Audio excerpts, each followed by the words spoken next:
Well, good morning and welcome to the first day of the hearings in the Nottingham Inquiry. I know this is a deeply emotional and momentous day for those closest to and most affected by the events of the 13th of June of 2023. In getting to this point, they've climbed mountains only to find that they'd reached false summit after false summit, and each time another arduous climb lay ahead.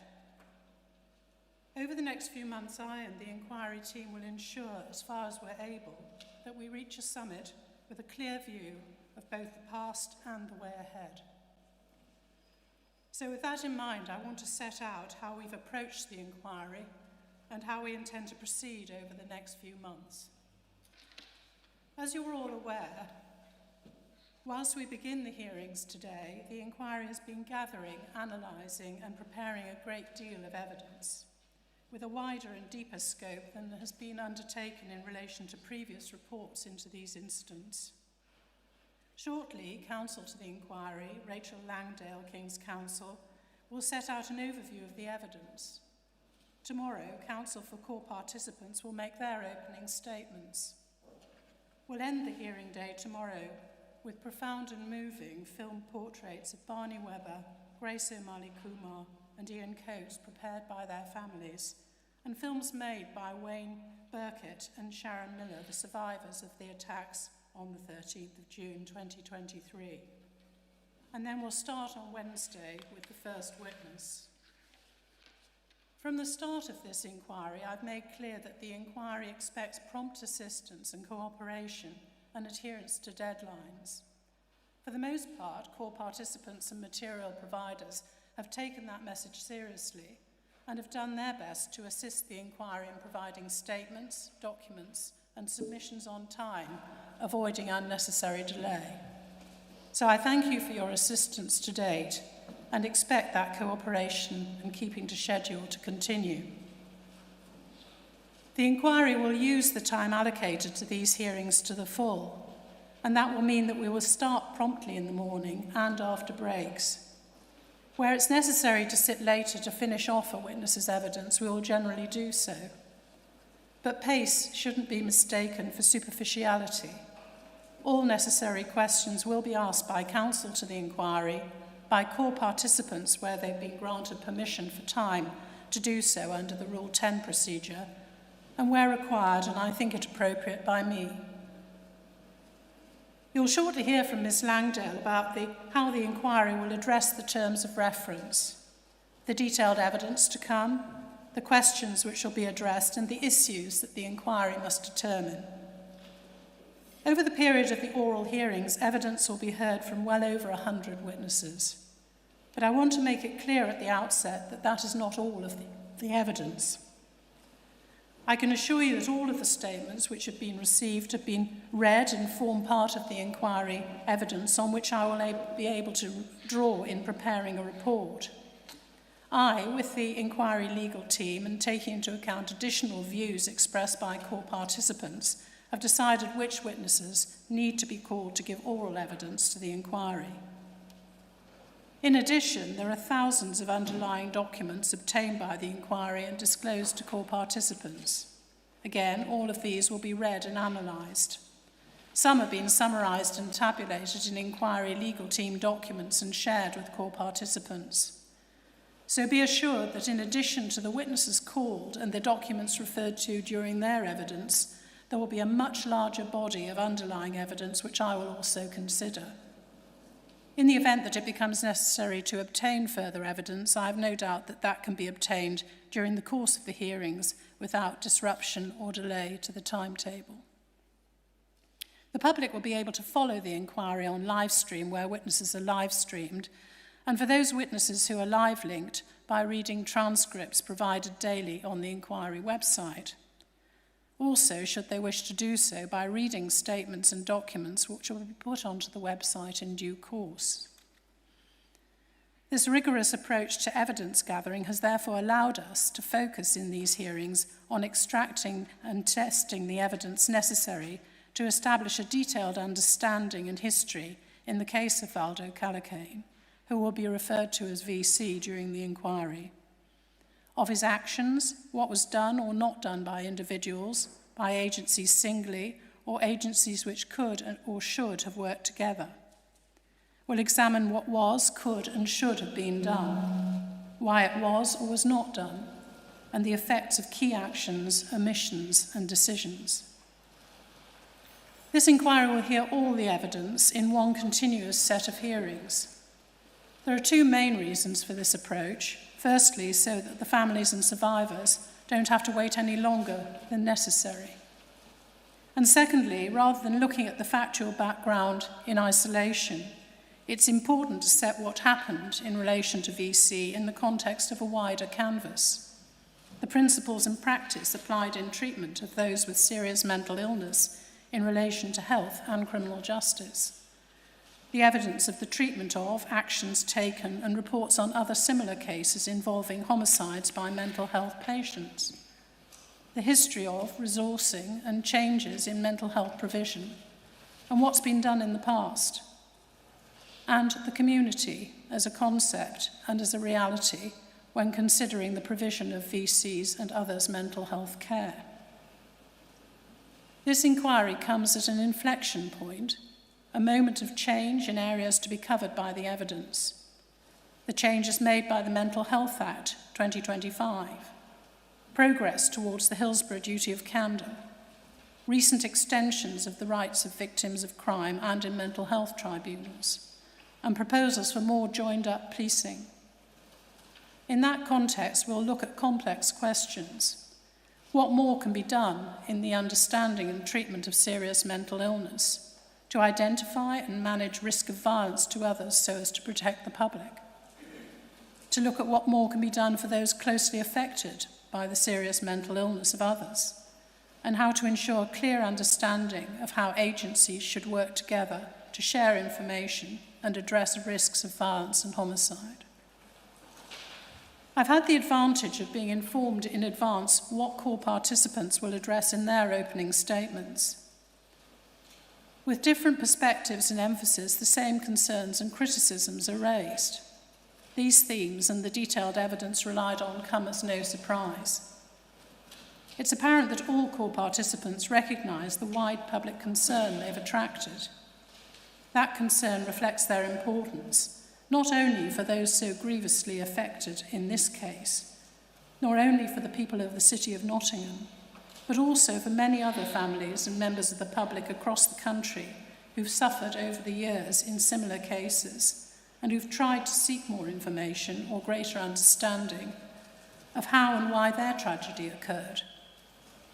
Each case of this kind has devastating effects on individuals, families, and communities. Over the 30 years since the last public inquiry addressing the same issues as this inquiry, many cases have created a splash when they hit the public consciousness through the media, have created ripples which at best led to some change, but then sank below the surface. There is a desire, universally expressed by core participants, for this inquiry to change that pattern by addressing underlying and immediate causes, and to act positively with recommendations to achieve necessary change. Words of condolence, sympathy, and apology can be given substance by a commitment to establishing the detailed facts and bringing clarity to what happened and how it may be prevented from happening again. It's therefore important that all recognise that the engine of change is powered by frankness, by reflection rather than deflection, by insight, and by acceptance of both personal and collective responsibility where required. Ms. Langdale. Thank you, Chair. On the 13th of June 2023, in the City of Nottingham, Valdo Calocane, who we will refer to as VC throughout in this inquiry, brutally stabbed and killed Barney Webber, Grace O'Malley Kumar, and Ian Coates, and then attacked and injured Wayne Burkitt, Sharon Miller, and Marcin Goronsky by deliberately driving the van he had stolen from Ian Coates into collision with them. Whilst we refer to the Nottingham Attacks collectively, Each attack was on an individual, and each attack is a personal tragedy for the victims, their families, and those close to them. We will hear more about each of them in films to be shown tomorrow, and they will be at the forefront of our minds during this inquiry. The bereaved families and survivors will give oral evidence in the week of the 23rd of March. Nottingham University friends Barney Webber and Grace O'Malley Kumar were celebrating the end of exams and the end of the summer term. They were 19 years of age, hugely loved and admired, and on the threshold of their adult lives with everything to live for. Grace spent the afternoon on the 12th of June with friends from the university hockey team. A few of them decided to go to a club that evening.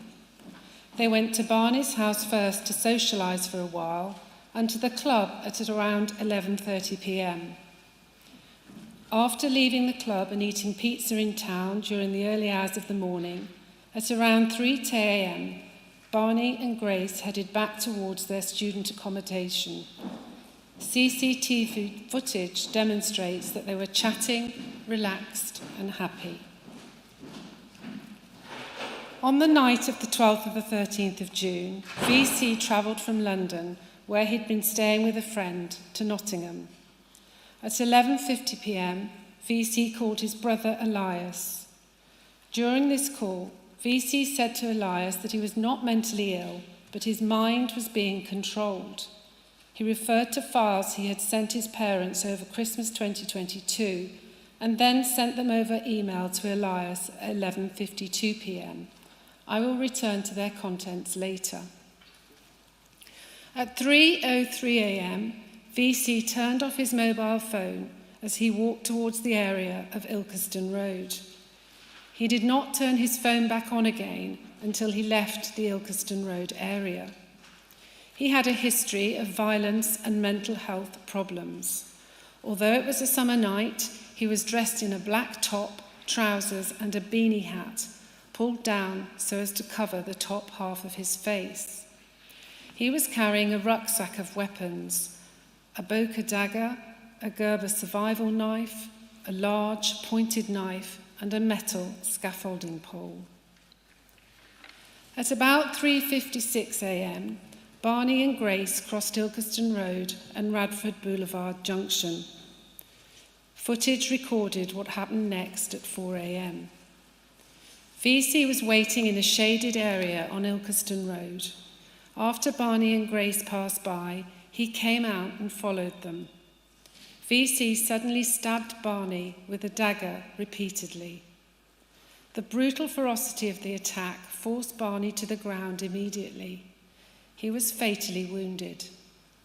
Grace responded instinctively and bravely to try and help her friend and push the attacker away into the road. She tried to fight him off for over 30 seconds, during which time VC stabbed Grace repeatedly. VC then walked back to where Barney was lying on the ground, returning to his relentless attack upon him. Although seriously wounded, Barney showed great fortitude and attempted to fend him off by kicking his legs. Grace walked towards them again, but her injuries were too severe and she subsequently collapsed. Leaving Barney and Grace grievously injured, 2 minutes after he began his attacks, VC returned to his rucksack, which he had left on the road nearby. He picked it up and then calmly walked off, initially towards the city centre. The first 999 call to the police was made at 4:03 a.m, reporting, "I think someone has been robbed or attacked. I don't know if stabbed, a girl and a guy. I think they have been robbed or something." We will explore in evidence the reports and calls that came in and the response of the emergency services. Also, how long it took to find and arrest VC. VC turned his phone back on at 4:47 a.m. and phoned his brother Elias Calocane at 4:52 a.m. During this short conversation with his brother, VC said, "This will be the last time we will speak. Take the family out of the country." Elias asked VC if he was going to do anything stupid. VC replied, "It's already done." This conversation will be explored in oral evidence. At 5:01 a.m, VC appeared at Sealyhurst House, a hostel for adult males on Mapperley Road. We will look at the route he took in the evidence. He was still wearing the same black clothes and carrying a rucksack. He tried to gain entry by opening a ground floor window and was told by a caretaker he should leave. VC did leave, only to return 2 minutes later when the caretaker had gone back into the house. He tried to gain entry again until he was pushed away by the occupant of the room he was trying to enter. Over an hour after Barney and Grace were killed, at 5:10 in the morning, Ian Coates, a greatly loved partner, father and grandfather, was driving his white Vauxhall van on Magdala Road. He was on his way to work at a nearby school. It is not known how Ian Coates came to stop his van in Magdala Road. The attack on him was not captured on footage. However, one witness reported that they heard blood-curdling screaming and someone shouting, "Leave me," at around 5 a.m. Meanwhile, a couple driving a car slowly along the road noticed a white van in the road and at first thought two men were arguing. As they drove closer, they noticed VC making a stabbing motion towards Ian Coates and realised he was bleeding heavily and had been attacked. They saw VC get into the van. VC looked hard at them and they carried on driving for fear of him hurting them too. VC made no comment when subsequently interviewed by the police, but later told the psychiatrist Dr. Blackwood that he came across Ian Coates in his van, stabbed him in the driver's seat and continued to stab him after he'd taken him out of the van. At 5:30 a.m, a site manager drove down Magdala Road and noticed Ian Coates lying on the edge of the curb. He stopped and phoned the police. Ian Coates had suffered multiple stab wounds to the chest and abdomen, and when emergency services arrived, he was declared dead at the scene. Having killed 3 people thus far, VC attempted to kill 3 more before he stopped and was apprehended by the police. After killing Ian Coates, he drove along Magdala Road, back onto Woodborough Road and towards the city centre. He arrived at Milton Street just after 5:20 a.m. At this time, Wayne Burkitt, a hard-working, self-sufficient, sociable man, got off a bus on Mansfield Road and was walking along Milton Street. VC deliberately swerved onto the wrong side of the road and hit Wayne Burkitt from behind, throwing him 6 feet into the air before landing on the ground. Wayne Burkitt was assisted at the scene and taken to intensive care. He has suffered serious and life-changing injuries from the attack. His partner Tracy, upon whom he now depends, provides him with devoted care and daily support. VC continued to drive the van through the city centre. He eventually arrived at the junction of Market Street and Upper Parliament Street, where Sharon Miller and another pedestrian, Marcin Gorowski, were standing. Sharon Miller had worked hard as a cleaner of office buildings for 27 years and was on her way to work. She noticed a van and a police car behind it.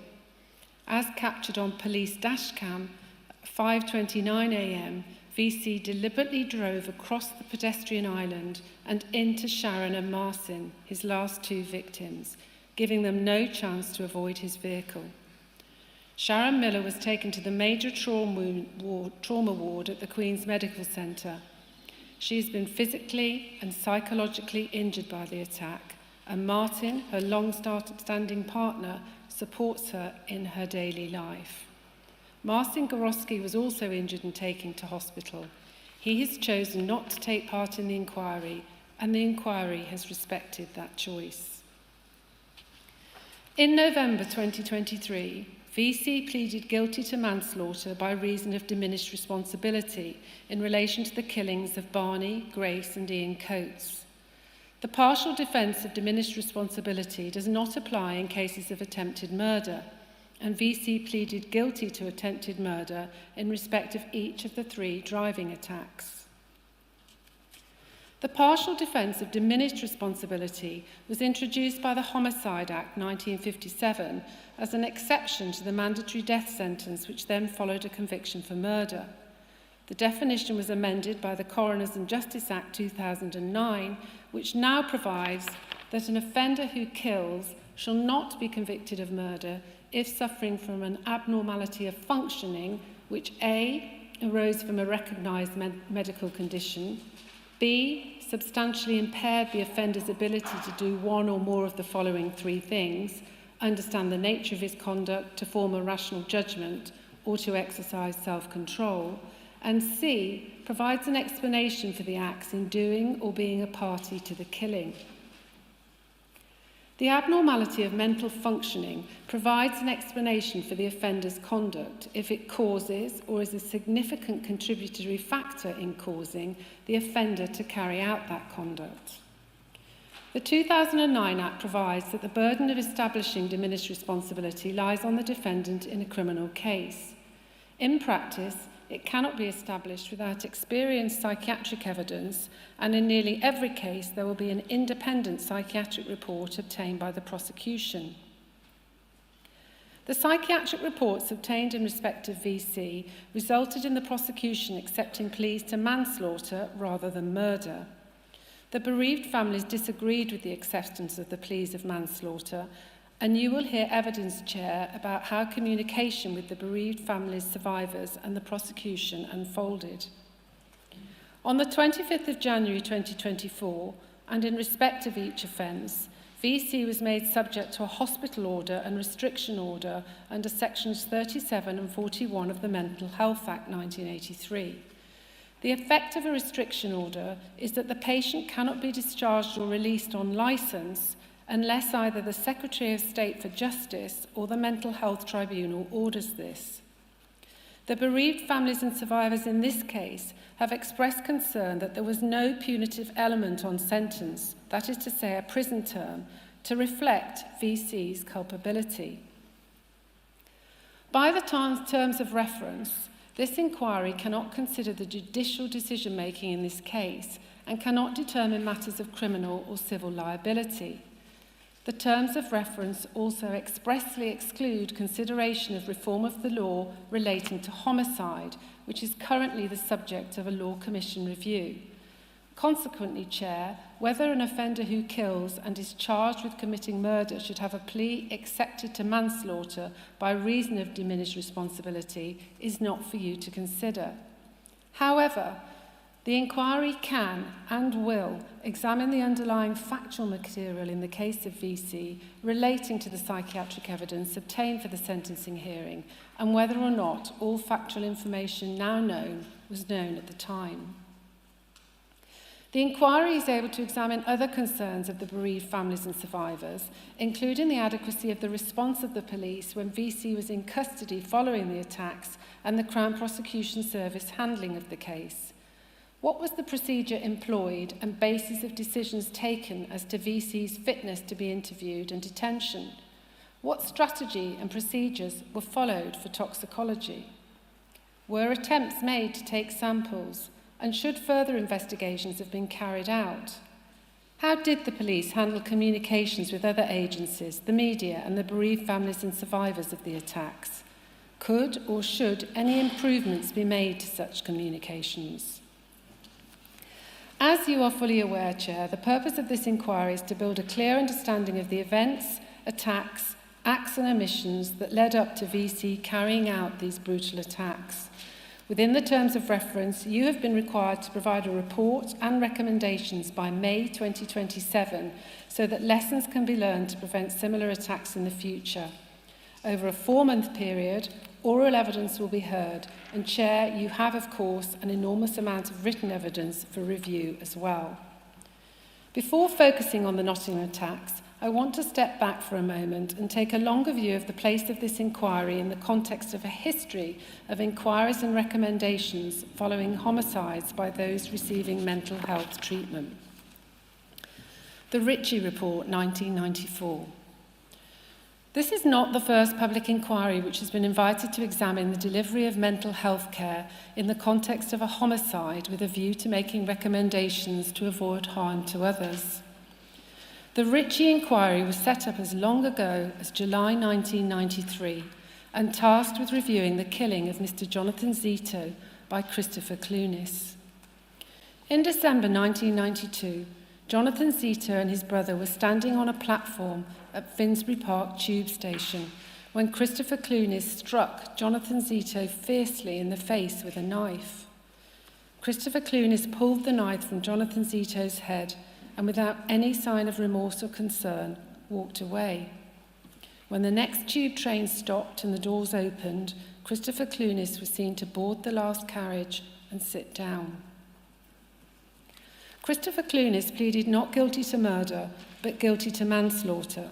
That was accepted by the prosecution in the light of his previous and continuing serious psychiatric condition. In imposing hospital orders with a restriction order under Section 37 and Section 41 of the Mental Health Act, the judge said that the orders were in the public interest, but there must be no question of Clunis being released while there was the remotest chance of him being a danger to fellow human beings. In February 2021, 30 years after the killing of Jonathan Zito, Christopher Clunis died in a secure mental health hospital.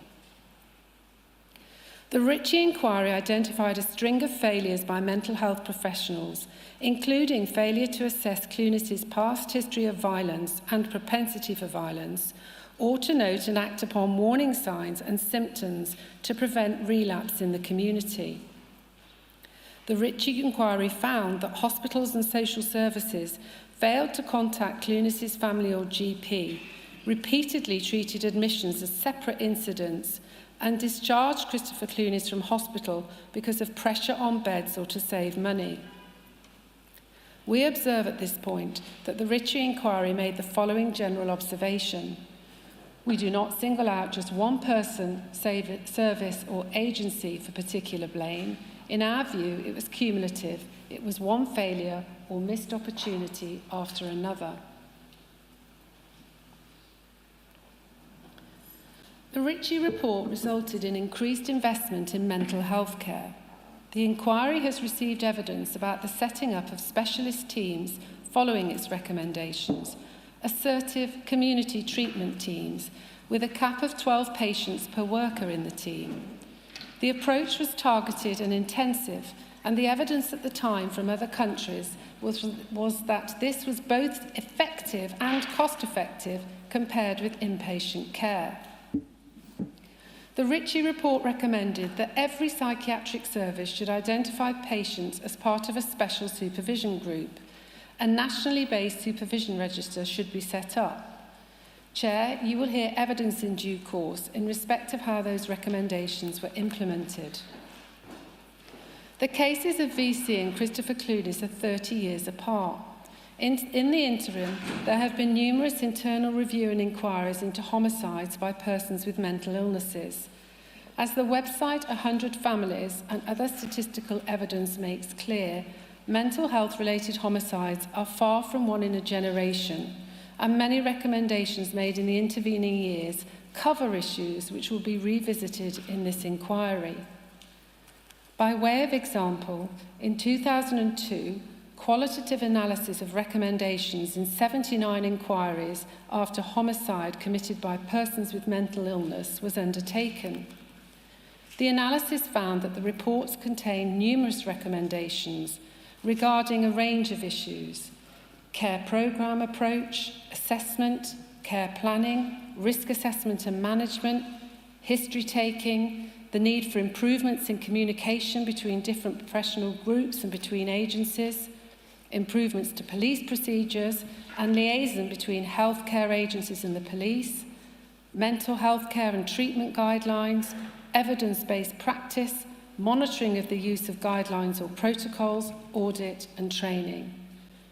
Time has moved on, but these fundamental issues remain. I will turn later to the evidence of Julian Hendy, who set up 100 Families, and the evidence from other research and analysis about the wider canvas when outlining how you may consider this chair in the context of making recommendations. I turn now to previous reviews in the case of VC. A number of reviews into the handling of VC's case have already been completed by various agencies. The terms of reference for your inquiry, Chair, require us to take account of the work of the Independent Office for Police Conduct into the actions of the police and any existing reviews in respect of the CPS and the Trust, and to avoid duplication of such work. The inquiry is required to use and build upon the work undertaken in those reviews. With that in mind, and before turning to the details of the evidence the inquiry has obtained and will call, I will set out briefly what previous reviews have found.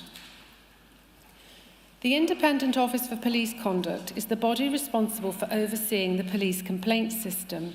It investigates the most serious and sensitive incidents in respect of police conduct.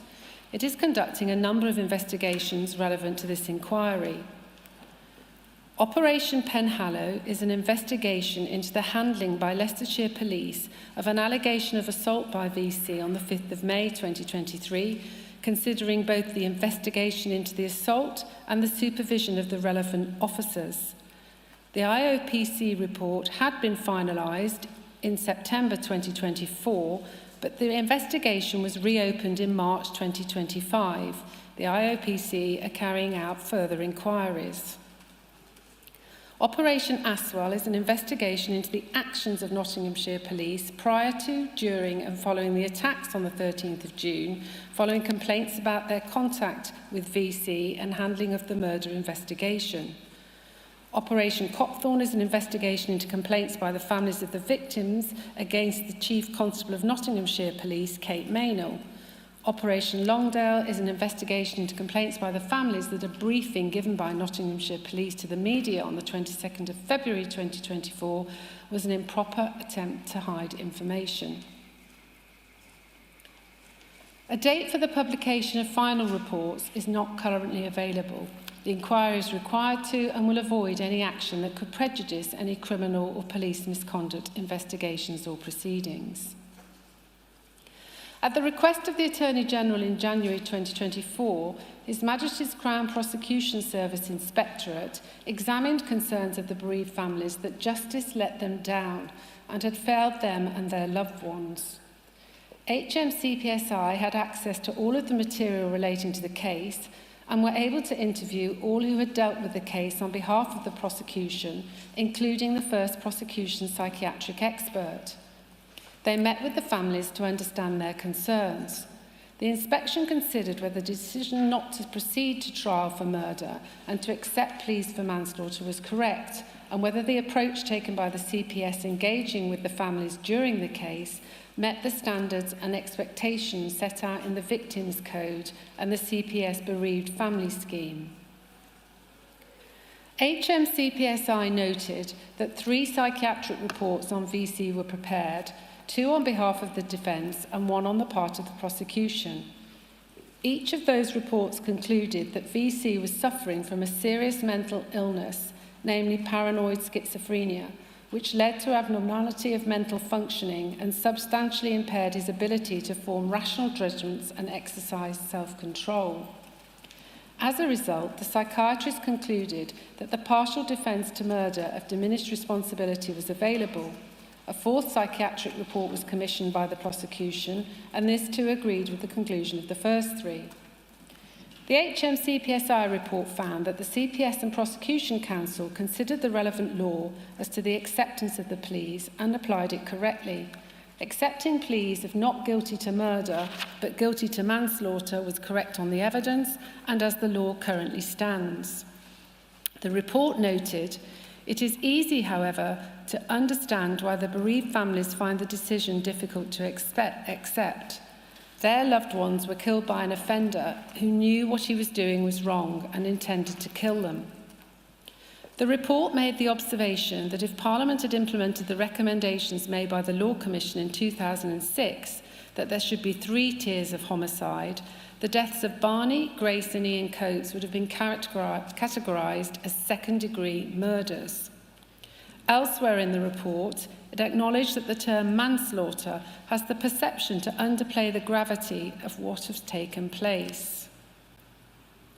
In terms of communication with the bereaved families, the report noted that the CPS used the word consult on a number of occasions when referring to engagement with the families about the legal decision-making in the case. It found that this may have contributed to a misunderstanding of the CPS's obligations to victims when decisions are taken on evidential grounds. There is no obligation on the CPS to consult victims when making a decision on the evidential test of the Code for prosecutors, but rather to inform and explain their decision. The report recommended that by October 2024, the CPS undertake a review of all guidance to ensure that staff are aware when the use of the term consult or consultation is appropriate. Whilst the report said that it was regrettable that the bereaved families were only told 4 days prior to the plea and trial preparation hearing that the prosecution intended to accept pleas to manslaughter, it found that the timing was dictated by the receipt of the psychiatric reports. The CPS could not have communicated this information sooner than they did. Nevertheless, it found there were some areas where the quality of engagement could have been better. It found that the guidance on diminished responsibility should have been provided to the 3 family liaison officers working directly with the bereaved families, which would have enabled the families to understand the implications of diminished responsibility and at an earlier stage in the case. James Coates, the designated point of contact in respect of the CPS's engagement with Ian Coates' 3 sons, was not made aware of the issues being raised by the other bereaved families and was not therefore in a position to make an informed decision about attending a key meeting. He was not made aware of meetings the CPS had with the other bereaved families either. The report stated that this highlighted the importance of a proactive and probing approach being taken by both the CPS and family liaison officers when communicating with each other. The report suggested that in future cases involving more than one bereaved family, the CPS should ensure that, where it is providing information about the case to one family, either directly or via a family liaison officer, where appropriate, it updates other families or families at the same time. Immediately following the attack, the Nottingham Health Foundation Trust undertook an initial management review. The review was based on information taken from VC's medical records and in anticipation of the Trust commissioning a more comprehensive so-called Level 2 investigation.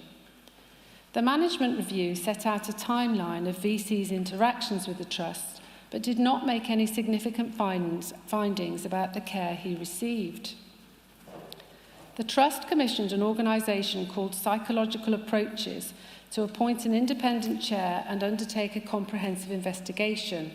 Dr. Jackie Creasy, a consultant clinical and forensic psychologist, chaired the 3-person panel. The other 2 members of the panel were a mental health nurse, Rachel Lees, and a consultant forensic psychiatrist, Dr. Joanne Perry. The panel had access to VC's clinical records and the Trust's policies and procedures. 7 members of Trust staff were interviewed. It did not have VC's primary care notes or the notes of the independent hospitals involved in his 3rd admission, the Priory and Signet.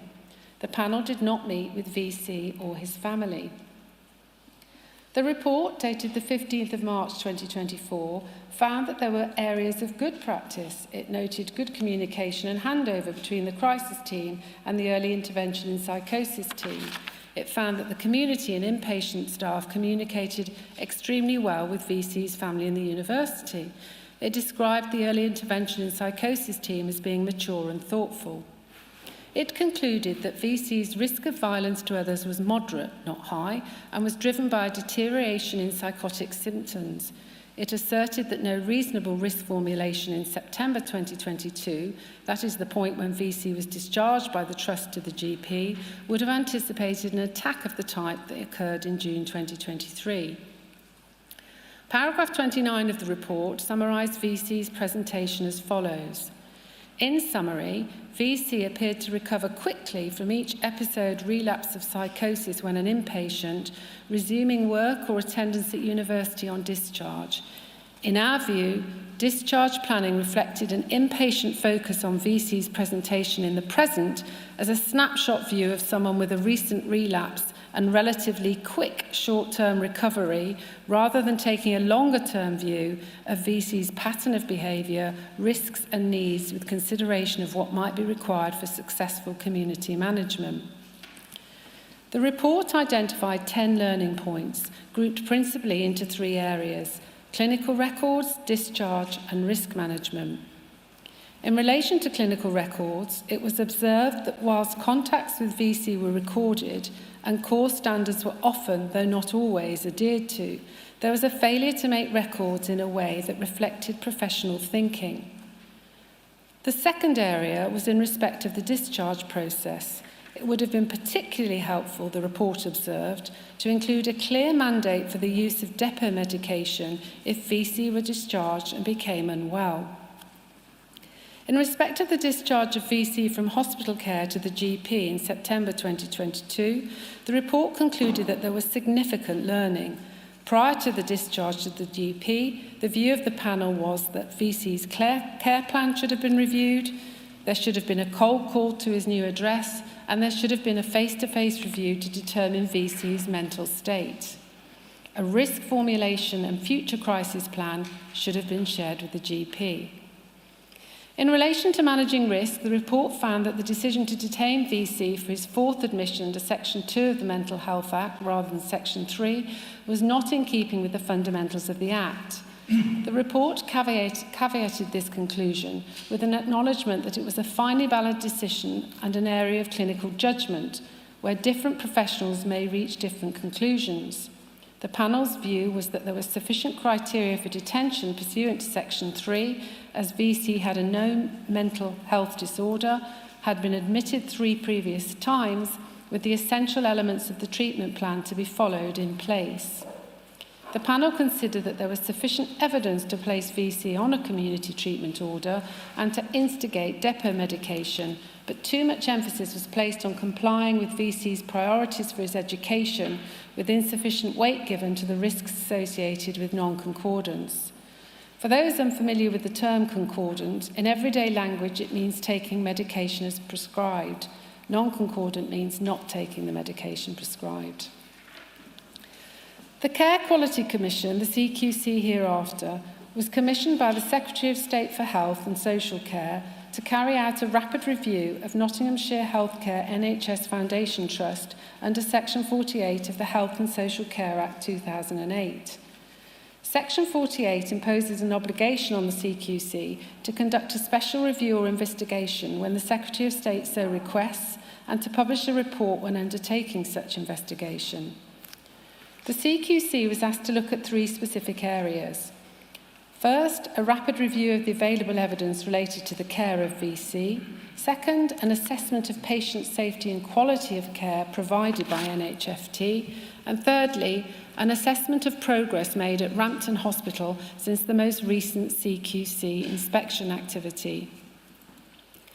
On the 26th of March 2024, the CQC published the first of 2 reports, a special review of mental health services at Nottingham Healthcare NHS Foundation Trust.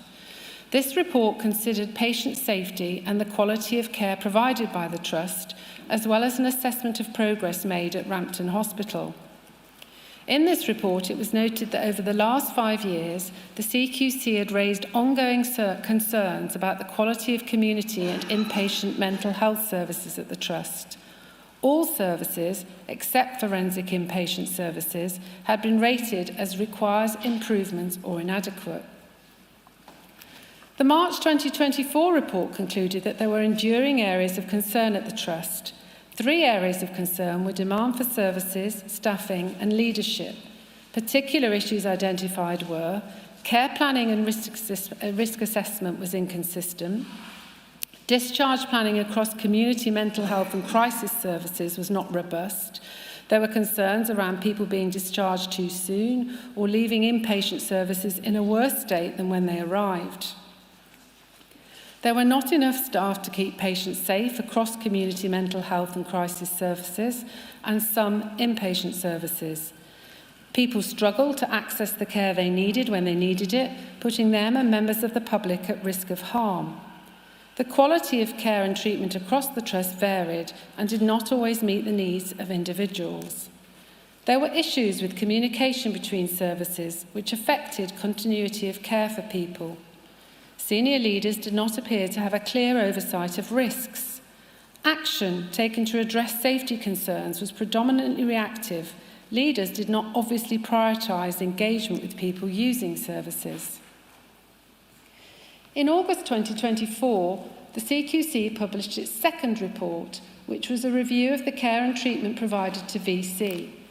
The scope of the report was as a rapid review and was intended to complement NHS England's independent mental health homicide review undertaken by Themis, and to which I will turn shortly.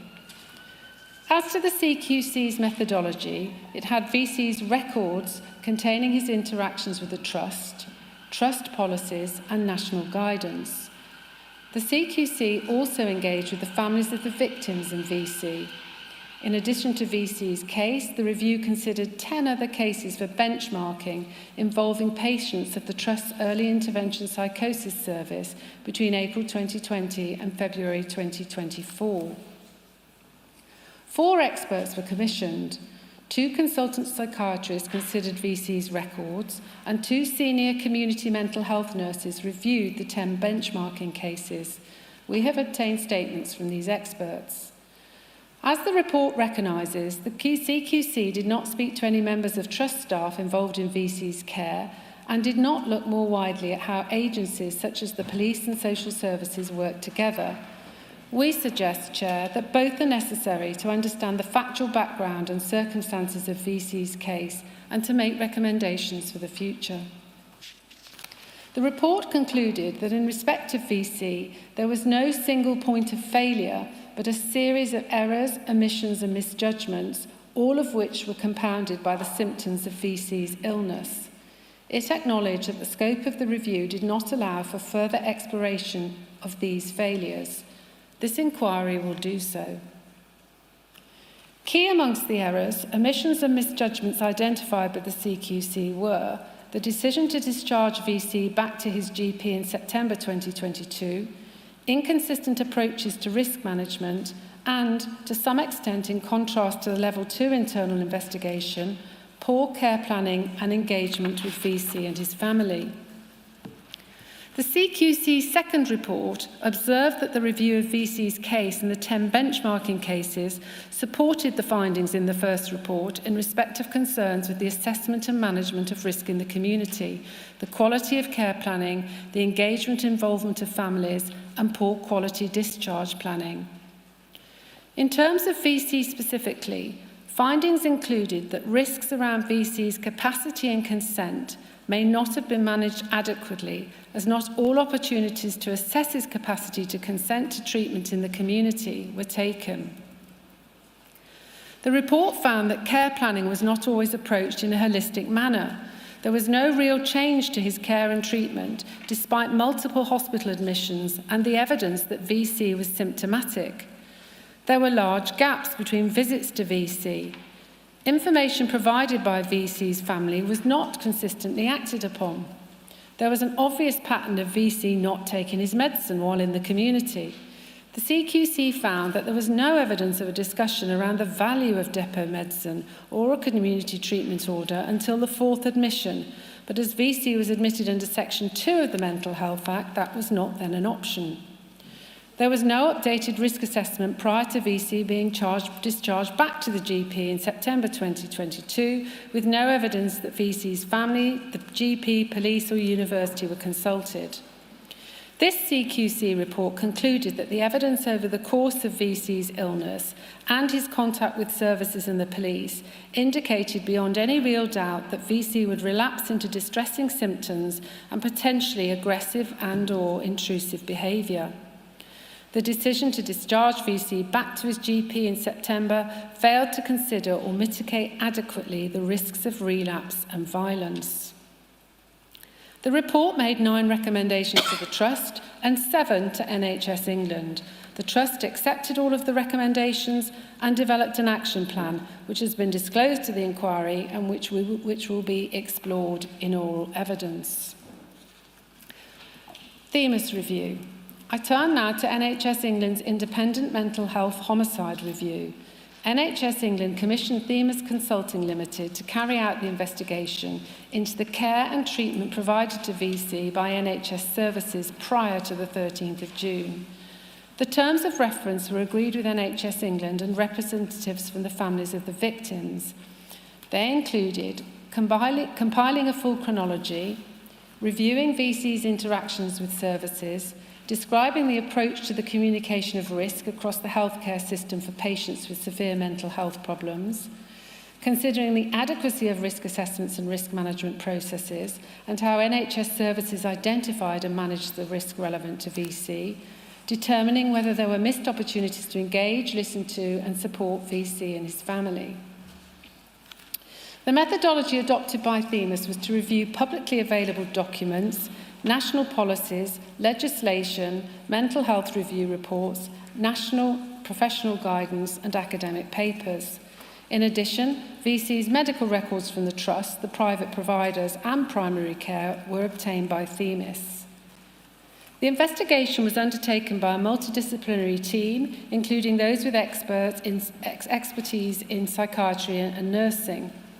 The report was primarily authored by Amber Sargent, a healthcare consultant and at the time director of Themis, with contributions and peer review from the rest of the team. Staff from the Trust involved in VC's care and the author of the internal investigation report were interviewed by Themis, as were primary care staff, members of the Integrated Care Board and 2 providers of acute mental health care services. VC was interviewed by a psychiatric qualified member of the team. The report made 27 key findings. It identified 2 areas for improvement at national level and 10 areas for improvement at local level where recommendations were made. The key findings included: VC lacked insight. He did not consider himself to have a mental health condition. His insight did not seem to increase even if he clinically improved as an inpatient. He did not demonstrate retrospective insight. His lack of insight, which limited his ability to understand fully the implications of his mental health condition, may have meant he lacked full capacity to make decisions relating to his care and treatment, particularly in the community. Capacity did not appear to inform all assessments of risk across different settings. Early intervention in psychosis staff were working with caseloads beyond the recommended level. The complexity and acuity of service users was not reflected in the allocation of workload. The majority of dedicated assertive outreach teams had been disbanded a decade previously. The approach to assertive outreach, that is, supporting service users who were not engaging, varied. In VC's case, there was an element of an assertive approach, I quote, but it was constrained by the surface model and workload of the early intervention in psychosis team.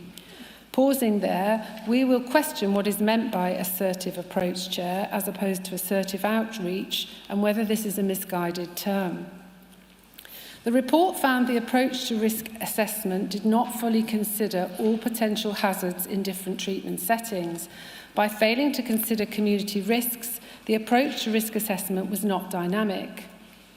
A positive risk management approach, which is essentially making choices that involve some level of risk in favour of patient autonomy, may have impacted the ability to achieve medication concordance and engagement and to increase VC's insight. VC's third admission, which involved an out-of-area placement in the North East, came at an important point in his mental illness. With out-of-area placements, something is lost by not keeping care delivery local. There was an opportunity during each hospital admission to consider putting in place arrangements for depot medication.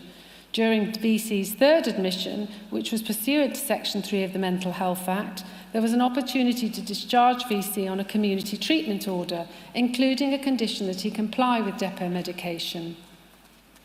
By the time of the fourth admission, there was a pattern of concordance in hospital and non-concordance in the community. The inpatient team was trying to treat VC in the least restrictive way. The decision to discharge from hospital was ultimately the responsibility of the inpatient responsible clinician, not the community team.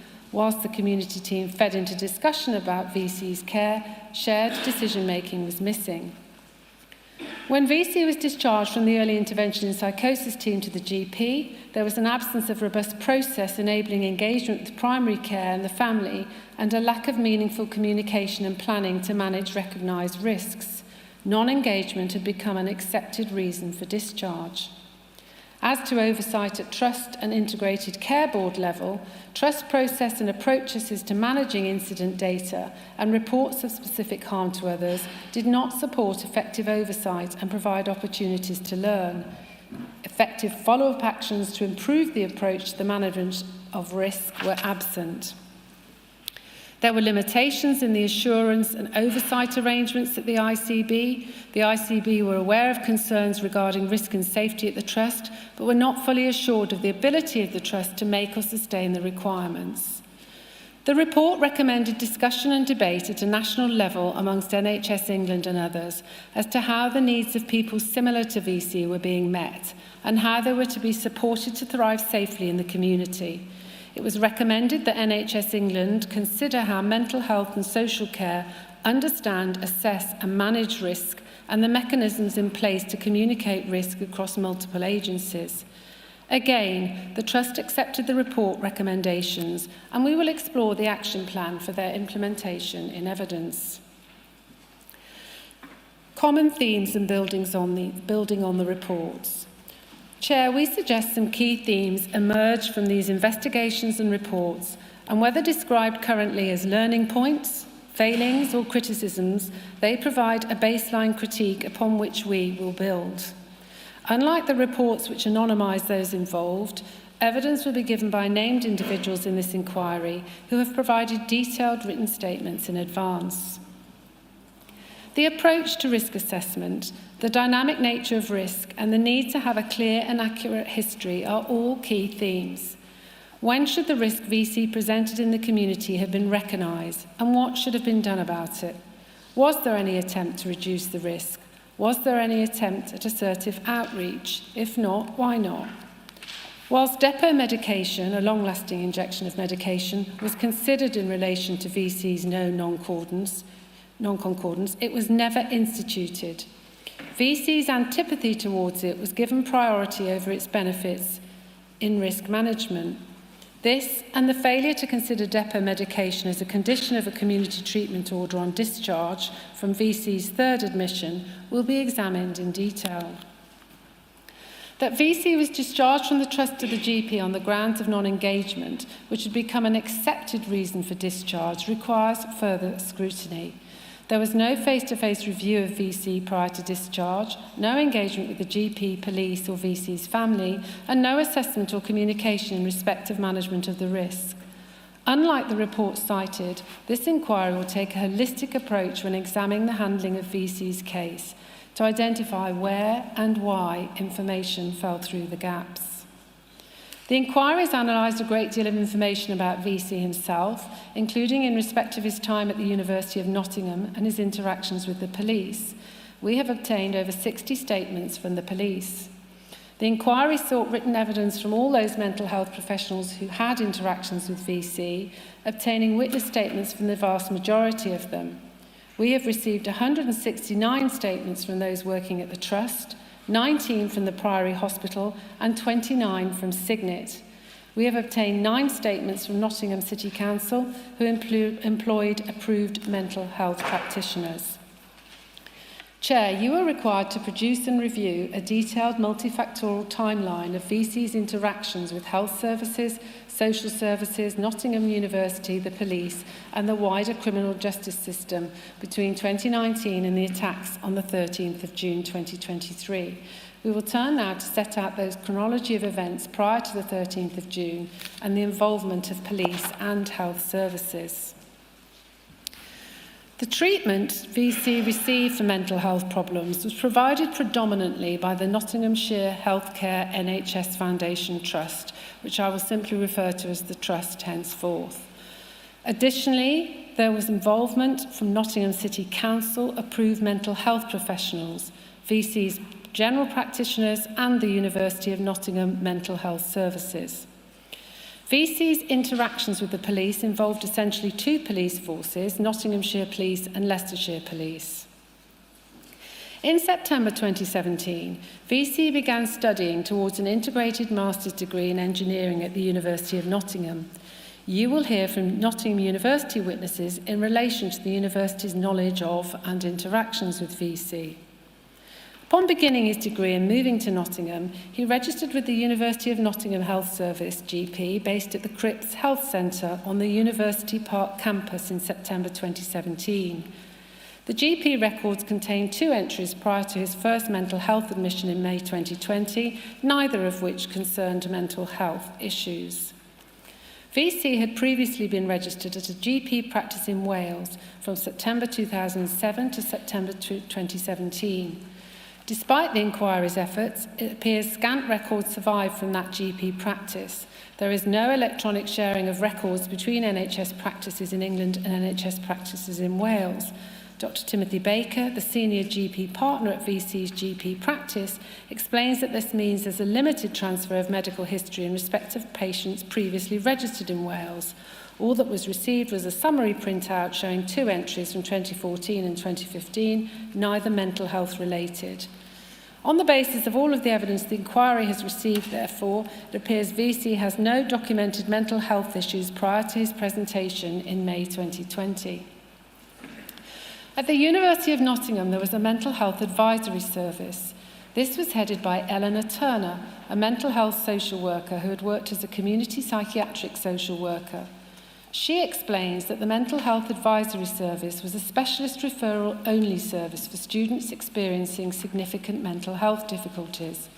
It offered advice, not diagnosis or treatment, liaising with external services when needed to ensure support and risk were communicated.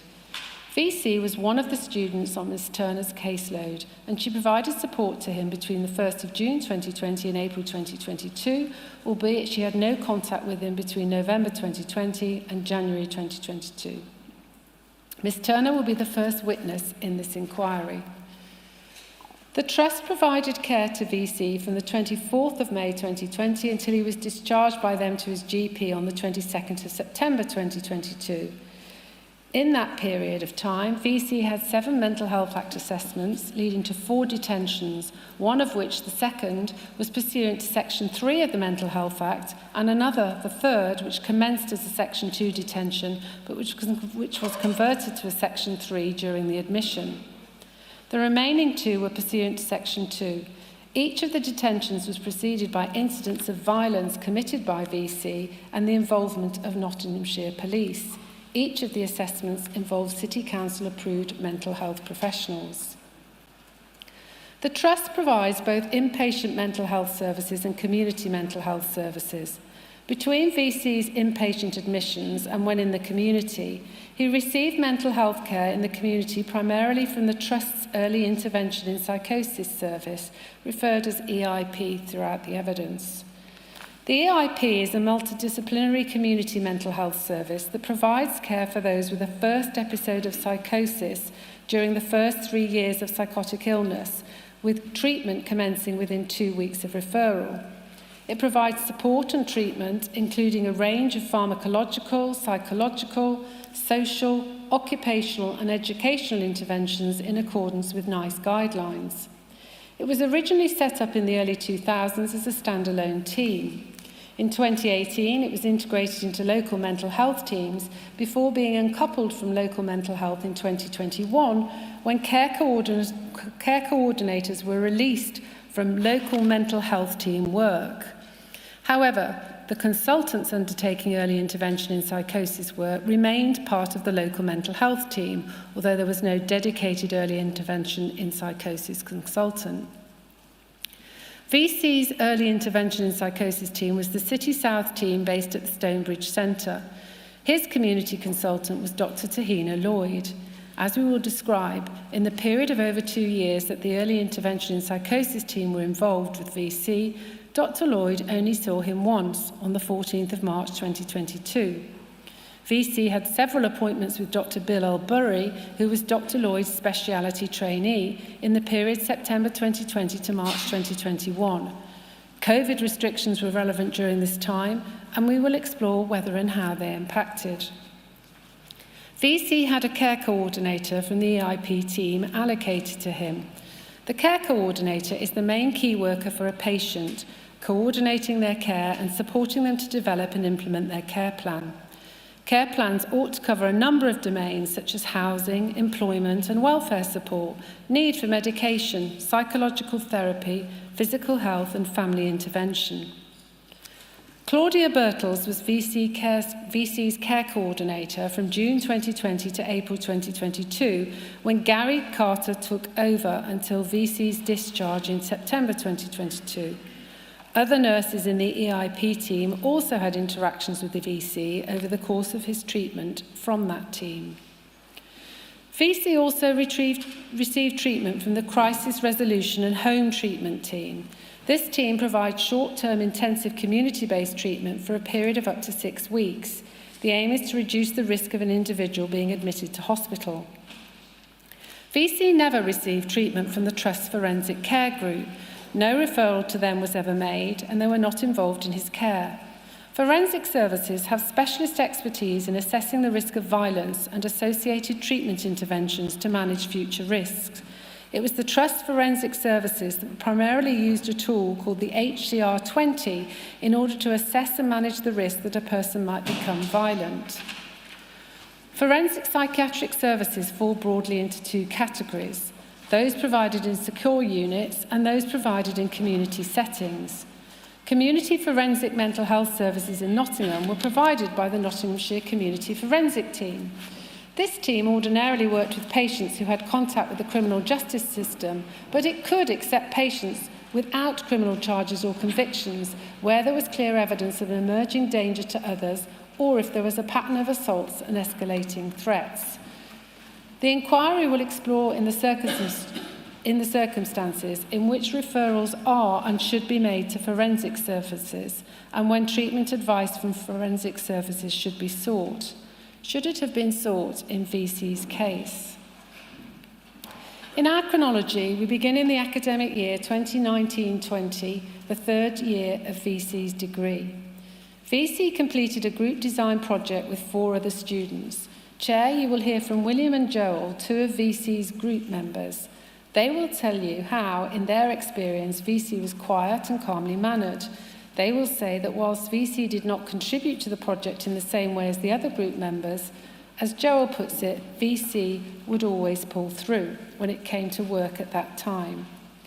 We note that his personal tutor, Stuart McWilliam, did not receive any direct contact from VC during the academic year 2019 to 2020 and was not aware of his arrest and detention in May 2020. We will ask why he was not aware of this. Were there barriers internally to information sharing? Not long after the group project finished, in the very early hours of the 24th of May 2020, officers were called to attend 11 Brook Court, an address in the Radford area of Nottingham. Brook Court houses some students, but is primarily a general residential building. It is not owned by the university. VC was at that time one of its residents, living at number 7 Brick Court.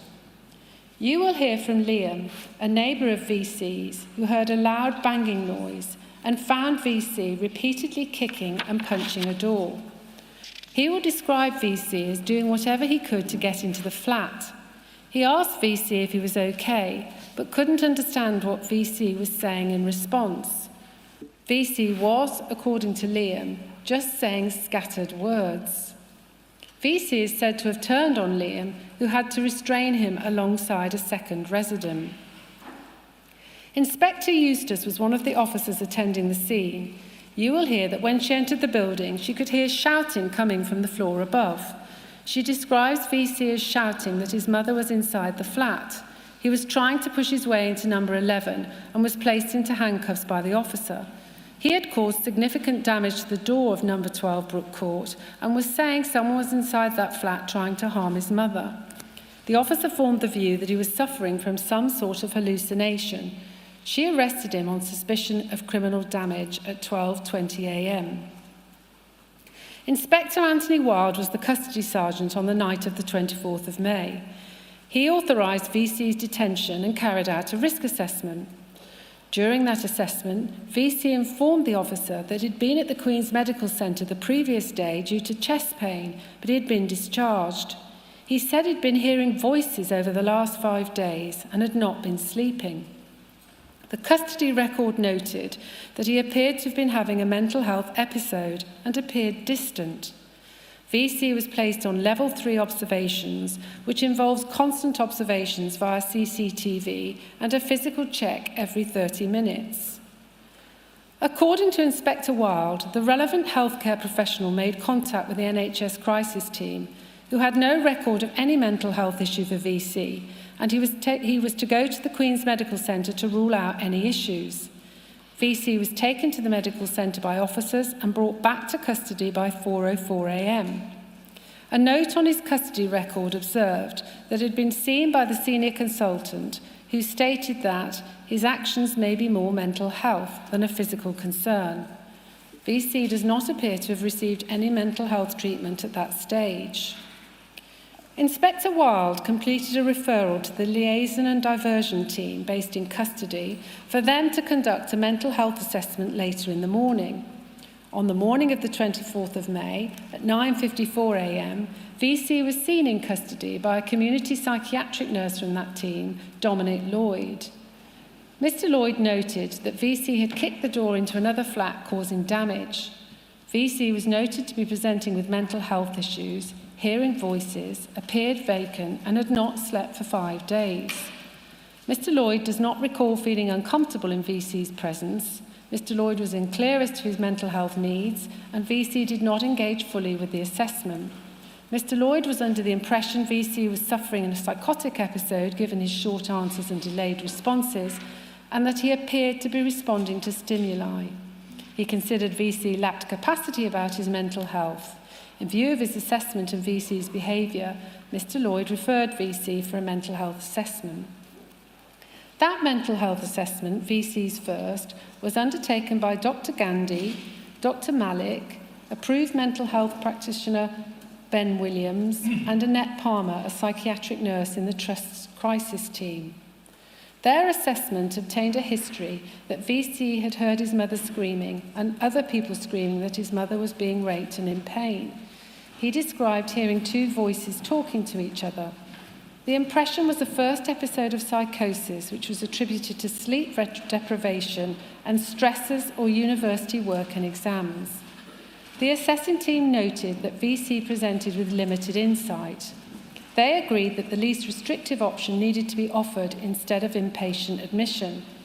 VC agreed to home treatment and a prescription of olanzapine and zopiclone.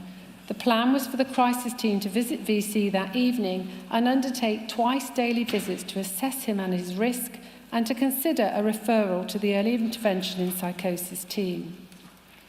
VC was interviewed in the presence of an appropriate adult later that afternoon. You will hear from the interviewing officer, PC Gail Collins, who will say that VC asserted in that interview that he had no real recollection of the incident. He was then released from custody pending investigation at 6:21 p.m. and formally released at 7:17 p.m. You, Chair, may ask why VC was released at that stage and whether release straight into the community was appropriate in view of Dr. Gandhi's assessment. The inquiry will also explore the appropriateness of the decisions made in this Mental Health Act assessment and its consideration of risk. When Dr. Gandhi was interviewed by the Trust on the 13th of June, he commented that he'd been leaning towards a Section 2 admission given it was the first presentation of psychosis and a lack of information on risk history, but the team of professionals considered the research evidence that shows overrepresentation of young black males in detention. He recalled that Anna Palmer was able to persuade us that the crisis team could provide a safe and reasonable alternative with the option to admit if the community treatment plan failed. Ms. Palmer's evidence is that it was not her job to persuade the medical doctors and approved mental health professional. She simply agreed it was right to consider home treatment for VC. She notes that he had no prior mental health history and was willing to receive support from the crisis team. Dr. Gandhi explains in his evidence that it is part of his role to be aware of research evidence and data, including patient demographic and health inequalities, but it would not have affected the decision to admit or treat VC in the community, which would have been based purely on his current needs, acuity of the symptoms and the risks. The incident at 11 and 12 Brook Court, which I've already described, was not the only incident on the 24th of May. In fact, an even more serious incident occurred shortly after VC's return from custody. You will hear evidence, Chair, from a former resident of Brook Court who heard a knock on her door soon after she'd returned from work at around 8 p.m. It was VC. She asked who it was and he said, "It's me, open please." She repeated the question, but he just knocked louder and louder. He began kicking. She was alone in the flat and describes her fear at this point. She was so frightened that she jumped out of a first-floor window, causing serious damage to her spine. You will hear evidence from PC Marsden, who was the first to arrive and who took photographs of the scene, and similarly from PC Smith, who arrested VC at approximately 9:14 p.m. You will hear oral evidence from the custody officers, PS Swift. VC was again placed on level 3 observations. Police Sergeant Swift attempted to contact the mental health crisis team. The mental health crisis team responded at around 11:01 p.m. They confirmed that VC had been seen earlier that day and was assessed as having a first episode of psychosis and sleep deprivation. He hadn't been detained under the Mental Health Act, and the crisis team would visit that evening. Shortly after 1 a.m, the nurse had referred the matter to an approved mental health professional who was booked in to assess VC at 9 a.m. on the 25th of May. In the meantime, Miss Palmer had arrived at VC's address with the intention of observing him taking his medication as part of the plan made following the first mental health assessment. In light of VC's arrest, she did not see him. She spoke to VC's mother and noted that she would prefer that her son goes into hospital for treatment, as he is a risk to others in his current mental state. Miss Palmer completed the first of VC's risk and safety assessments.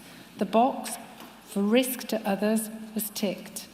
The risk formulations noted that he had no past history of mental health difficulties, no past history of illicit substance use or forensic history, and no history of violence or aggression. The second mental health assessment was undertaken the following evening on the 25th of May by Dr. Sadri, Dr. Malik and AMHP Eleanor Cullen. The assessment noted that the neighbour had jumped from a window due to being frightened. VC was described as perplexed, very distracted and appearing to be psychotic. He explained that he'd broken the neighbour's door after hearing a woman screaming. He denied taking drugs. The impression was first episode psychosis due to sleep deprivation and stress, with a risk to VC's own safety and others. It was concluded that he did not have capacity to agree to hospital admission. Detention pursuant to Section 2 was recommended. Sandel, is that a convenient moment to take a break? It is, Chair. Thank you. We'll rise now and we'll start again at 20 to 12. Thank you. Please stand. Yes, Miss Langdale.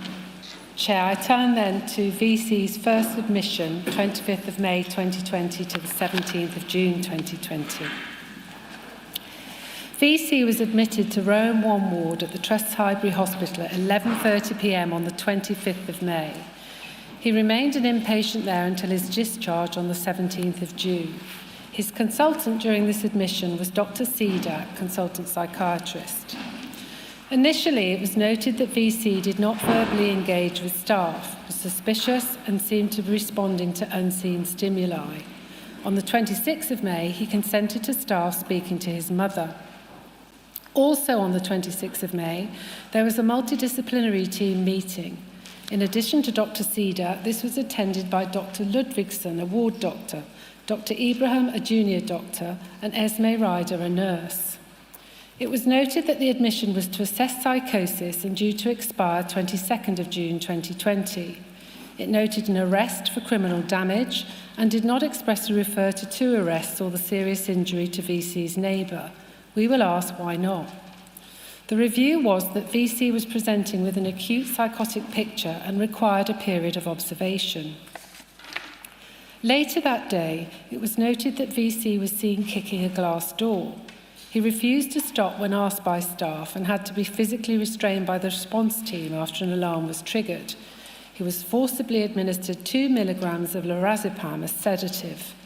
VC said he wanted to leave and appeared to have no insight he was being detained.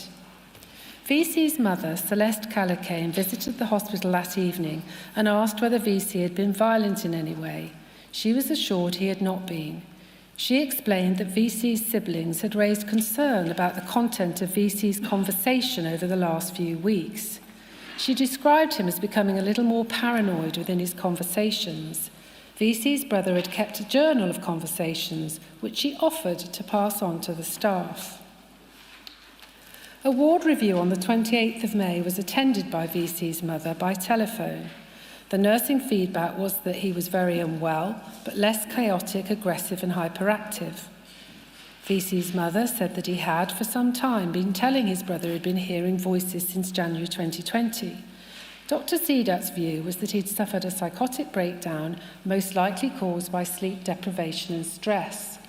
VC told the meeting he'd never taken illicit drugs. It was noted he had insight into his current condition. On the 29th of May, his mother emailed academic staff Alistair Campbell-Ritchie and Donald Giddings at the University of Nottingham on behalf of VC. She told them that he'd recently been admitted to the mental health ward due to a psychotic episode and will remain there for the time being. His mother sent the same email to the engineering faculty's student support and wellbeing email address on the 1st of June. This was picked up by Paige Smith, who was at the time an officer in the support and wellbeing team. Smith notified Claire Thompson, the head of student wellbeing, who then notified Eleanor Turner, the head of the Mental Health Advisory Service. You will hear evidence from Ms Turner and Ms Thompson and written evidence from Ms Smith about the steps taken by the university during this time and following VC's subsequent admissions into mental health care and incidents with other students. They will tell you about their experience working with the police and NHS mental health services in relation to VC and the challenges they encountered. You will also receive written evidence from Stuart Croy, the University Associate's Director of Security Services, who was contacted by Ms Turner on the 10th of June to give a policing perspective on the incident. At a ward review on the 2nd of June 2020, VC disclosed that since October 2019, he had thoughts that people were following and watching him. He had moved home to get away from the voices, but they continued to follow him. He became angry, which is the reason he went to the neighbouring flat, to get the people he thought were invading his mind. That account is, of course, different from that given at his arrests when he said that he was responding to fears for his mother. This disclosure suggested he in fact attacked neighbouring properties with an angry intention to confront those he believed were following and watching him. The notes for this ward review on the 2nd of June recorded that VC now realised that, in order to safeguard his own safety and the well-being of others, he had to ask for help if he found himself hearing voices or becoming paranoid. Consideration will need to be given as to whether this was an early example of what would become a recurring theme, VC saying essentially the right things and appearing compliant whilst an inpatient, which accelerated his discharge. It was also noted in respect of risk that VC had entered a neighbour's flat to confront those who believed were trying to spy on him and torment his mind. It was stated that there had been no incidents of violence yet, but it would be a potential concern if acutely unwell. Chair, you will no doubt consider whether no incidents of violence yet was correct in circumstances where doors had been forcibly kicked and damaged and a victim was seriously injured, having jumped from a window in fear as a consequence of VC's actions. The ward review concluded that more clarity around VC's mental health and insight was needed prior to discharge.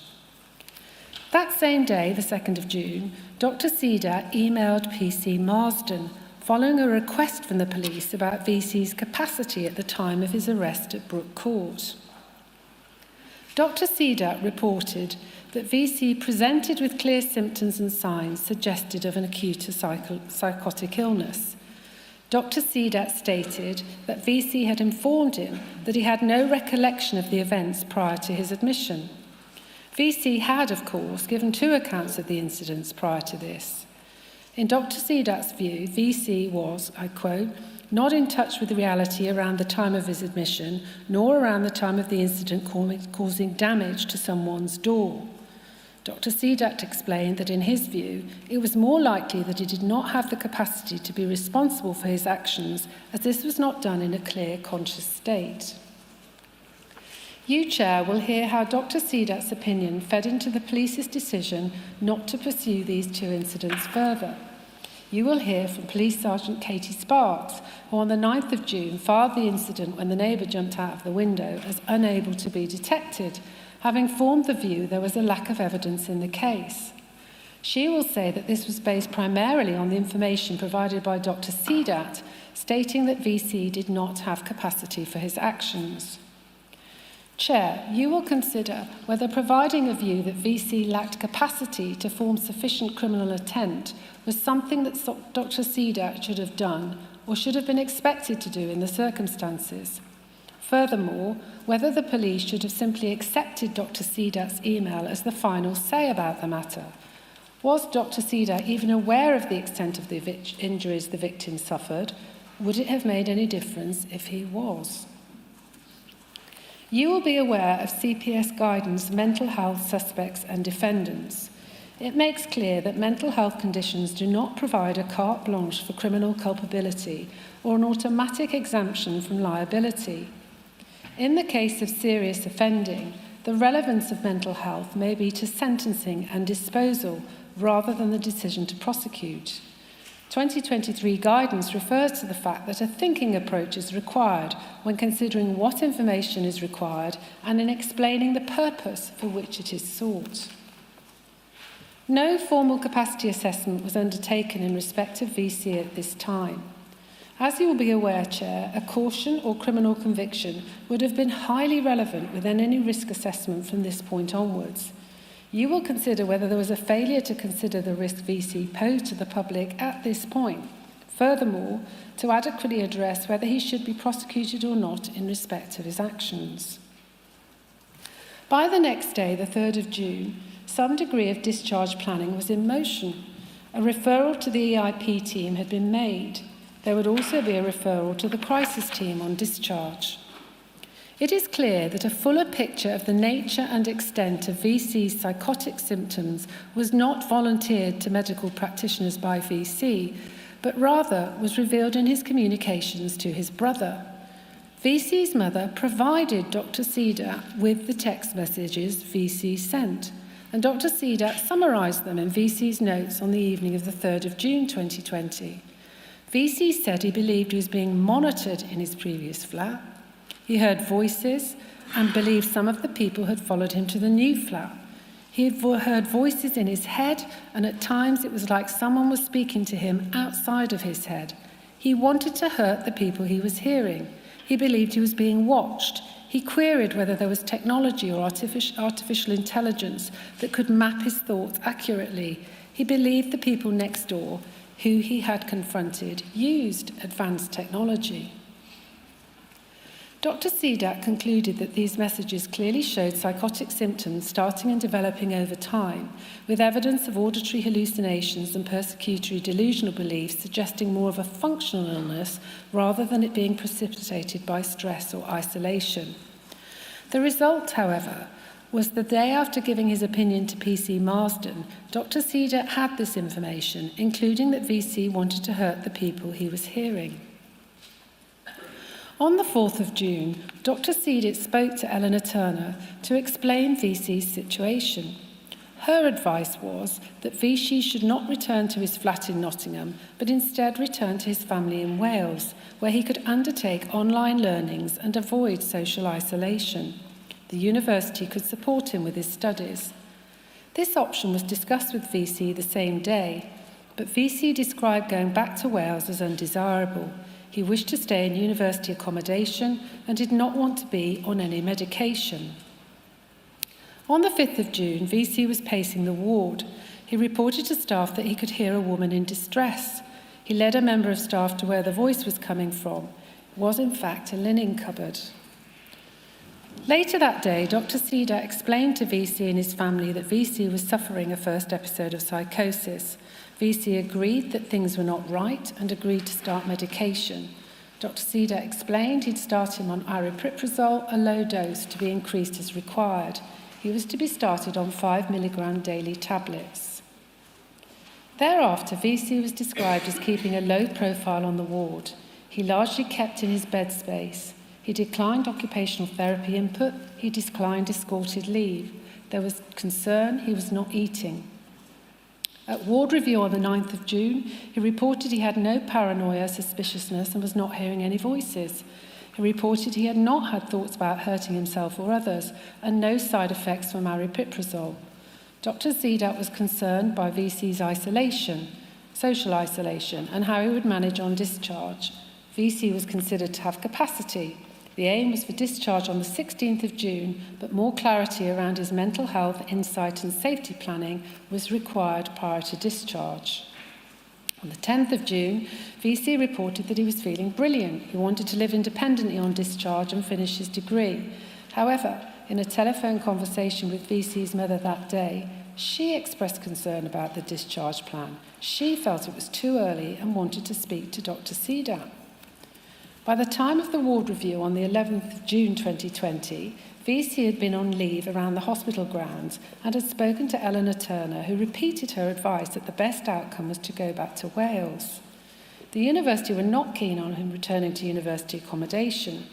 VC wished to go back to it and then to Birmingham, and he agreed to continue to take medication. There was a meeting with the crisis team on the 15th of June, attended by Samantha Woodings of that team. Dr. Cedar advised a 3-day follow-up on discharge with continuing follow-up until the proposed move to Birmingham, when there should be a referral to an EIP team in Birmingham, alternatively a referral to a Nottingham EIP team. It was noted that Dr. Cedar had no concerns as VC, who was described as largely keeping a low profile, had been very settled on the ward and had no issues with alcohol or illicit substances. It was noted that there was a risk of aggression. VC was discharged by Dr. Cedar on the 17th of June. The diagnosis was first episode psychosis, the plan to take medication for at least 6 to 9 months and seek medical advice if he wished to stop. He was given 14 days of medication, with further supplies to be provided by the GP. A letter was sent to VC's GP practice, putting them on notice that VC had been admitted after being arrested by the police after gaining unlawful entry into a neighbour's flat. The neighbour jumped out of the flat's first-floor window from fear and had to be taken to the emergency department, and I quote, for minor injuries. VC was hearing voices and responding to unseen stimuli. He was admitted under Section 2 for assessment as it was his first presentation to mental health services. He was deemed to be a risk to himself and others. Following assessment, it was determined he had suffered a first episode of psychosis. It was unclear if this formed part of a greater illness or was isolated. Community follow-up would be crucial in this regard. On the ward, there were no further instances of risk to others, and there was clear remorse for his actions. The GP was to ensure his medications are prescribed on his repeat prescriptions.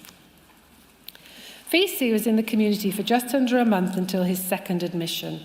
This raises questions in respect of the assessment and discharge planning at the first assessment and the care in the community that followed it. The crisis team spoke to VC by telephone on the 18th and 20th of June. VC didn't raise issues on either call.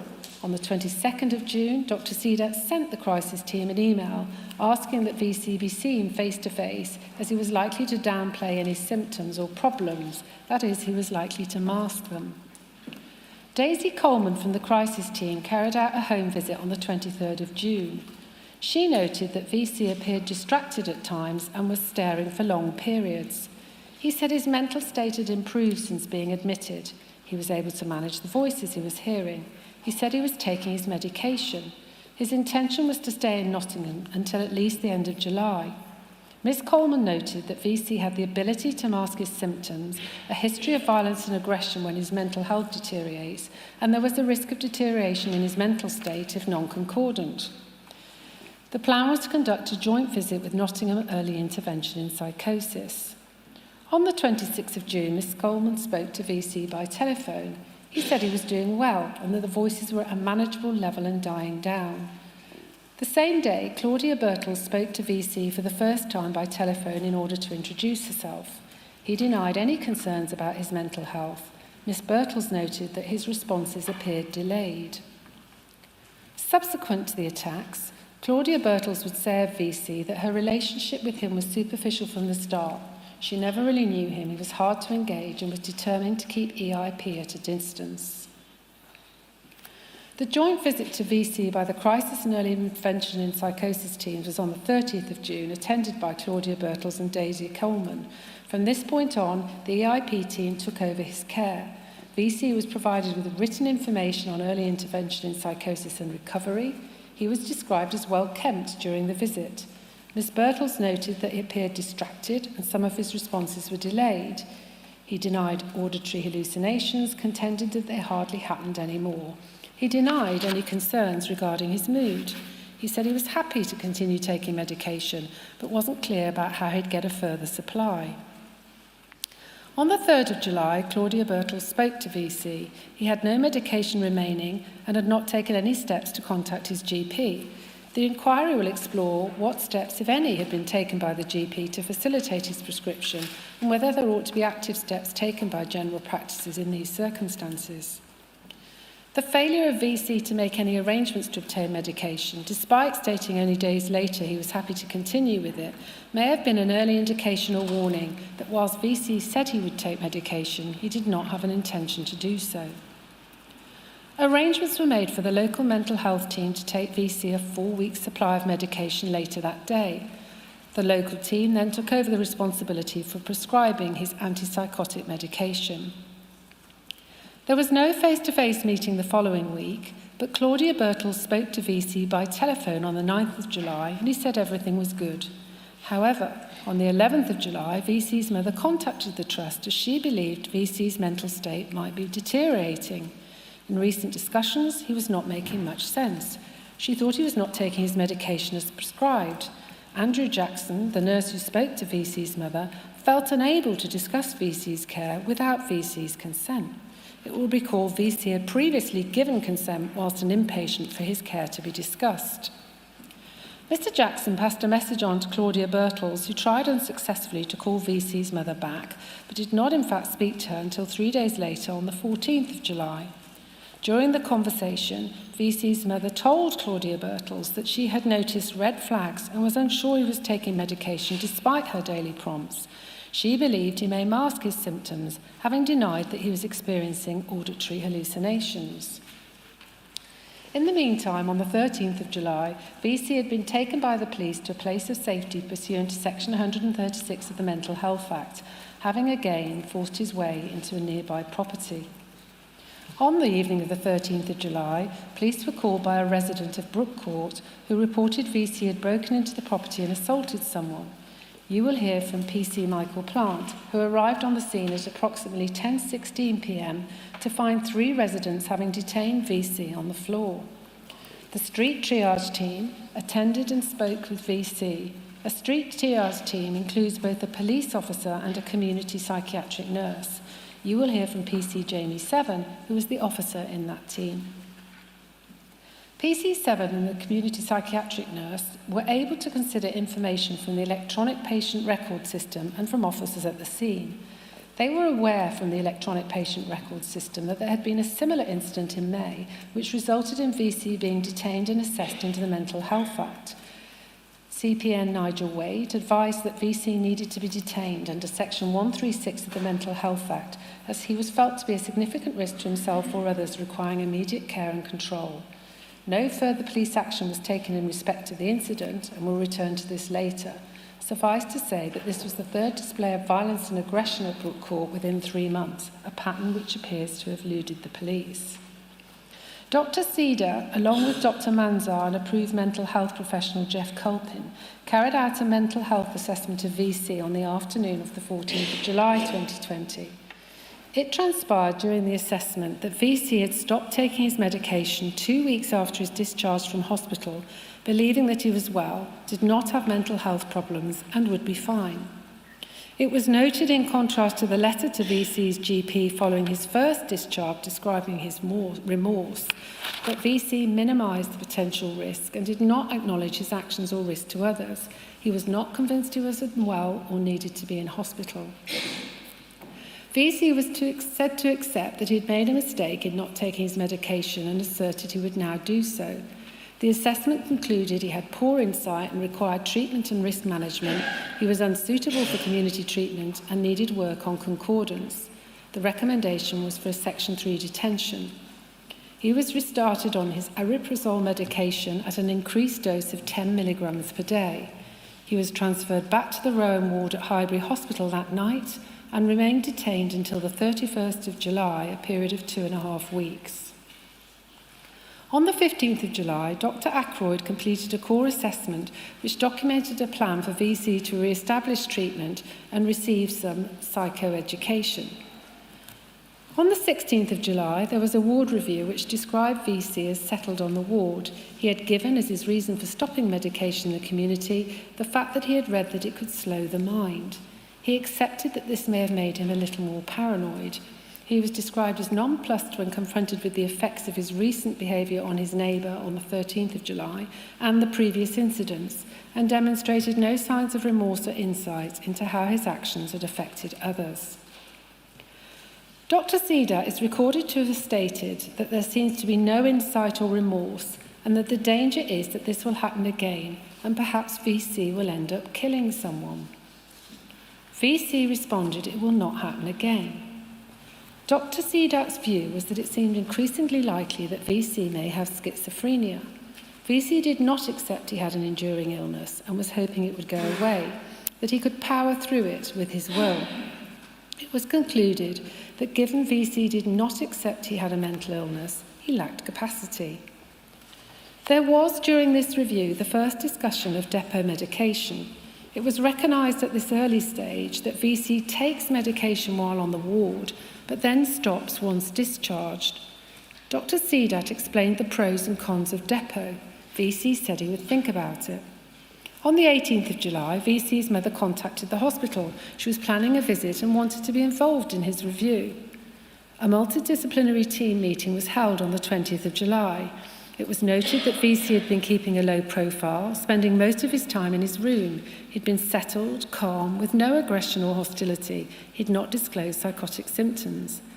The plan for VC was to have occupational therapy and psychological interventions to work on insight and concordance. An occupational therapist met with VC, but in fact he declined occupational therapy input. A ward review held on the 21st of July was attended by VC's mother and brother, as well as Claudia Birtles.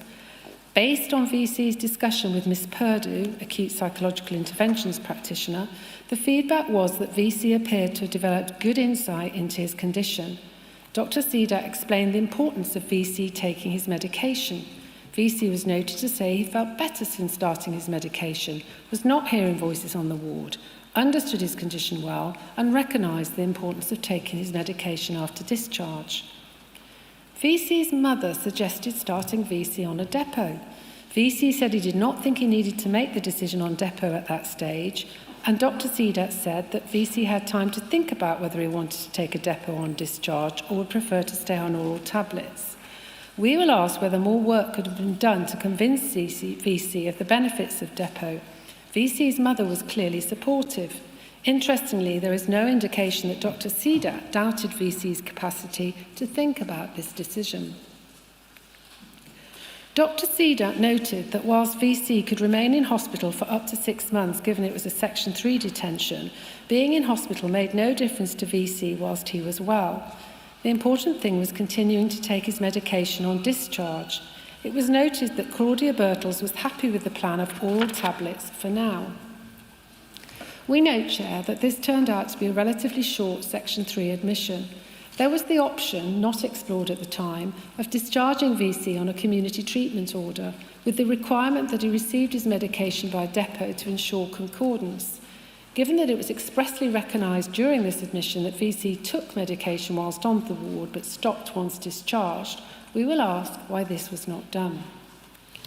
At the multidisciplinary team meeting on the 27th of July, it was noted VC was polite and pleasant on the ward, appeared to be remorseful and said he would take his medication on discharge. There was no overt sign of psychosis.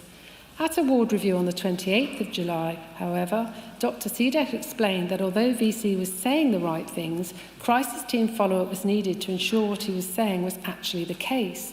Dr. Cedek advised VC that he would need to take medication for 2 years. VC agreed that he had difficulties with his mental health again and acknowledged the importance of taking his medication when discharged.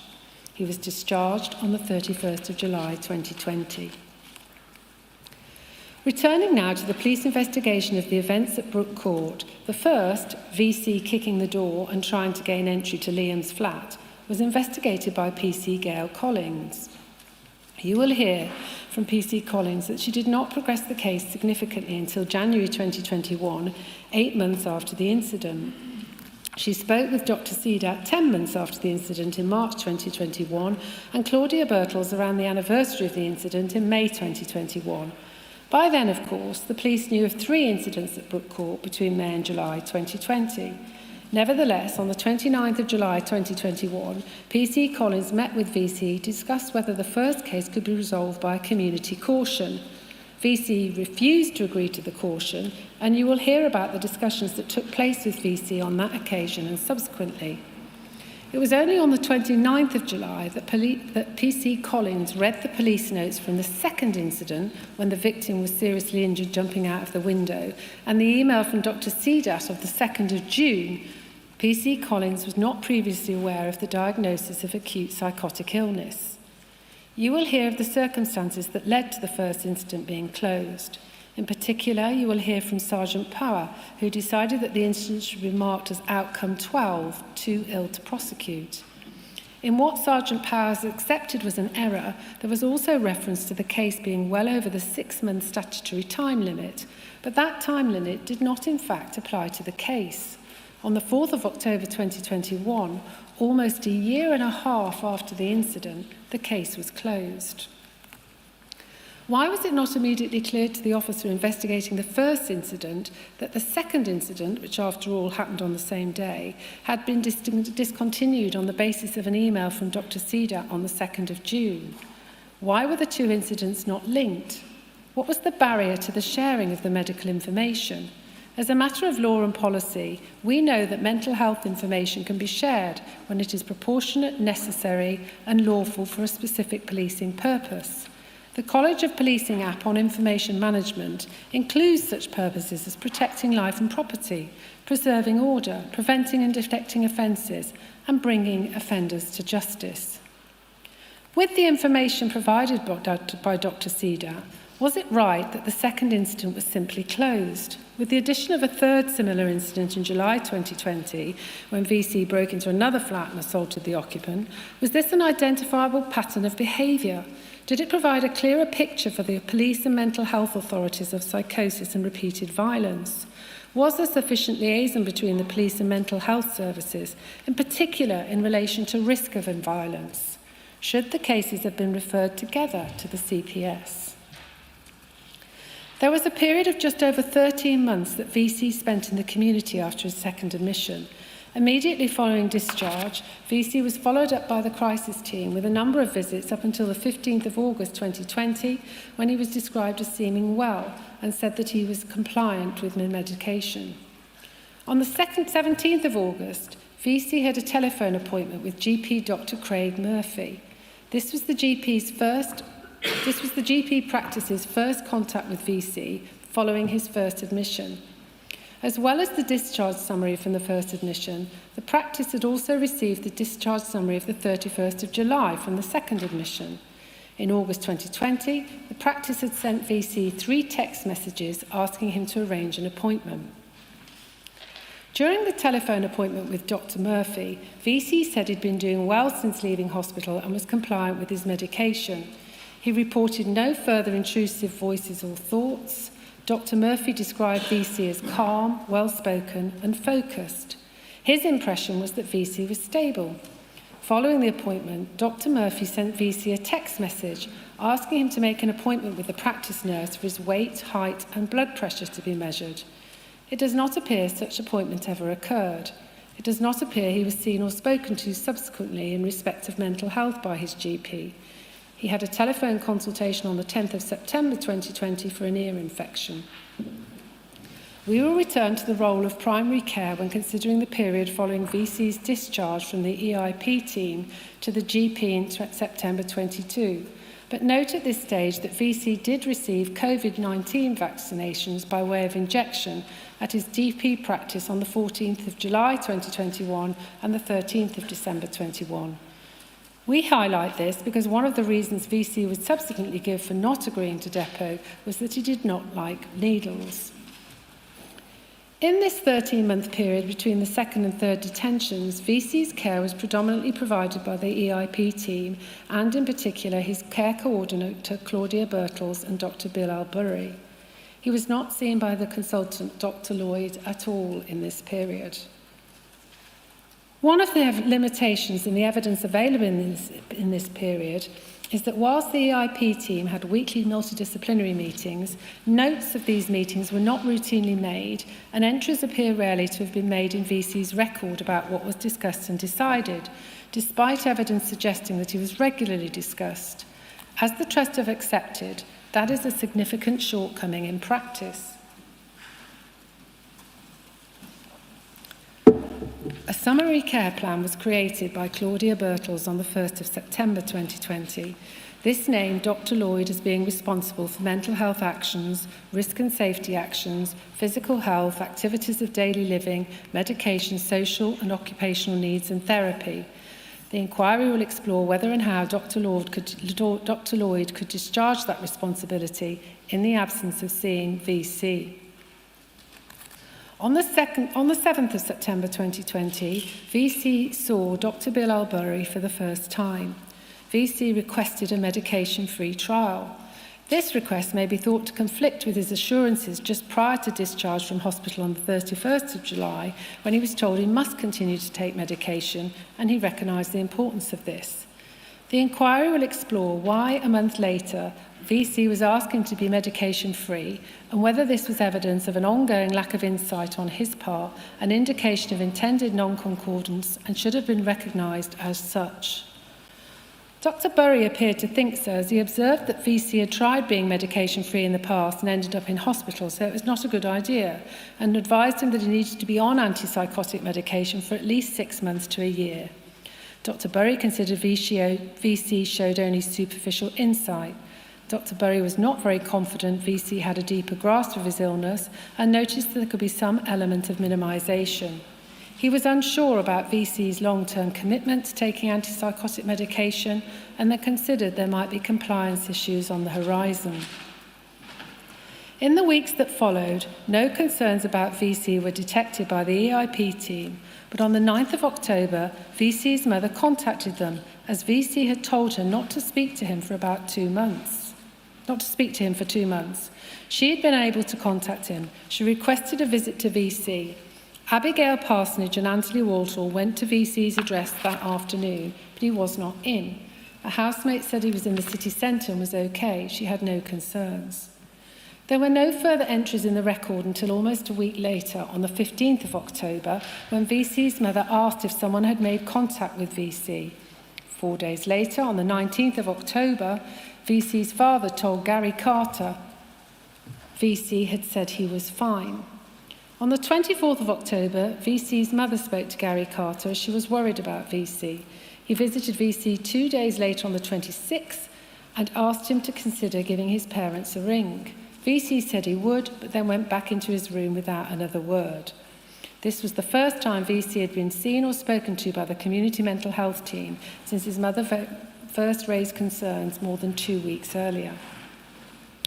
Meanwhile, on the 4th of November, VC met with Dr. Stuart McWilliam, his personal tutor at the University of Nottingham, to discuss troubles he was experiencing with his studies. By this time, VC was in the 4th year of his degree. He decided to interrupt his studies, and this was formally signed off 6 days later. He left the university until September 2021. VC contacted his previous inpatient consultant, Dr. Cedar, on the 5th of November. Dr. Cedar was surprised to be contacted by VC, given he was not involved in his care, and advised him to contact his community team. Dr. Cedar recorded in the notes that he felt, based on the interaction, VC needed more close monitoring and regular visits, otherwise he will end up in hospital. In light of VC's call to Dr. Cedar and Dr. Cedar's note, nurses Gary Carter and Abigail Parsonage visited VC the following day. VC asked if he may contact Dr. Burry or the medical team for advice. He was reluctant to explain what advice he needed. Gary Carter had taken a month's supply of medication with him, as VC's medication was at this point overdue. The inquiry will explore why medication had not been provided prior to it becoming overdue. However, VC reported he had 10 tablets left, which, given his repeat prescription was overdue, was a clear indication that VC was not compliant with his medication. An appointment was arranged with Dr. Burry to determine a possible deterioration in his mental state. On the 10th of November 2020, Claudia Birtles spoke to VC. He wanted an appointment that day, saying he'd something very important to discuss that he was hesitant to speak about over the phone. Dr. Burry and Ms. Birtles carried out an urgent home visit that afternoon. There were noted to be no signs of self-neglect. VC described as pleasant and cooperative and looking more engaging than he had previously.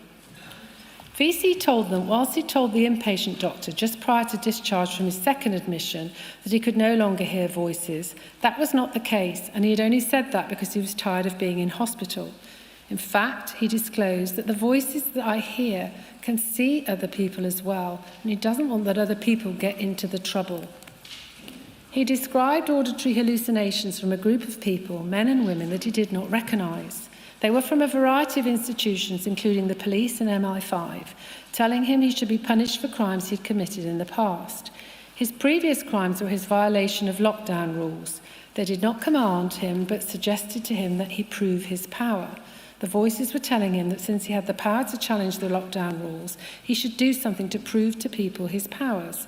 He believed the voices were real experiences, not the result of mental illness. He said he was taking medication regularly, apart from missing a couple of odd days. He denied any thoughts of harm to himself or others. Dr. Burry's impression was that VC came across as psychotic with escalation of symptoms. The risk was described as currently contained with a need to optimise antipsychotic treatment. His dose of aripiprazole was increased to 15 milligrams per day. The inquiry will ask whether there was greater significance to these disclosures beyond an escalation of symptoms. Did they confirm that VC was misleading when reporting that he was taking medication and had only missed a couple of days, and that he had misled when an inpatient to obtain a swifter discharge? Was it an opportunity to engage in more detailed understanding of the role of the voices in VC's behaviour? Following the increased dose of medication, VC reported that the voices were quieter, though he remained unsure that they were a symptom of psychosis. On the 7th of December, he was seen by Claudia Birtles after he'd secured a job working in a warehouse. He described his work colleagues as okay to work with and his mood and sleep as good. He was able to keep calm and carry on through the auditory hallucinations. Ms. Birtles' impression was slow but steady progress. She could not identify any acute risks VC posed to himself or to others, and there was no self-neglect. VC confirmed he was not keen on CBT therapy. I pause to note, Chair, that at various stages of treatment, VC was offered different non-pharmacological treatments, all of which, as in this case, he refused. Should more have been done to pursue these treatments? On the 17th of December, VC reported both that he had plenty of medication left and that he'd been taking it daily.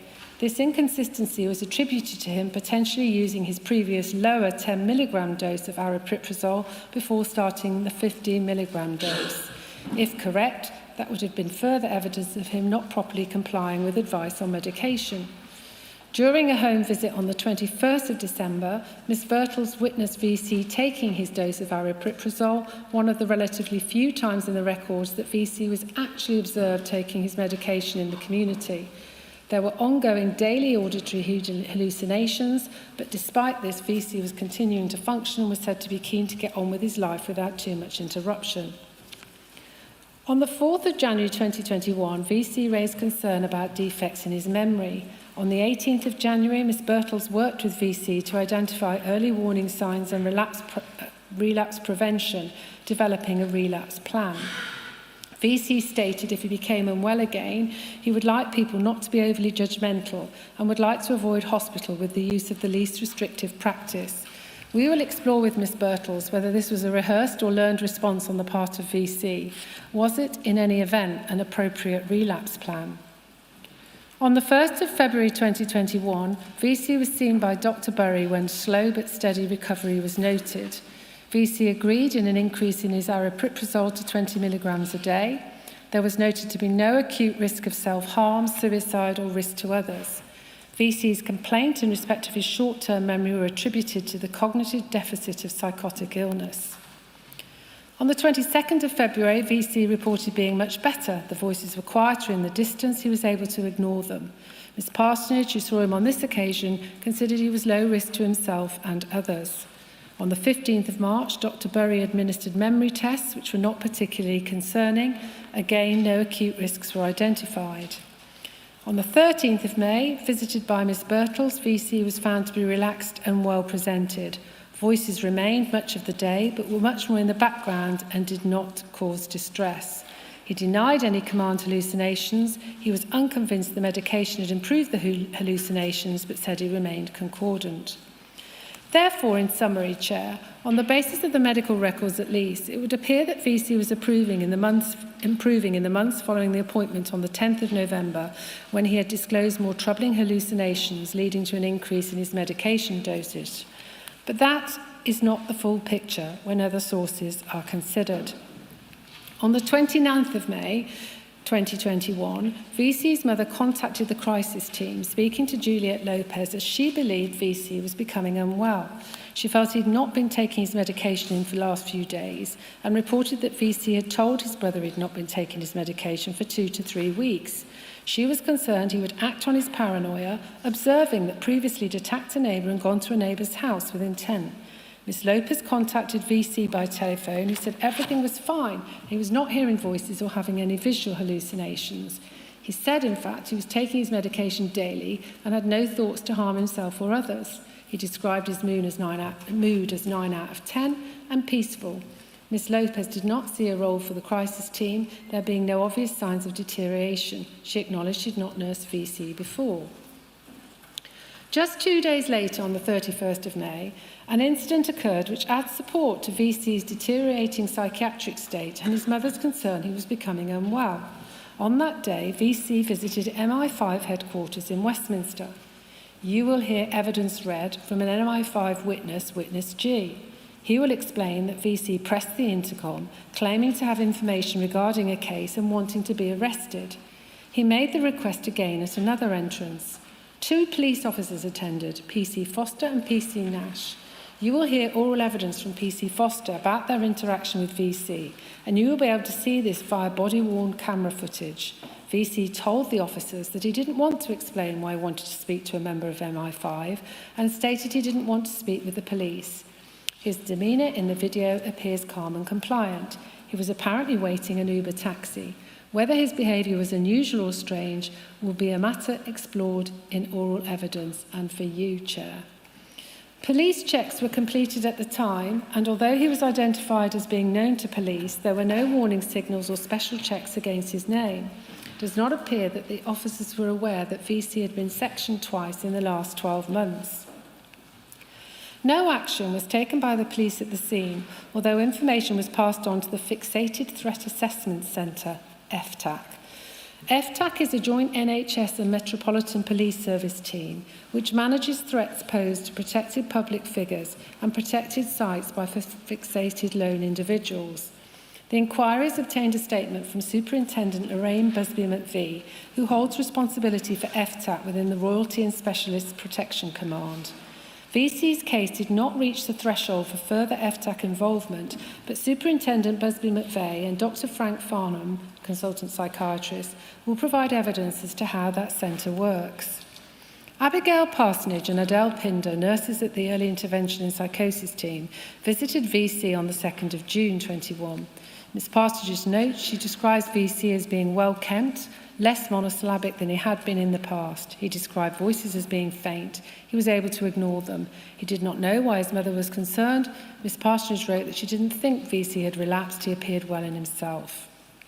On the 17th of June, VC's mother texted the care coordinator, Miss Birtles, stating that the telephone call from Miss Lopez and the visit by Miss Parsonage and Miss Pinder had put her mind at rest.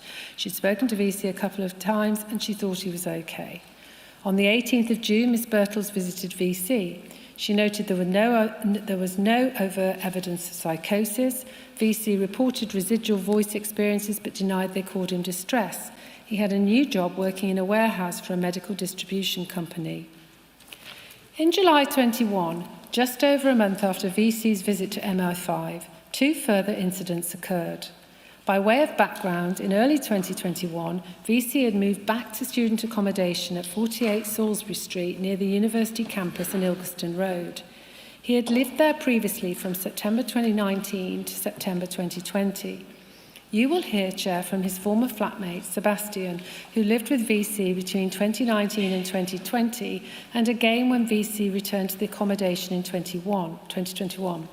Sebastian will describe 2 incidents in July 2021 which caused him to leave the accommodation. The first of the 2 incidents occurred on the 5th of July. VC grabbed hold of Sebastian and forced him back against the wall. You will hear Sebastian recall that VC said to him, "People are going to contact you. When they do, tell them I will find them." Sebastian describes calling the police and later seeing PC Amy panel at Radford Police Station. They discussed placing a marker on VC for the appropriate agency to follow up.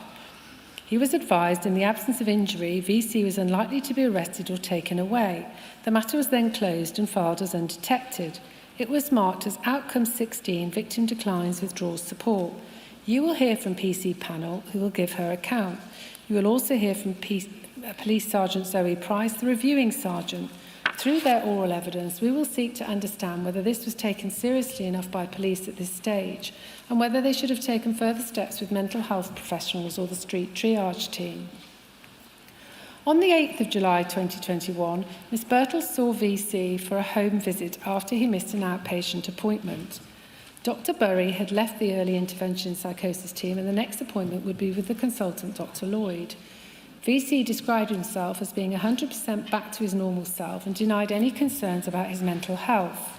He described the voices as barely noticeable. He did not register them anymore. He reported taking his medication daily, and whilst he wished to be off medication, he had no immediate wish to come off the tablets. The second of the 2 incidents occurred just over a week later. On the 14th of July 2021, at around 5 a.m, Sebastian heard VC trying to get into his room, which was locked. He was sufficiently worried to agree a plan with a friend to leave the flat. He also sent a message to PC Panel, informing her of the incident and asking whether it was something worth reporting to the police. No response was received. On the 6th of August 2021, Gary Carter rang VC because his medication was due. He was going to deliver it. Gary Carter described VC as seeming abrupt and a little rude on the telephone. When he visited him, he was short with Gary Carter and not as friendly as he'd known him in the past. On the 9th of August, VC failed to attend an appointment with Dr Lloyd. Concern that he might be relapsing was noted, but when Miss Birtles spoke to him by telephone, VC said he was unaware of the appointment. He said he was too busy for an appointment the following day. Miss Birtles and Dr Sasidaran visited VC on the 10th of August. He said the voices were faint, he wasn't distressed by them, he denied thoughts of harming others. He didn't believe he had mental health problems, said he would follow medical advice and continue to take his medication. The recorded impression was that his mental health was stable. On the 16th of August, VC turned up at Highbury Hospital wanting to speak to Dr Sedan. Instead, he spoke to Ms Amanda Smiley. He told her he wanted to discuss with Dr Sedan whether there was an alternative explanation for the voices he heard. He asked whether staff on the ward heard voices and whether they communicated with artificial intelligence. Abigail Parsonage and Adele Pincer from the EIP team visited VC on the 19th of August. VC said he was not expecting them until Thursday, but it was, in fact, a Thursday. VC told them they could not come in and he didn't have time to talk. When asked if he was taking his medication, he paused before responding, yeah. He seemed guarded and less friendly and warm. He looked more unkempt. Their impression was he was likely relapsing, and whilst no risks were noted, it was acknowledged to be difficult to assess because of VC's guarded presentation. The plan was to liaise with Claudia Birtles, the care coordinator, when she was back from leave. Claudia Birtles and Gary Carter carried out a home visit on the 31st of August. The note of that visit describes VC as slightly confrontational and appearing suspicious of their intentions. He confessed that he was no longer taking his medication and stated he had no intention of continuing with treatment. He said he had not been taking medication for days, was not psychotic and never had been, had no intention of seeing the EIP any longer. They were working in collaboration with the judicial system and had created technology to cause his voice experiences and monitor him. It was noted at this point that VC was relapsing, had no insight, there was a risk of further decline in his mental state and in respect of risk to others. Previously, when unwell, he'd broken a neighbour's door. Ms. Birtles and Ms. Carter did not feel it was safe to continue to push the assessment. VC was referred for a mental health assessment that day. His risk assessment was updated by Claudia Birtles for the first time in over a year, identifying the risk of a further deterioration of his mental state. He was visited twice, 2 days later on the 2nd of September for the assessment, but he wasn't in, and on the 3rd of September, Ms. Birtles spoke to VC's mother. The previous evening, VC had spent much of a call to his mother talking about the government monitoring him. He told his mother he'd stopped his medication and no longer wanted to see the EIP team. On the 3rd of September 2021, there was a further serious incident. VC assaulted a police officer, PC Barnaby Pritchard. A warrant had been obtained to detain VC under Section 135 of the Mental Health Act. Police attended to assist the medical professionals, Dr. Lomas and Dr. Manzar, who were already at the address. VC was refusing to go with them. You will hear that PC Rachel Wakefield knocked on the door several times and VC opened the door. He refused to go. Dr. Lomas explained to VC that he was required to go. VC appeared calm, and you may think, Chair, purposely removed his glasses. He implied that he would use violence against the male officers but not female officers, saying, "No one's going in an ambulance. I don't have a history of mistreating women. Gentlemen, if you want to take me out, I prefer you do." He soon after attacked PC Pritchard, and the inquiry will hear evidence about what occurred. VC was sprayed and tasered twice to bring the attack under control. The events are recorded on body-worn camera footage. Some people may find it distressing to watch. VC is seen congratulating the officer at the end of the encounter, saying, "You did good, yeah, that was something, and you didn't go down." During the execution of the warrant, unused medication dating back to February 2021 was found at VC's flat. VC was taken to the Queen's Medical Centre for treatment as a result of the taser deployment and then to the Cassidy Suite, a place of safety at Highbury Hospital. There, a mental health assessment was undertaken that evening by Dr. Lomas, Dr. Manzar and approved mental health professional Amy Staples. VC told the assessment team, politely it is noted, that no assessment's going to happen and they were not going to admit him to any hospital or give him any medication. VC would not be drawn on any discussion. The assessing team's view was that VC was experiencing a relapse of his psychosis, and it was clear from the assault on PC Pritchard that he posed a significant risk of violence to healthcare staff attempting to treat him. The assessment concluded that the risk of serious assault to hospital staff was high and immediate. The team agreed to recommend his detention under Section 2 with a referral to a psychiatric intensive care unit, a more secure form of psychiatric ward. It was considered that he needed an intensive care unit bed to manage his mental health state and ensure the safety of others.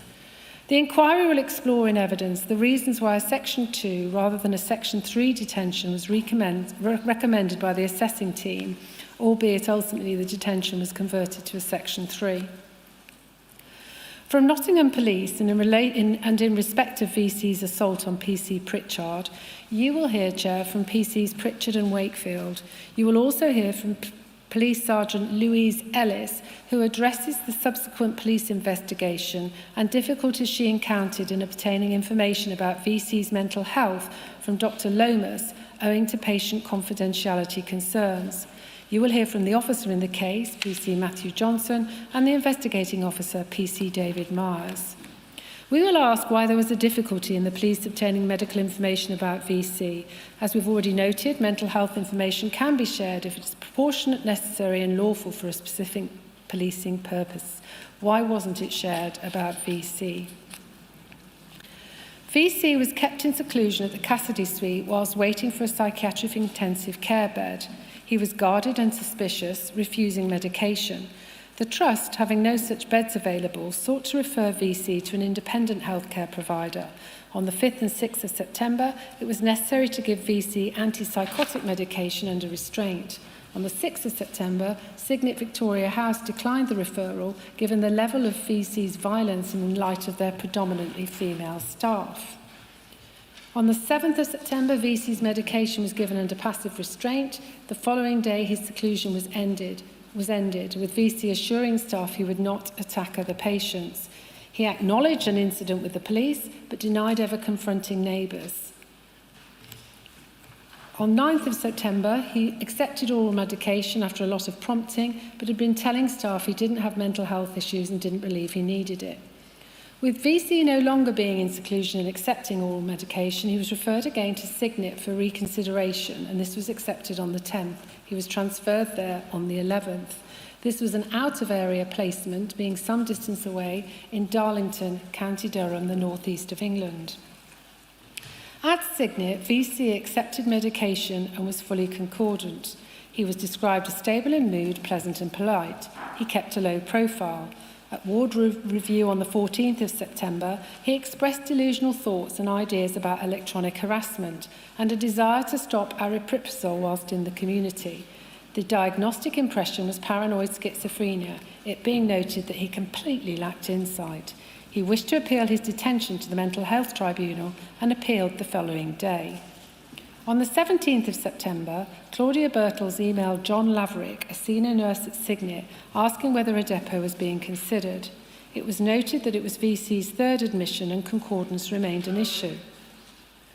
Mr. Laverick replied the same day, noting that VC was settled and concordant with his medication, and there was, as far as he was aware, no plan to commence a depot. He suggested that was best discussed when he was being stepped down from psychiatric intensive care. On the same day, Ms. Birtles spoke to VC ahead of the Mental Health Tribunal considering his detention. She prepared a social circumstances report. VC accused Ms. Birtles of being involved with the hospital in a cover-up. He asserted he had no issues with his mental health, did not have a psychotic illness, he was not mentally unwell. They discussed depot medication, with VC saying it would depend on the side effects, but it might be easier than taking medication daily. The inquiry will explore with witnesses whether a depot can be justified in circumstances where a patient is clear that they are taking medication in order to be discharged. Ms. Birtles attended remotely VC's ward round on the 21st of September, during which VC explained that he had, through his research, become aware of psychotronic harassment, a technology developed to transmit thoughts and voices into an individual's head. He had believed he'd been subjected to that harassment since the previous year, but it had ceased as he was no longer hearing voices.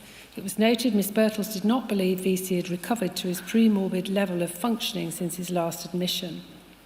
On the 23rd of September, the Mental Health Tribunal decided that VC was to remain detained. VC participated in the hearing and told the tribunal he'd consistently taken his medication for 13 months, up to August 2021. The tribunal, meanwhile, concluded there is unequivocal evidence that the risks to others when VC is unwell are high and that relapse occurs rapidly and is difficult to manage. These risks eventuated very recently, and it is important that they are minimised so far as is reasonable before VC is discharged into the community. The same day, Signet sent to the Trust a clinical update that VC was ready for step-down, there having been no incidents of violence or aggression, and him being fully concordant and self-supporting. The Trust responded by insisting that any step-down be to a local provider rather than an out-of-area one. On the 24th of September, a mental health assessment was undertaken which recommended that VC be detained pursuant to Section 3 of the Mental Health Act. On the 28th of September, VC stated he wished to continue taking oral medication rather than being on a depot. VC's mother spoke to Claudia Birtles, telling her she'd had no contact with Signet and they had not returned her numerous calls. Dr. Sholiakova, from whom you will hear, consultant psychiatrist, reflects in her evidence of this inquiry that communication between services was generally a problem and that communication with VC's nearest relatives was not as good as it perhaps should have been. We will ask why. On the 30th of September, VC was accepted by Priory Arnold, a local private hospital. He was transferred there on the 1st of October. This was an acute ward rather than a psychiatric intensive unit. His consultant was Dr. Gurusinghi, psychiatrist. On arrival at the Priory, it was noticed that VC was happy to continue treatment as an inpatient but was keen on discharge. A high risk of violence and aggression was noted. On the 10th of October, VC brought a hammer to the ward after a period of leave. The recollection of Dr. Gurusinghi is that VC said this was because he was moving to a new house and needed to hang items. Dr. Gurusinghi cannot recall whether he had concerns at the time, but was satisfied VC remained calm and cooperative. We will pursue whether the question of retention of a hammer by a patient with a history of violence and aggression within the community was adequately explored. Dr. Gurusinghi describes VC's condition during his admission as improving consistently, with him demonstrating better insight. He was fully compliant with treatment and engaged at multidisciplinary teams. Dr. Gurusinghi says he did not have ongoing concerns about a risk of violence aggression at the time of his discharge. He does not recall discussing depot medication with VC. He says, I would have considered the depot option if there was any evidence of non-compliance during the admission period, if it expressed negative views of medication, or if there was any evidence or suspicion of secreting medication. On the 18th of October, VC was released from his section. He remained at the Priory on a voluntary basis until the 22nd of October, when he was discharged. Whilst VC had been detained, he had resumed his degree at the University of Nottingham. Indeed, in September and early October 2021, VC liaised with academic staff at the university about his return to studies. The university was unaware of VC's admission at the time and remained unaware until the 18th of January 2022. You, Chair, may wish to consider whether this represents an astonishing failure of information sharing. There was a degree of confusion in respect of VC's discharge from the Priory, which will be explored in evidence. VC was discharged on the morning of the 22nd of October, which was a Friday. Neither the EIP team nor VC's mother appeared to be aware of the discharge initially. The crisis team were too busy to carry out a follow-up appointment over the weekend. VC turned down an appointment with Claudia Birtles on Monday the 25th of October on the grounds that he was busy with a group project. Ms. Birtles did speak to him by telephone on the Monday.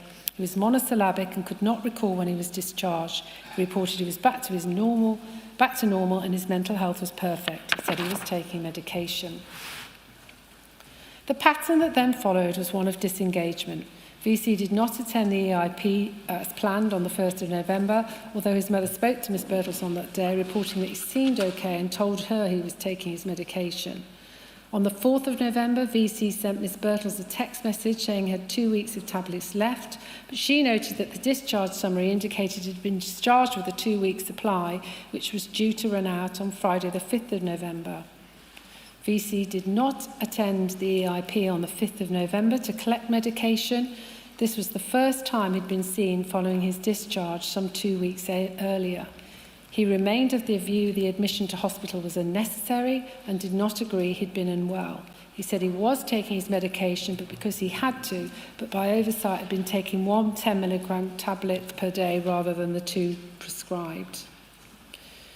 VC failed to collect medication on the 12th of November 2021 and didn't attend his appointment with Dr. Lloyd on the 15th of November.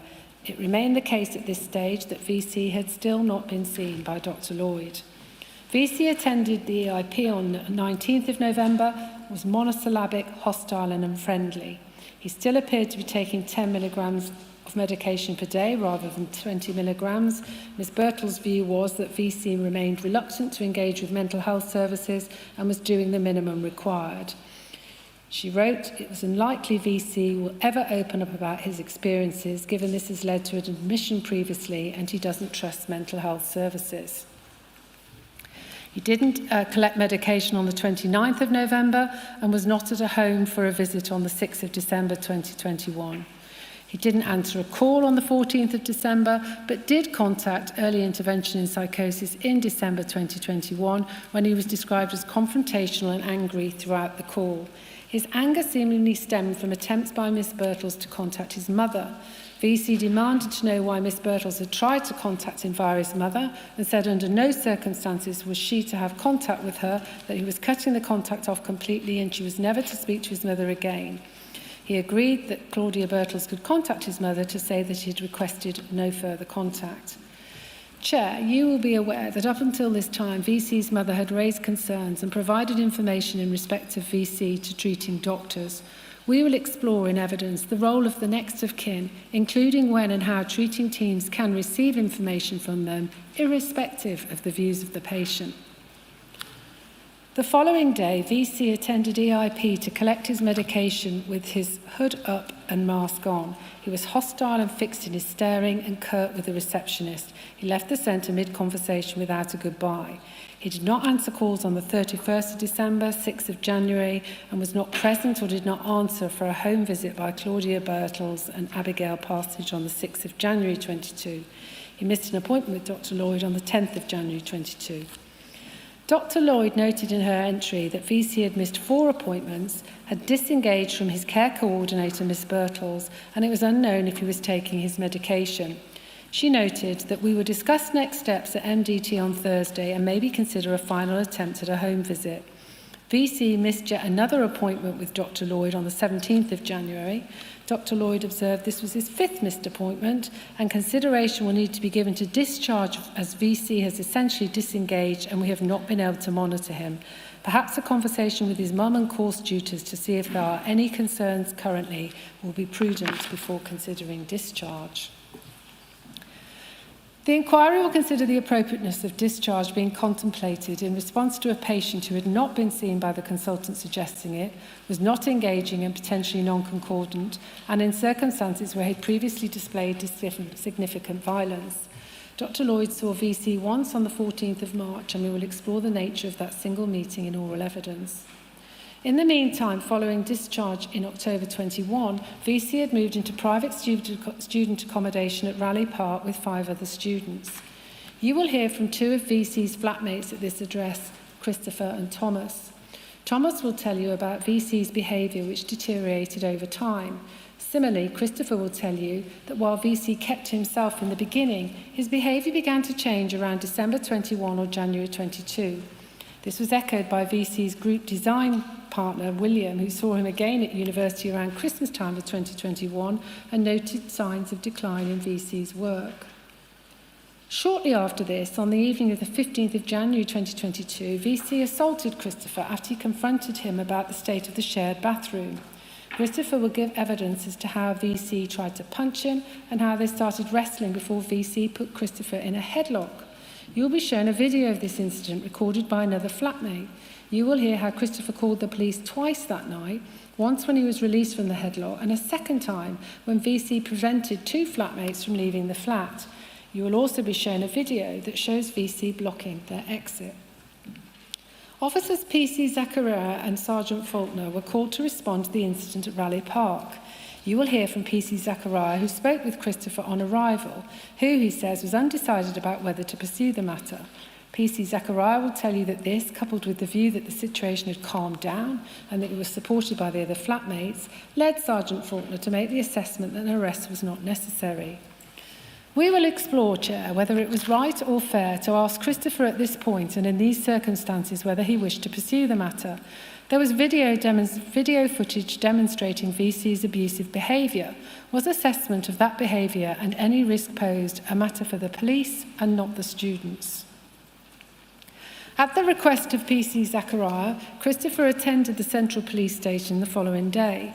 It was here that he confirmed the facts of the incident and advised PC Zachariah that he did not want to pursue action against VC, but only wanted him out of the property.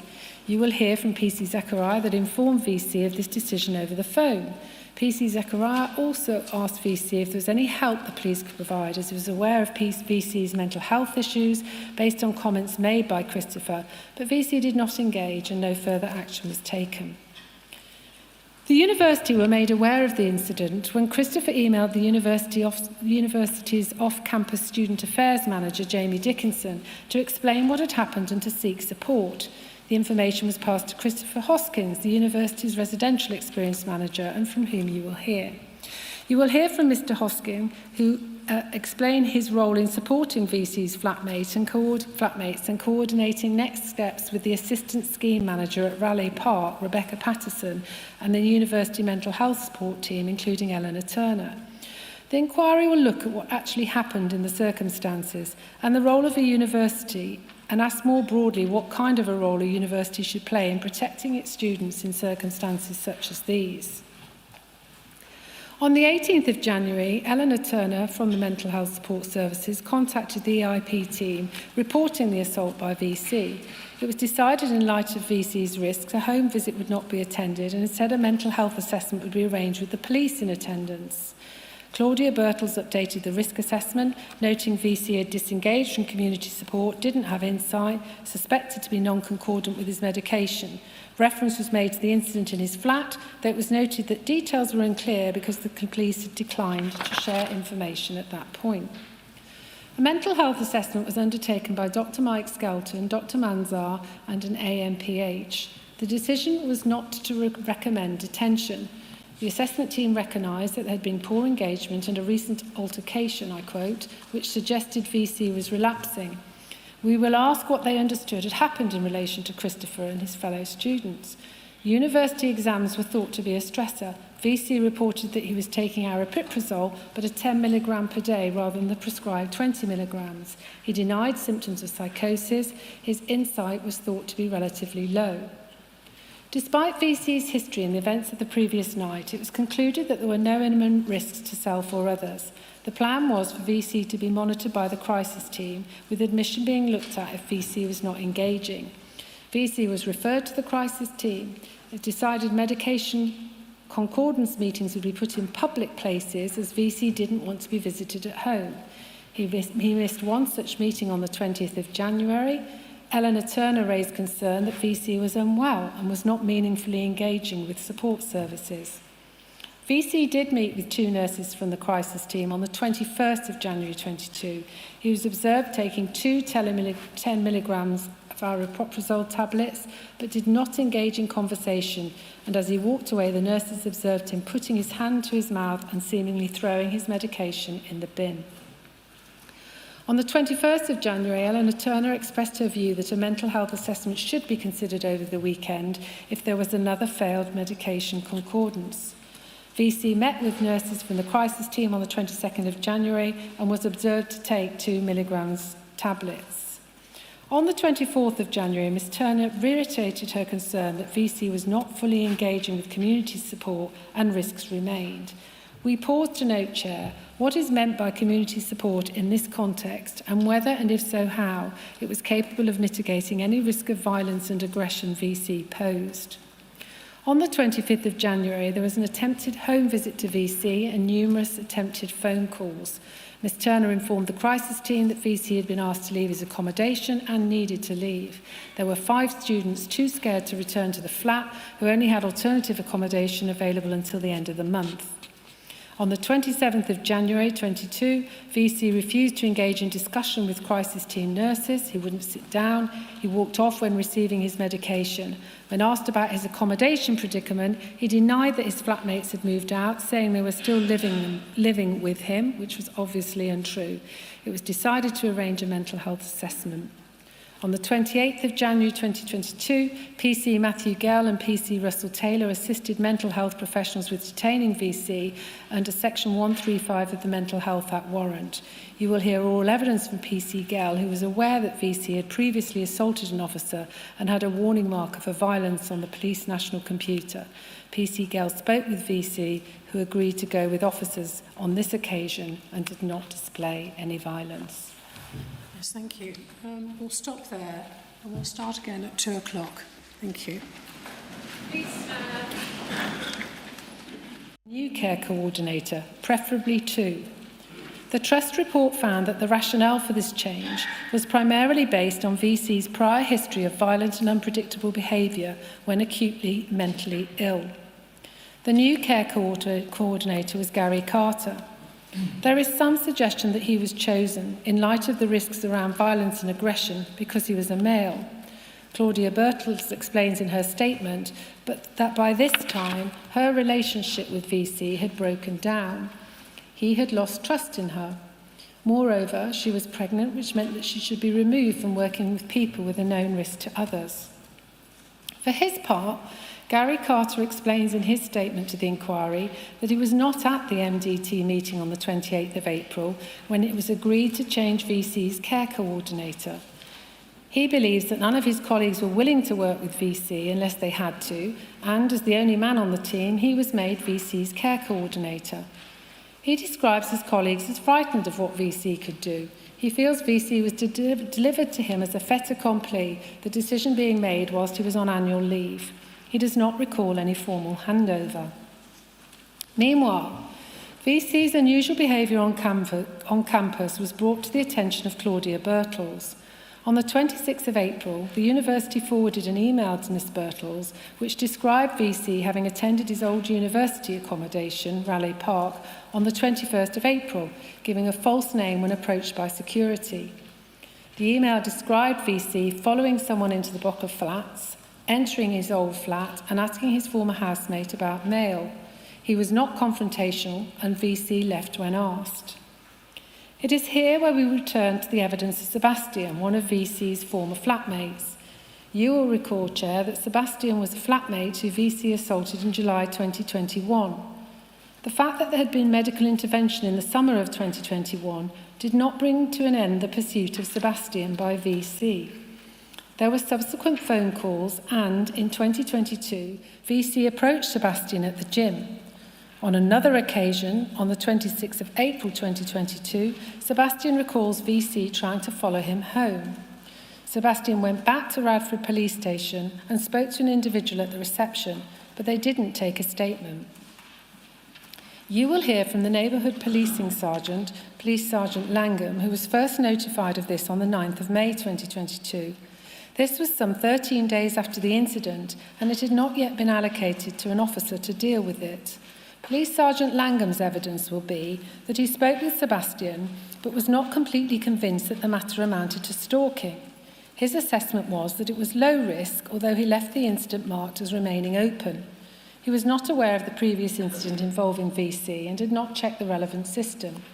Chair, it will be a matter for you to determine whether the level of risk VC posed was addressed adequately or at all in the circumstances.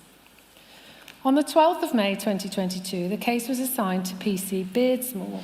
According to the log, PC Beardsmore stated that he offered advice on how to handle the circumstances should there be any further contact, and that the caller requests the matter to be logged only and him, presumably VC, not be spoken to. PC Beardsmore marked that the incident could be closed.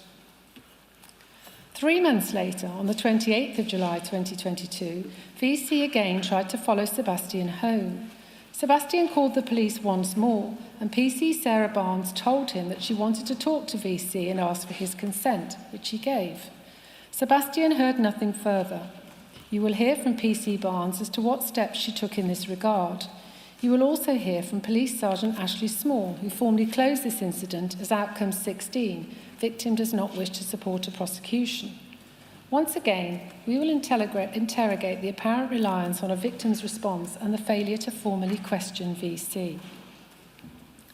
You will hear evidence about the tools and policies in place at both the national and local level within Nottinghamshire, which are intended to guide how the police should investigate potential stalking incidents. This includes stalking screening tools, a specific stalking procedure, and guidance on what lines of inquiry to pursue. You, Chair, may wish to consider whether these stalking incidents were taken sufficiently seriously by the police, and if not, why not? Why were they not linked together to give a broader picture of VC's actions towards Sebastian? What did they suggest about VC's focus? What about VC's previous episodes of violence? Did the police ask sufficient questions and pursue all reasonable lines of inquiry to ensure they understood the level of risk posed by VC? Could other options, such as the completion of an adult concern public protection notice, which could have led to more effective liaison between the police and other agencies involved with VC at that time, have been explored? On the 13th and the 27th of May 2022, VC was seen by Mr. Carter when collecting his medication. Both appear to be brief interactions. Certainly the note of the attendance is short. On the 27th of May, VC was described as seeming to be in a good mood. VC did not attend to collect his medication on the 10th of June and missed his appointment with Dr. Lloyd on the 13th of June.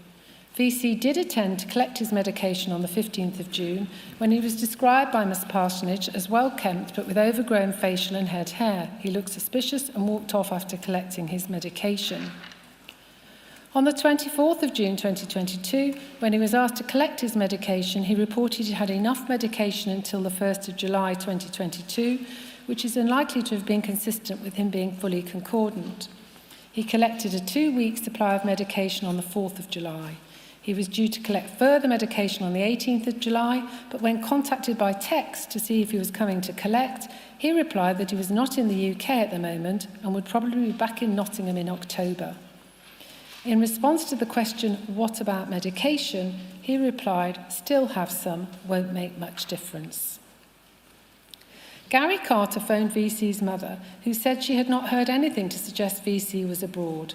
Attempts to contact VC were unsuccessful. On the 27th of July, VC's mother spoke to Gary Carter, confirming that she had spoken to VC and he was in Nottingham. VC missed an appointment with Dr. Lloyd on the 1st of August 2022. An attempted cold call by Gary Carter and Paul Williams, a healthcare assistant, on the 4th of August 2022 was to an address where the occupants told them VC did not live. Gary Carter noted that VC, quote, has a history of giving false addresses.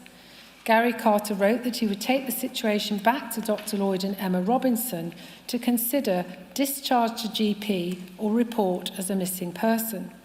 These appear to be two quite different routes. The inquiry will explore the rationale for considering discharge in a patient with VC's history and risk. On the 9th of August, it was noted that VC had requested access to his notes, giving a different address from the one the EIP team had. It does not appear a visit to this address was attempted. Gary Carter explains that he was too busy to visit. Instead, on the 17th of August, some 8 days later, Mr. Carter wrote to VC, failing to copy the GP at the new address, stating, "It seems like a long time since we last met. Could I do something to help you? Do you still want to engage with our services at this time? Perhaps you could give me a ring and we could have a chat. I still have a supply of your medication here at Stonebridge if you want them. Can we have a chat and work something out together?" The inquiry will explore the extent to which, upon receiving a new address for VC, who appeared not to be engaging, the timing and nature of this attempt at re-engagement was likely to be effective. Are there limitations on the ability of community mental health teams to deliver assertive outreach, and if so, why? Chair, you will hear evidence about the concept of assertive outreach and whether and how this can succeed in improving engagement. What skill mix is needed for it to be effective? We will explore whether and if so, how the public and individual patients can benefit from it. On the 31st of August, Gary Carter spoke to VC's mother, who said she'd not seen VC face-to-face for many months, but had spoken to him in the last week. Mr. Carter noted that he'd arranged a visit with a colleague to see VC. As I have said, no visit was carried out to this address. Addresses for VC. Before turning to VC's discharge, we should say something more about known addresses provided for VC. VC's address history is not entirely clear and will be developed in oral evidence only to the extent that it is necessary to do so. VC's address on his UCAS application in 2017 was a Birmingham address. His first known address in Nottingham was student accommodation, Chatterley Court, Raleigh Park, from September 2017 to May 2018. On the 1st of August 2018, an Ilkeston Road address was entered on VC's Amazon account. From the 27th of August 2019, Severnbrook Court was included on the account. Severnbrook Court is where VC was arrested in May 2020. From September 2019, VC shared a tenancy for 12 months at 48 Salisbury Street, otherwise known as the Marquis of Lawn, 20 Middleton Street, with Sebastian and others. This is where VC was discharged on the 31st of July 2020. It is unclear to the inquiry when VC ceased to have a connection to Salisbury Middleton Street. The address is included on a wage slip dated the 18th of November 2021 and a tenancy agreement dated the 5th of January 2022. VC obtained a 6-month tenancy in Sneytondale from the 5th of September to the 5th of March 2021 before returning to the Salisbury Middleton Street property in early 2021. VC was seen by the EIP team at the Middleton Street address in August 2021 and was removed from this address in respect of his third admission. In October 2021, VC was allocated student accommodation at Madison Court Raleigh Park, and to which he was discharged by the Priory in October 2021. Meanwhile, the early intervention psychosis team had his address at Queen's Road, Beeston, until they were told about his Madison Court address by Eleanor Turner on the 18th of January 2022. VC moved out of Madison Court following his assault on his flatmate in January 2022 and was discharged on the 23rd of February 2022 to an address in Ilkeston Road. In July 2022, VC told Abigail Parsonage that he was abroad and would probably be back in Nottingham in October. As stated previously, his mother told Gary Carter in July 2022 that he was in fact in Nottingham. On the 19th of October 2022, VC paid a rent deposit for an address in Burford Road, Nottingham, and was evicted from there on the 11th of June 2023 in respect of failure to pay rent. Turning now to the decision to discharge on the 23rd of September 2022. At a multidisciplinary meeting on the 22nd of December, the decision was taken to discharge VC. That meeting was attended by Dr. Lloyd, who had minimal experience of VC over the period in which she was the consultant psychiatrist in charge of his care. Neither Claudia Birtles nor Gary Carter, who had the most experience of management of VC outside of inpatient care, were present at the meeting. In addition, and perhaps remarkably, given discharge from services is a significant decision, no detailed note of this meeting was taken. There is simply a short entry within VC's medical records as follows. Discussion with MDT on the 22nd of the 9th 22, as no contact has been made with VC for a period of time, despite attempts to make contact and having done cold calls. Decision made within the team to discharge back to GP due to non-engagement, with view for GP to refer back to services in the future if needed. It will immediately be noted, Chair, that the cold call, singular rather than plural, was apparently to an incorrect address and no attempt had been made to visit VC at the correct address. The last interaction with VC was some 8 weeks earlier on the 18th of July 2022. The inquiry will explore what consideration, if any, was given when discharging VC to whether the disengagement and probable non-concordance indicated a deterioration in mental health and a further increase in the risks he posed. It is not clear what, if any, risk assessment was undertaken. Furthermore, the discharge process appeared to fall short of the trust guidance contained in their did not attend policy. VC was not given a warning letter advising of the consequences of failing to make contact. Crucially, no other agency appears to have been contacted prior to discharge. No attempts were made to assess VC's capacity.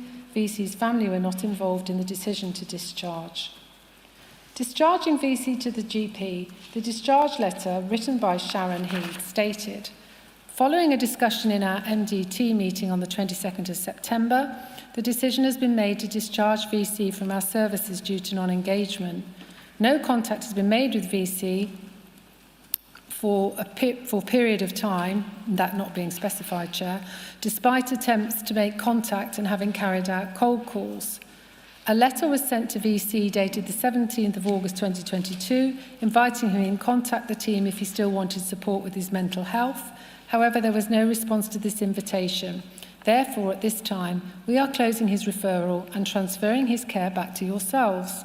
If VC chooses to engage with services or his mental health deteriorates, please re-refer back to our team in the future. Dr. Timothy Baker, the senior partner at VC's GP practice, fairly observes in his statement that no information with regards to his current risk or risks when not taking medication was shared with the practice at the point of discharge. There was no explanation of any risk he posed, no advice on management, medication needs, or concerns as to non-concordance. There was no explanation of any care plan. Turn now to following discharge between 23rd of September 2022 until the 13th of June. On the 28th of September 2022, a text message was sent to VC by the GP practice asking him to confirm his address. On the 29th, the message was sent to VC asking him to make an appointment with the GP for mental health review if this would be beneficial, and providing him with the mental health crisis line number. On the 30th of September, he was asked to book in for his long-term condition annual review. A further 2 text messages were sent on the 11th of November 2022 and the 21st of November. It does not appear VC responded to any of these messages.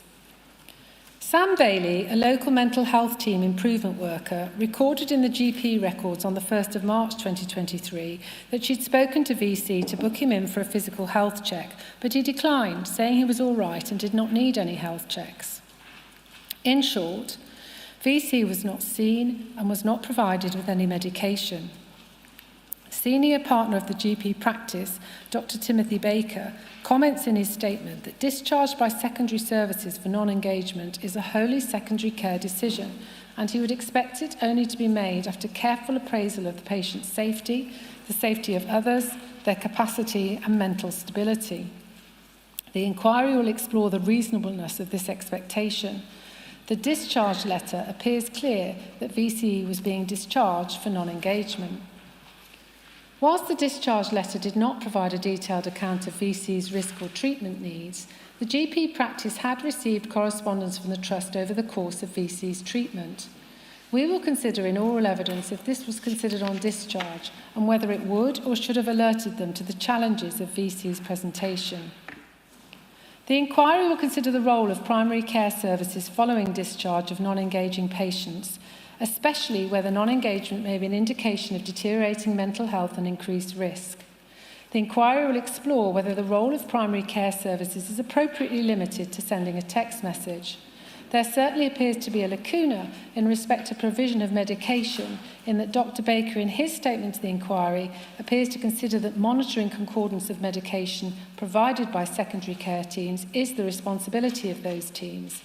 It does not appear that the GP practice took any steps to manage VC's prescriptions or make any efforts to ensure he received any.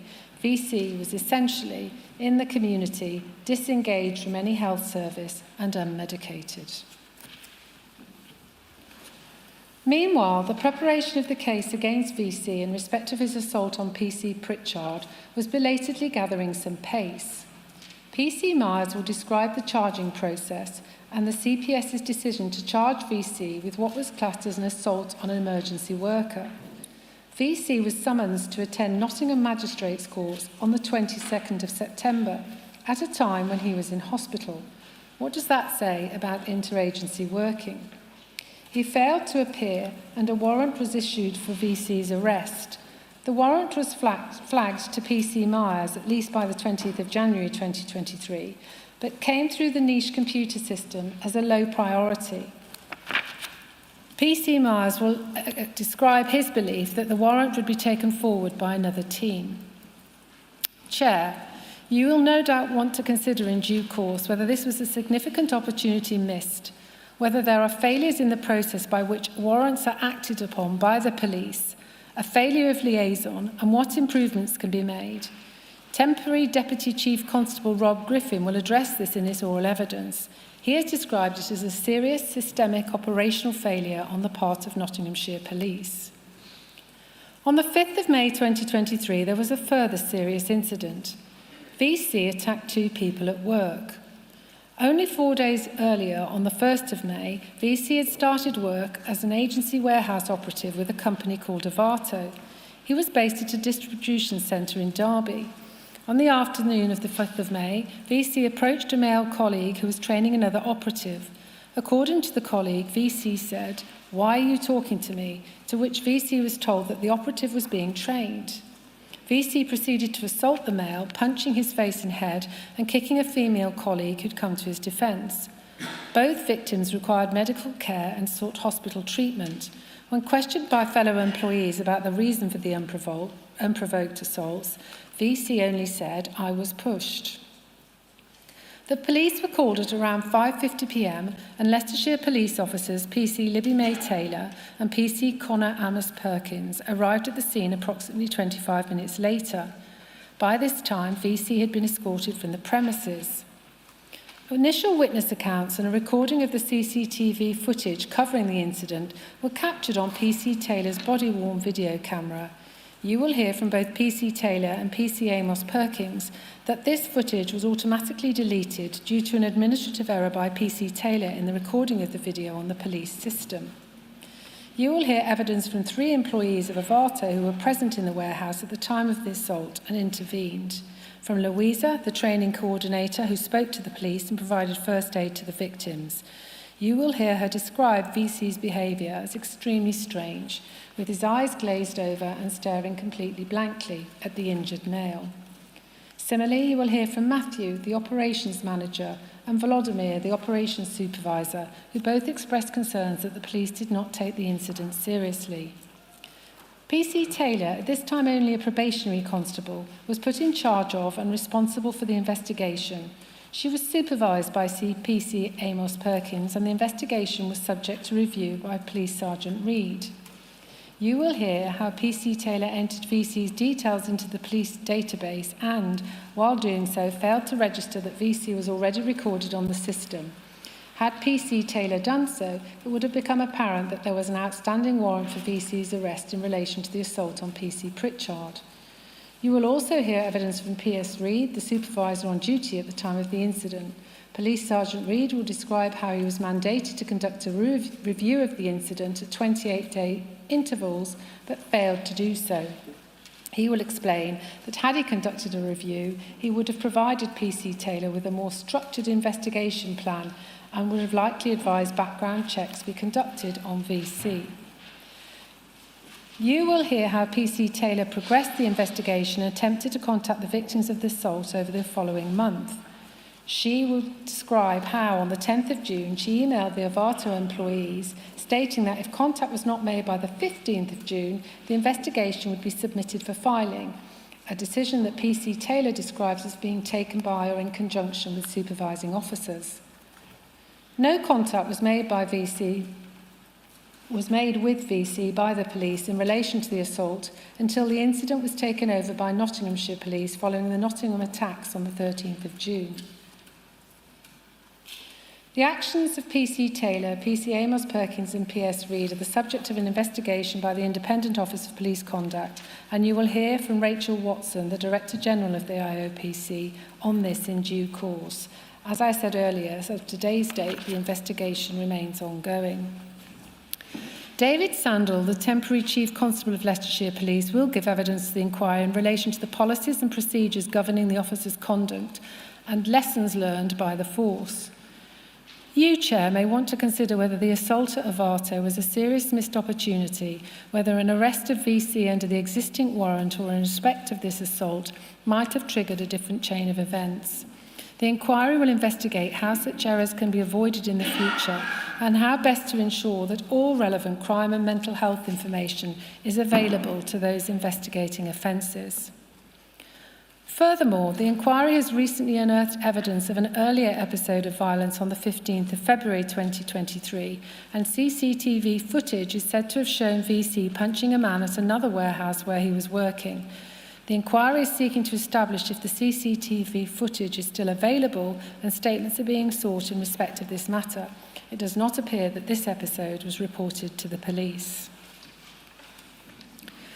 Chair, as I have set out, we will be hearing evidence and reviewing decisions made by the police, health professionals and the university in the period leading up to the attacks on the 13th of June.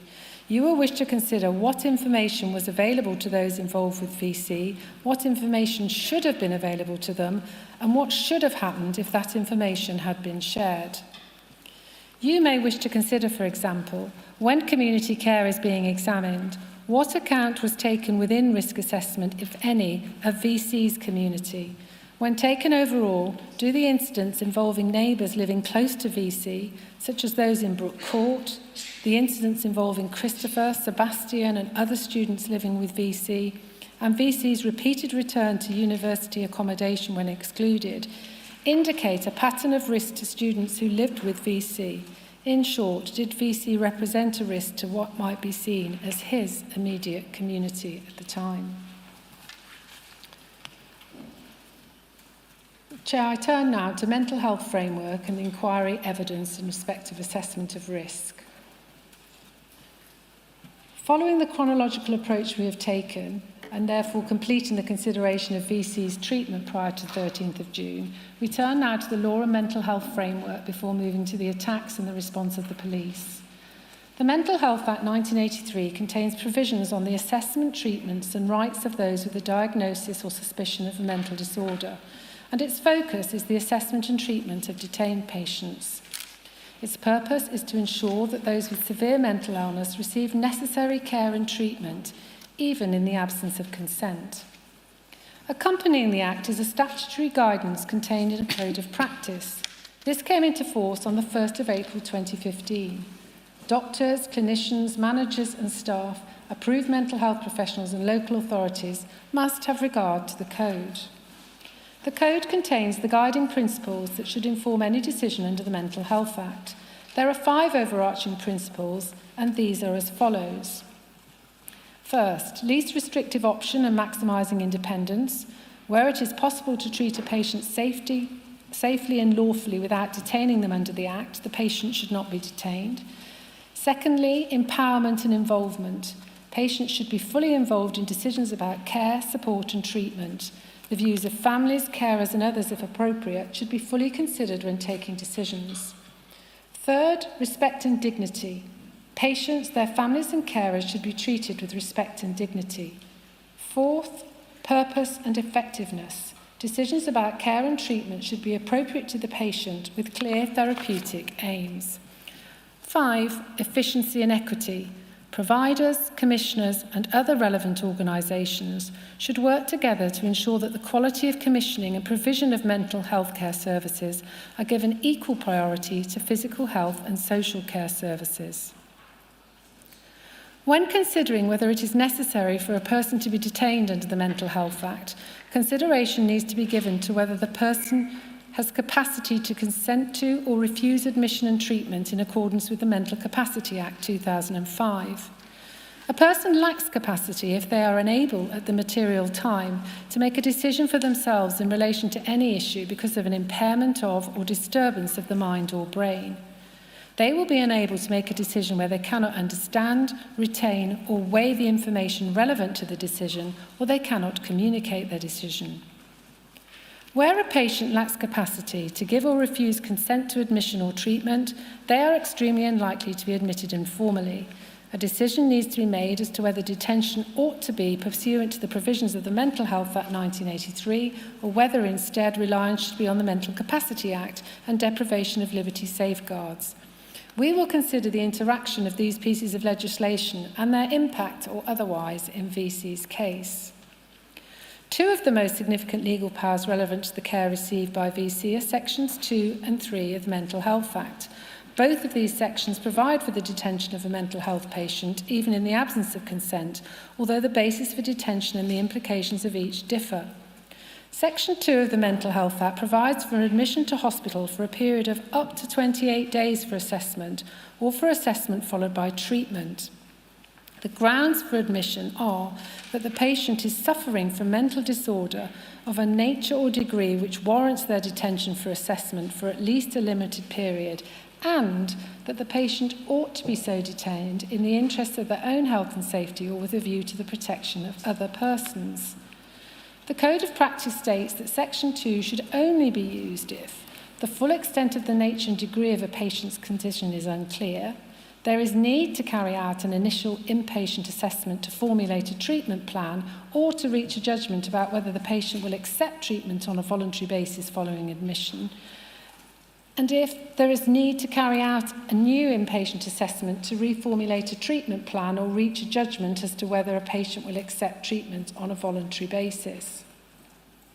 Section 3 of the Mental Health Act, meanwhile, allows for a patient to be admitted to hospital for treatment, initially for a period of up to 6 months, as set out in Section 20 of the Act, but that period can be extended for a further 6 months and thereafter annually.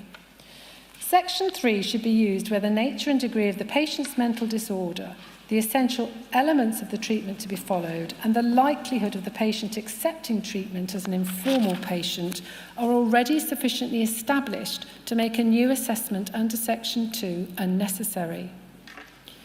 When considering whether detention is necessary for the protection of other people, the Code of Practice explains that the factors to be considered are the nature of the risk to other people arising from the patient's mental disorder, the likelihood that harm will result, and the severity of any potential harm. As we have set out, of VC's 4 admissions, the final 2 were both commenced as Section 2 detentions. The 3rd admission converted during detention to a Section 3. The 4th admission was under Section 2 throughout. In 2018, the final report of the Independent Review of the Mental Health Act, Modernising the Mental Health Act, expressed concern that Section 2 was used too often for patients who were well known to services and who were not, realistically, in need of the full assessment required for someone not known to services.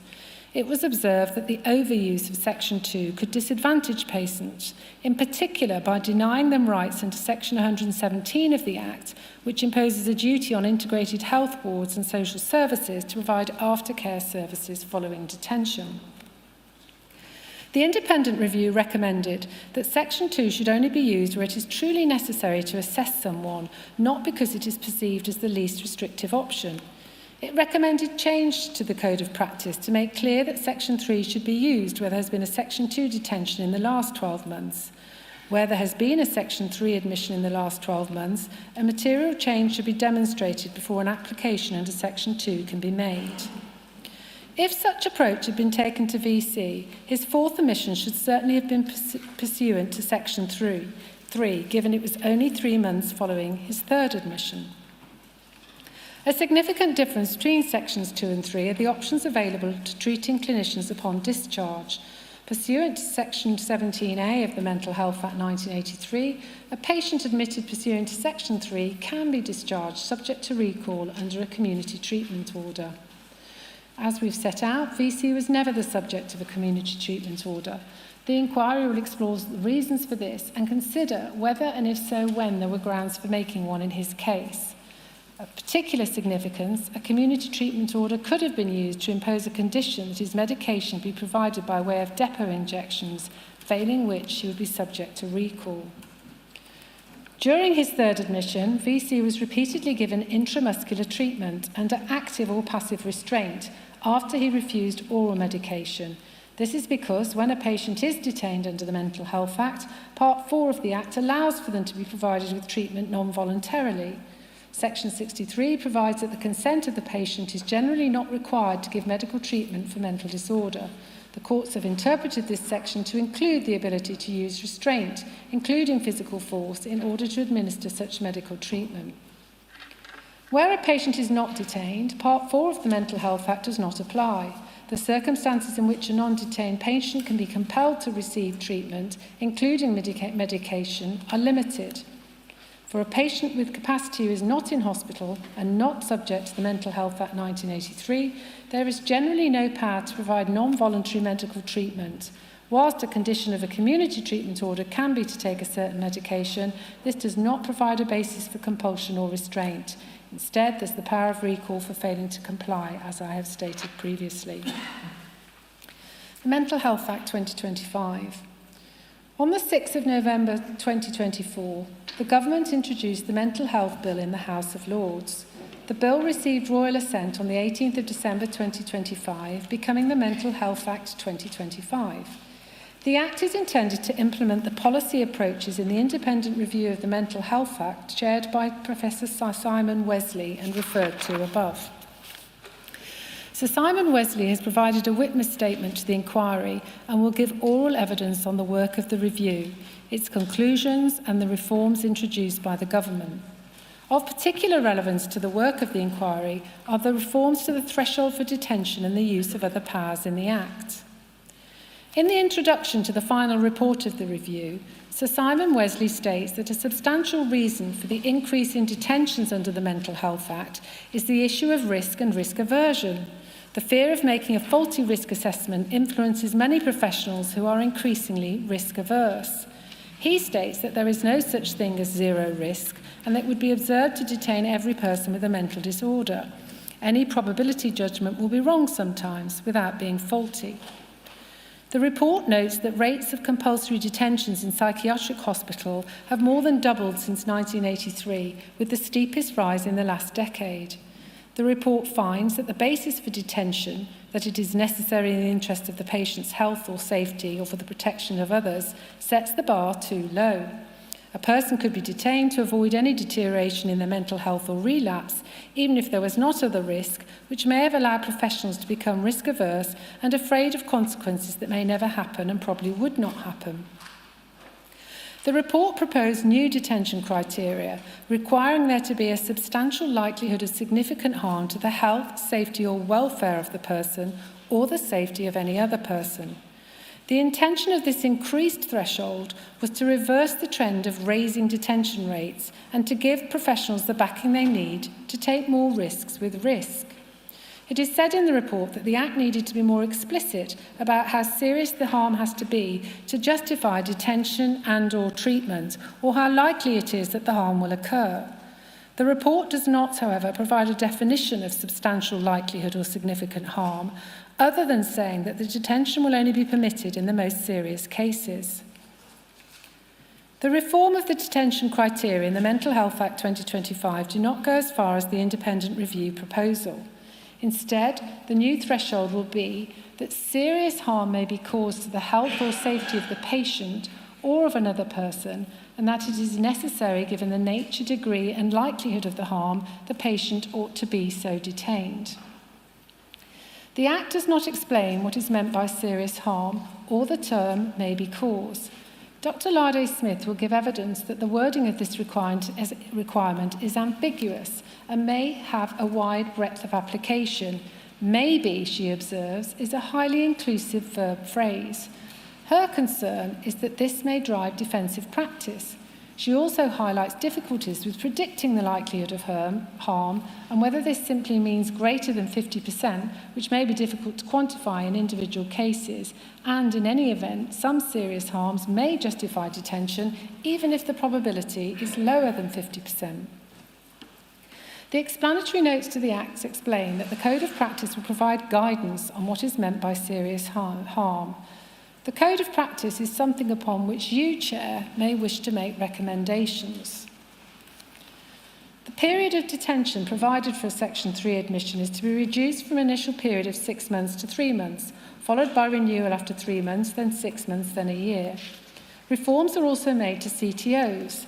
There will be a requirement that the community clinician, where they are not the responsible clinician, state in writing that they agree the criteria for a community treatment order is met, and to be consulted by the responsible clinician before a CTO is varied or suspended. The independent review report noted that controlled trials looking at CTOs found very limited evidence that they had achieved the goal of reducing the numbers of people being readmitted.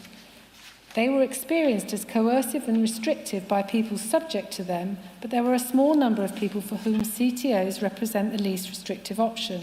The report wanted to see the use of CTOs at least halved.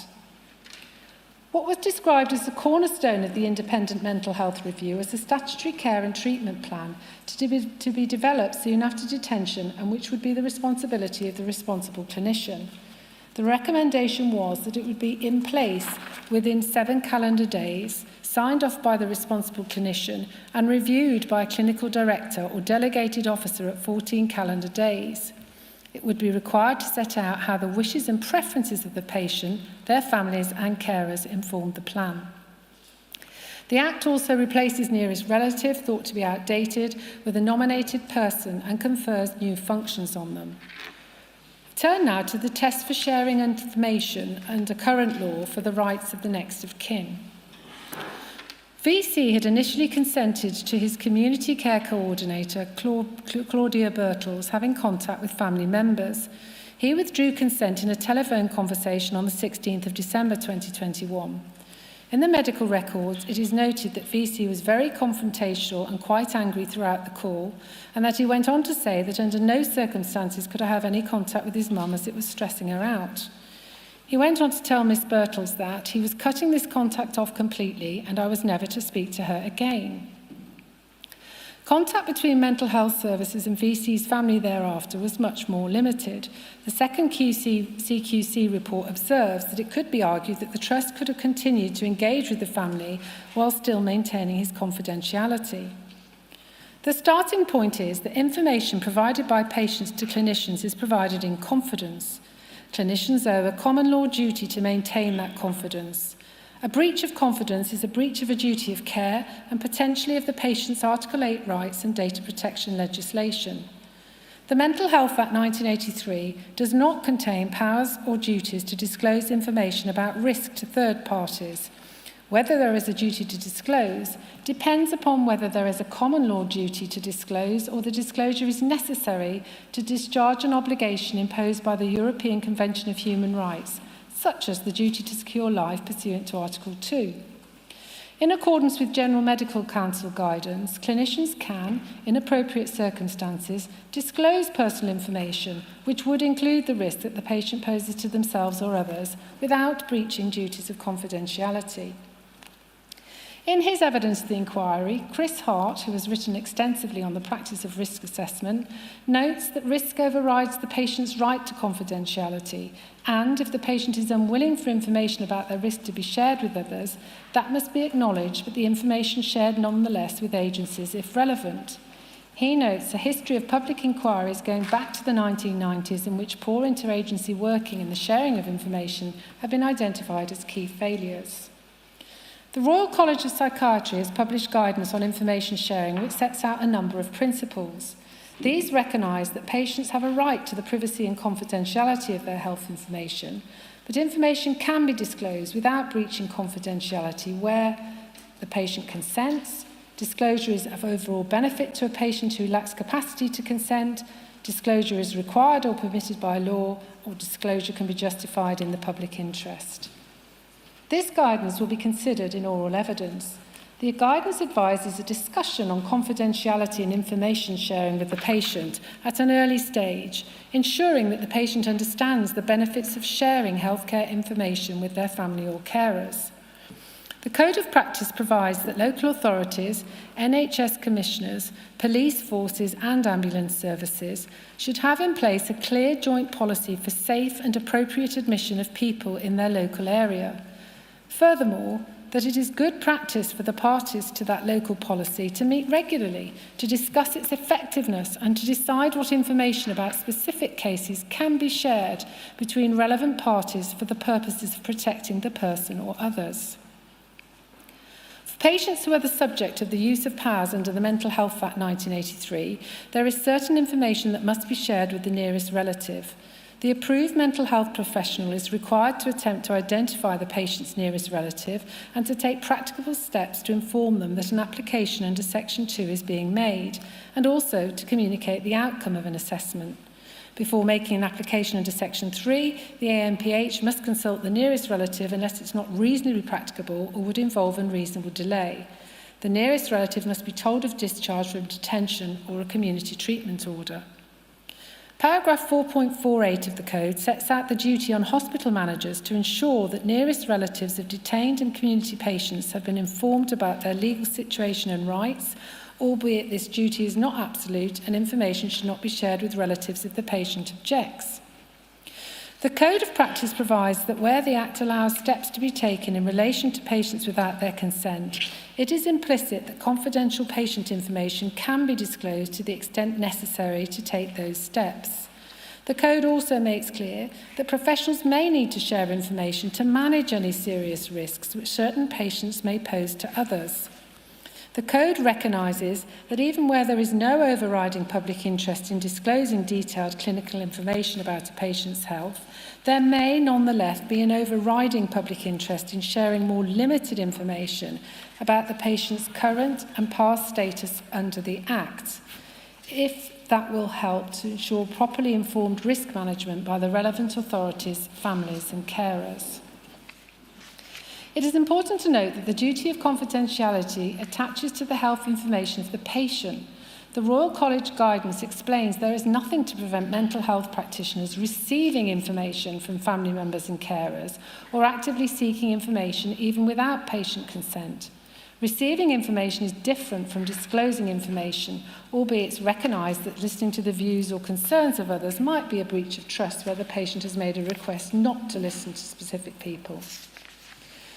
Alexander Ruck-Keene King's Counsel is a legal expert in mental health and mental capacity law. He lectures and has advised previous public inquiries on these topics. His evidence will provide the inquiry with a clear and detailed understanding of the legal framework within which the mental professionals that came into contact with VC operated. He will explain the powers that clinicians have in respect of patients admitted under the Mental Health Act or on a voluntary basis, as well as those being treated in the community under a community treatment order or otherwise. He will set out for the inquiry the interface between the Mental Health Act and the Mental Capacity Act in the provision of treatment. He will give his legal opinion in respect of specific scenarios that the inquiry may find clinicians who came into contact with VC were faced with, such as the treatment of patients who have schizophrenia and or pose a risk of harm to the public, and in what circumstances information in respect of risk can be lawfully shared with third parties, including the police, probation or the patient's family. Mr. Ruck-Keene's evidence will also assist you, Chair, with potential recommendations. He will give evidence on whether there are any legal impediments to extending the scope in which CTOs or CTO-like orders might be deployed. He will also consider the ways in which the Mental Health Act 2025 will impact treatment of patients, noting the new Act's increased focus on patient choice in relation to the making of medical treatment decisions. He will also explain his concern about the lack of legal confidence amongst clinicians and the need for them to better understand the interaction between mental health law and professional practice. Amongst the published questions to be addressed by the inquiry is whether, in respect of VC's treatment, there was an avoidance of restrictive practice given publicised concerns about the disproportionate overuse of Mental Health Act restrictive measures with Black African and Black Caribbean patients in the context of Mental Health Act reform during the timeline period. The context of this question is, 1, the terms of reference for the independent review of the Mental Health Act 1983 were published in October 2017. Those terms of reference note the government's concern at the disproportionate number of people from black and minority ethnicities detained under the Act. 2.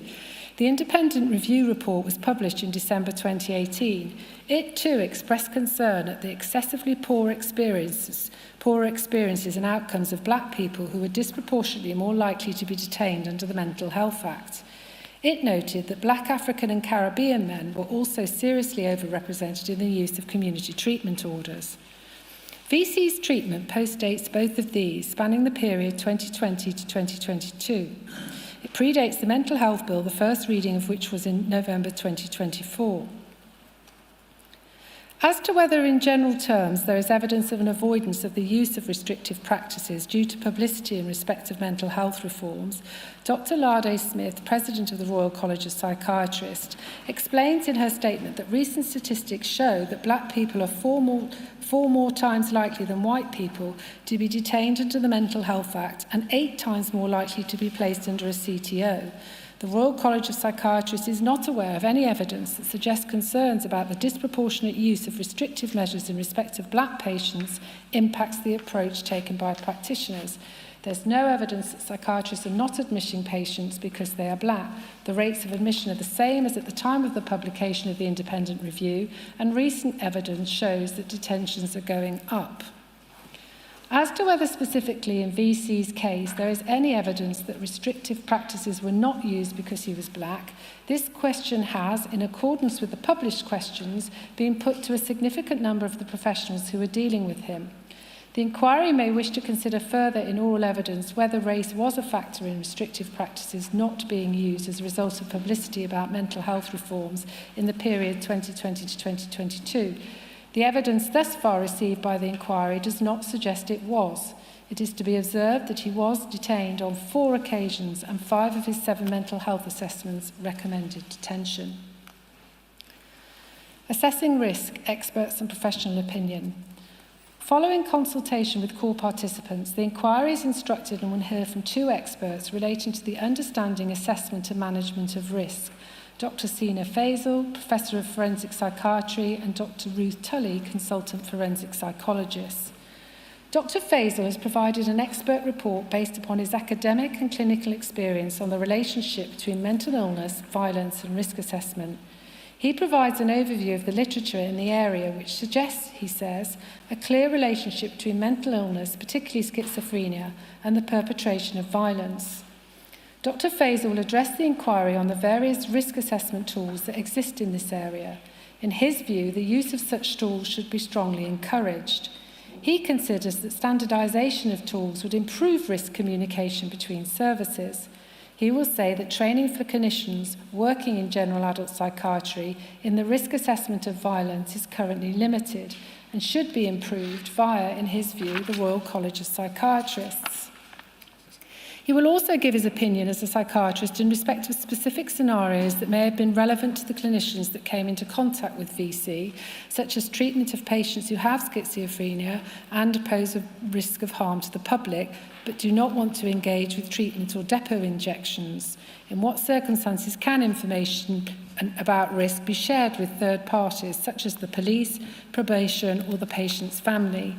His evidence is that the public interest can outweigh the patient's interests and justify disclosure to protect individuals or society from the risk of harm.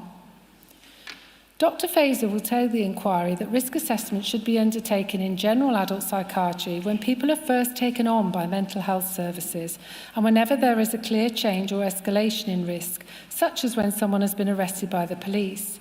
Risk assessment should also be undertaken where there is uncertainty about violence risk, as it provides an opportunity for the clinical team to consider this in a more structured way.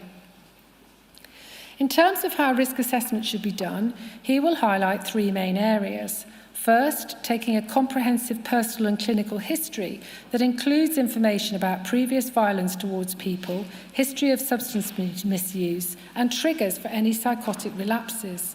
Such a history should aim for corroboration from informants and other sources where possible.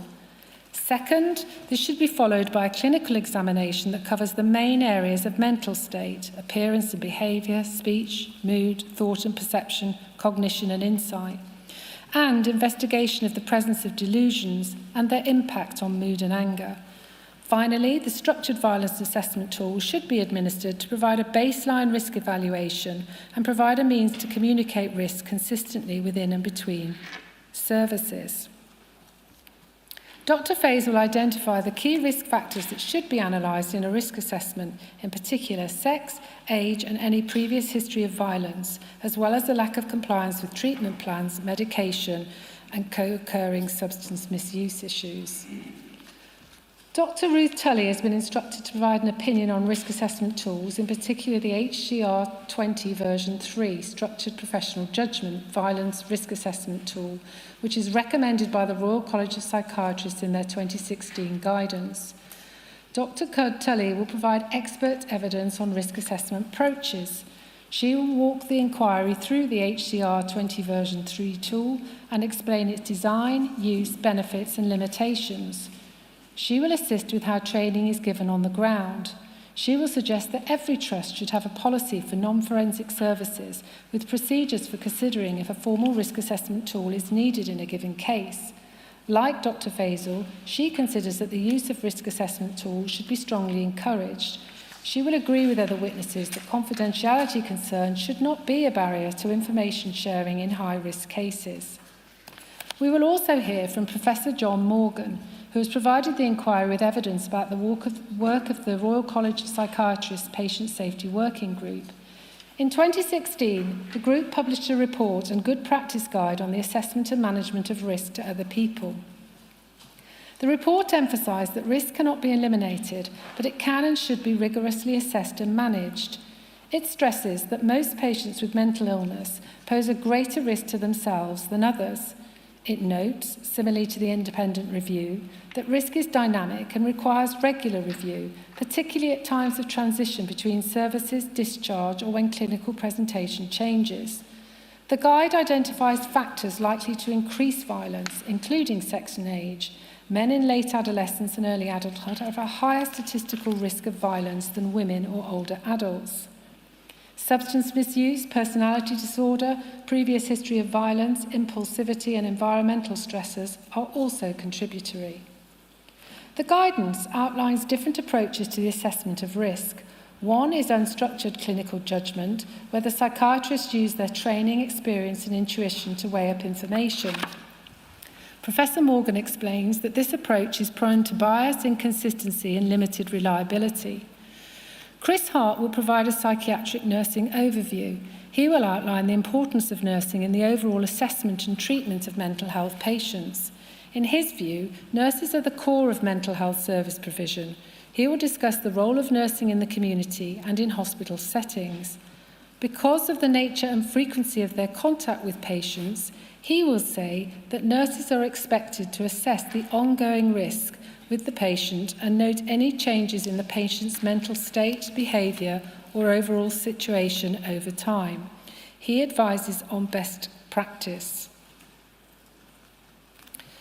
Mr. Hart will highlight in his evidence problems and limitations faced by professionals in this area. He can find few examples where NHS trusts adopt and implement the best practice for risk assessment and management. He considers that the time devoted to risk assessment training for nurses and other clinical staff and senior clinicians has declined over time. Nurses, he will say, do not receive detailed, coherent training or education in assessing risk to others during their pre-registration training, and few trusts incorporate it in their post-registration programs beyond a mandatory one-day training.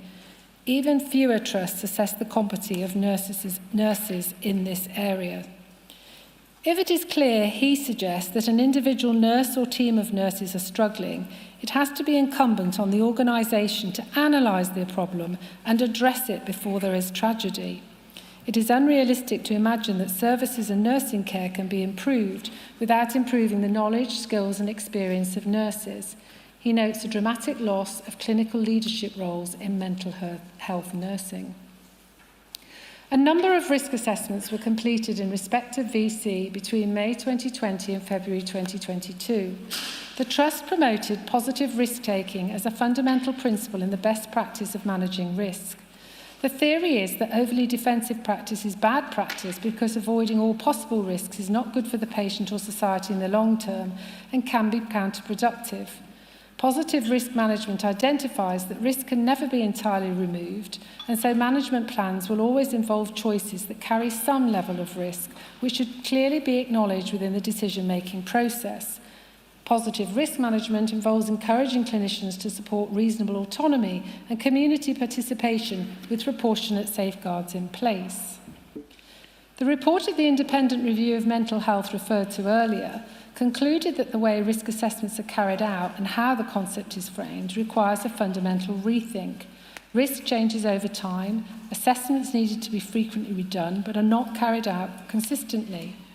The report observed that standardised assessment tools are not ideal because they are designed to fit a generic patient rather than being tailored to an individual, and there is little evidence to support their use.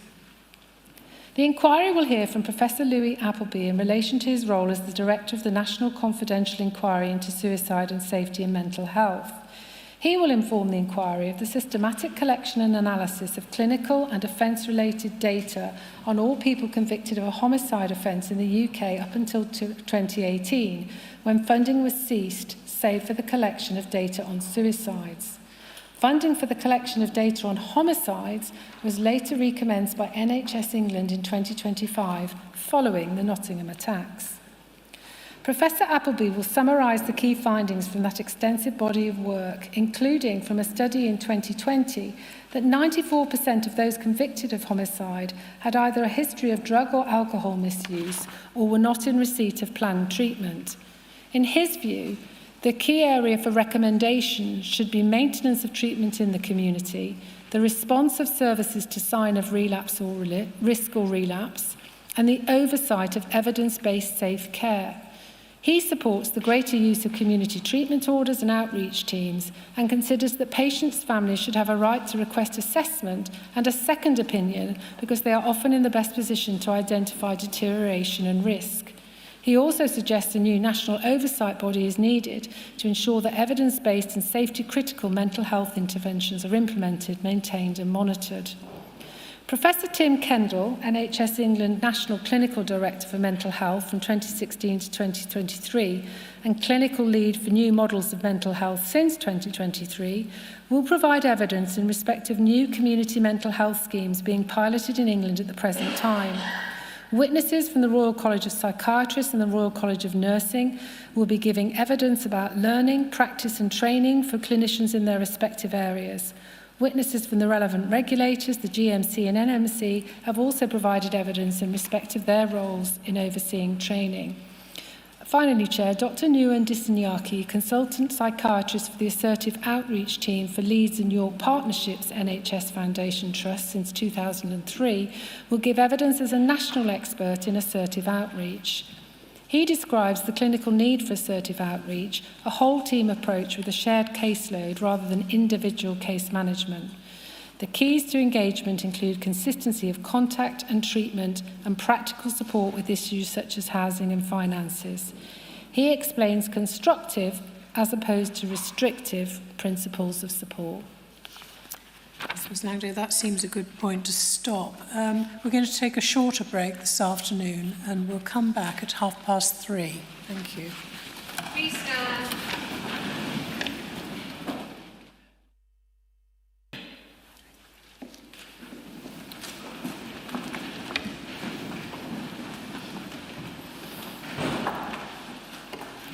Yes, Ms. Langdale.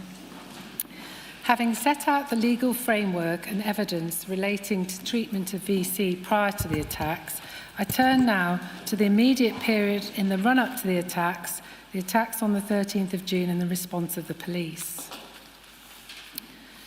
VC had graduated from Nottingham University in 2022, and as we've already set out, shortly before the attacks, he'd been working at the Avato warehouse in Kegworth. He was dismissed by Avato on the 5th of May 2023. We now know that VC lived at 165 Burford Road in the Forest Fields area of Nottingham until he was evicted on the weekend preceding the attacks. You will hear from the Senior Investigating Officer, retired Superintendent Lee Sanders, about the investigation that he carried out in respect of VC's whereabouts, both before the attacks and after. On Sunday, the 11th of June, VC left his address in Nottingham and travelled to London. He left behind some property for a housemate to look after, including what turned out to be a whetstone knife sharpener. He stayed in London with a friend and attended a barbecue with him in Romford. Shortly after 7 p.m. on the 12th of June, VC phoned his brother Elias on WhatsApp. He told his brother, "This is the last time I'll talk to you. After this, I will leave you alone." He told him, "Disassociate yourself from me. If anything happens, don't come and see me in hospital. And this is not mental illness, I am fine. I'm not ill, but there is a two-way communication and 24/7 voices in my head. They are intelligent people and they are making threats. I will send you the files that I sent to Mum and Dad at Christmas. I know what is happening is real." Later that evening at 10:52 p.m, he also telephoned his father, similarly telling him that, if he were to end up in hospital, he should not be visited or contacted. VC arrived in Nottingham at around 11:20 p.m. on the 12th of June. He is seen on CCTV at Nottingham train station, then travelling on a tram destined for Wilkinson Street, before walking in the direction of Radford Road. He is captured at various locations, such as Nottingham Road, then walking into the Radford area, and ultimately heading to Ilkeston Road. During his walk and other prior movements, at 11:52 p.m, VC sent his brother the zip file of approximately 1,400 documents, many of which related to issues of mind control and state surveillance, and which have been summarised by the inquiry legal team. There is a significant period during VC's prior movements that is unaccounted for. CCTV and other evidence has tracked VC making his way on foot from Wilkinson Street to Gladstone Street in the northwest of the city at 29 minutes past midnight. His whereabouts for a 48-minute period thereafter are unknown. He had switched off his phone at 47 minutes past midnight. There is no cell site data, no financial transactions undertaken, or other information that has been obtained to identify his whereabouts. He was carrying a large, very prominent Slazenger bag before he disappeared, which he had taken to London the night before, and when he re-emerged, he no longer had that bag and had changed his footwear. He had been wearing black trainers with a white sole. He re-emerges on CCTV footage in black trainers with a black sole. VC is later seen at 1:30 a.m. in Nottingham Road, where he withdrew £10 from a Sainsbury's ATM. His movements can be seen for a short period again, but then he cannot be found for a further 42 minutes. This sequence raises obvious questions, namely, where did VC change his footwear and leave his bag? Why did he change his footwear? How did he avoid detection on CCTV? And whether he knew where there were CCTV cameras and how to avoid them. VC eventually reached the Ilkeston Road area, returning once again to an area where he had lived, and again disappears from view at 3:30 a.m., possibly in a shrubbed green area. As stated previously, for the attacks themselves, footage from a vehicle parked on Ilkeston Road captured the attack on Barney and Grace at approximately 4 a.m. We say approximately because the information that the inquiry will be looking at comes from a variety of different sources, each necessarily caveated as to the reliability of the precise timing of recording devices and other records. Over the course of this inquiry, we will build up a picture of the sequence of events as accurately as is possible so that you, Chair, are able to make assessments as to whether the response of the police and emergency services was reasonable and whether any of the attacks were preventable. The first 999 call was received at 4:03 a.m. The caller reported, "There are two people down there in the road, one person lying down there in the road, in front of Raleigh Park, a girl and a guy." Asked for a description of the person, the caller said, "Hoodie and pants." The caller told the police, "He went down the way you go down to the city centre." A second caller at 4:04 a.m. gave more information. He reported a stabbing and gave the location Ilkeston Road near Mario's Pizzas. He stated that the attacker had just gone up Ilkeston Road towards town. When asked where is the victim, he answered, "One's lying in the middle of the road. He's dead. I think he's dead." He gave a description of the attacker, a black man with a black bag, all dressed in black. Over 3 minutes into the call, the caller was asked, "Just one victim as far as you are aware?" The caller replied that there were two victims. There was a girl on the other side of the road. The call handler asked, "Where did she go?" The caller said, "She sat in a driveway of one of the eco houses, but I think she's wandered off down the road. She was bleeding from the stomach." You will hear an account of the events of the 13th of June from Superintendent Simon Allardyce. His evidence is that, in fact, VC had not gone towards the city centre after these attacks, and he was heading in a different direction. Each call that came into the police on the 13th of June and the information callers provided is of real importance. What steps were taken to reach the two victims as these calls came in? What steps were taken to locate the attacker? Were there wider risks to assess?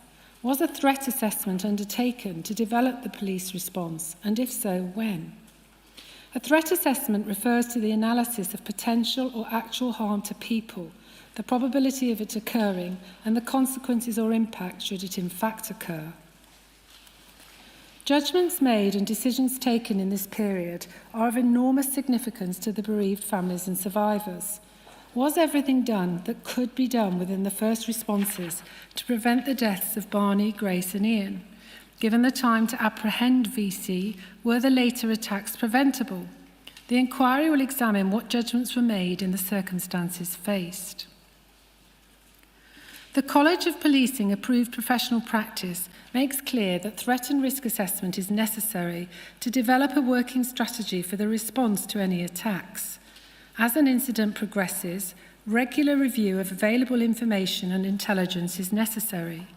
As Sir Andrew Marsh, College of Policing, will make clear in evidence, a threat assessment should be based on a number of matters, including information known at the time, historic information, and to whom and under what circumstances the threat may occur. The police arrived on the scene of the first attacks whilst the second caller I have referred to was still on the telephone.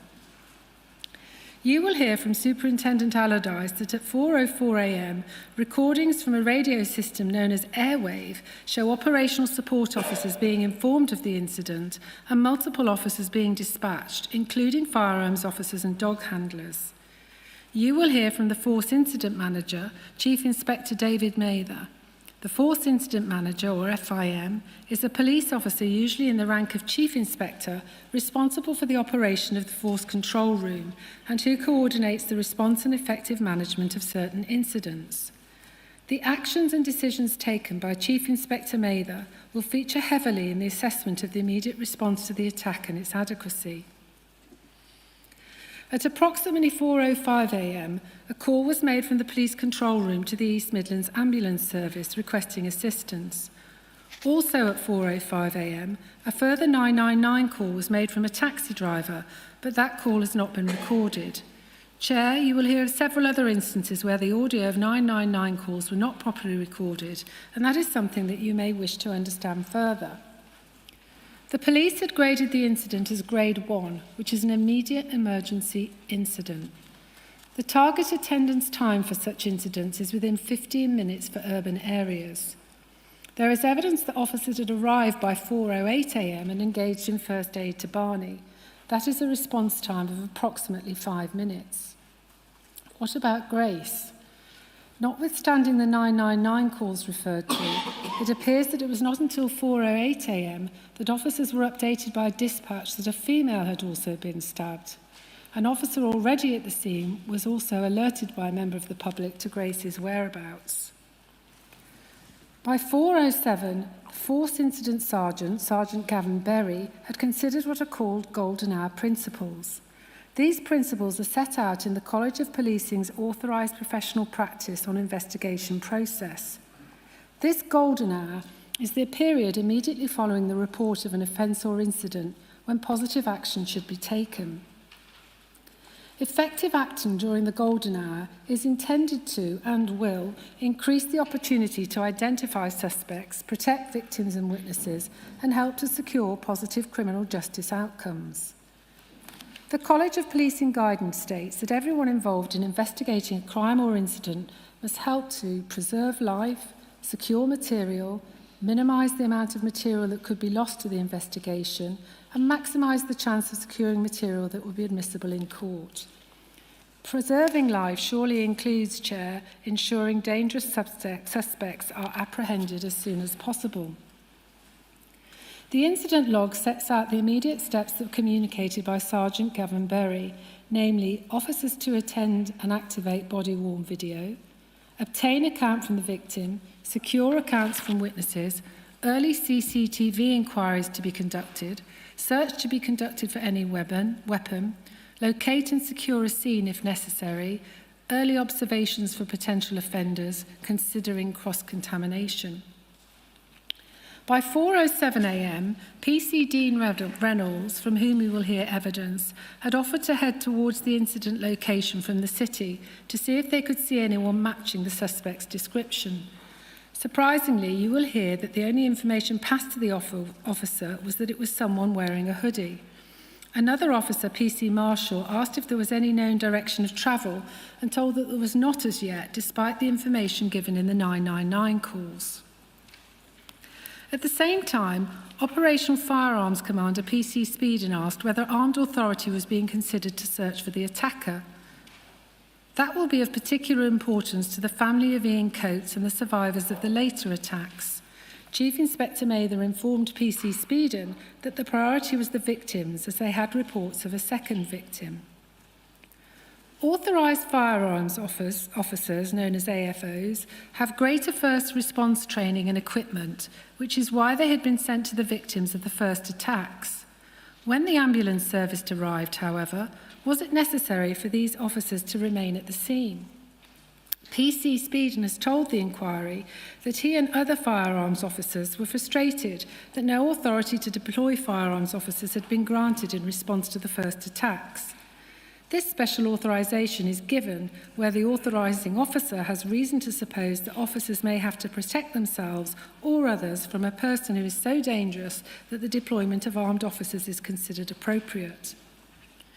We pause to note that officers arriving to the horror of the scene cannot have failed to recognise the potential danger of the attacker and that they had a lethal weapon. Footage of the brutal and sustained attacks was also quickly made available. We will ask why firearms officers were not deployed in the circumstances. In PC Speedon's view, if this had happened, firearms officers would have commenced an armed areas search for the subject. The search would have been run on the firearms channel, not the channel we've previously referred to, and in his view, areas would have been designated for officers to search without duplication. Superintendent Allardyce's evidence will be that there was no information known or available to Chief Inspector Mather at that time, which would have strongly indicated the random nature of the attack or that it would become a marauding attack.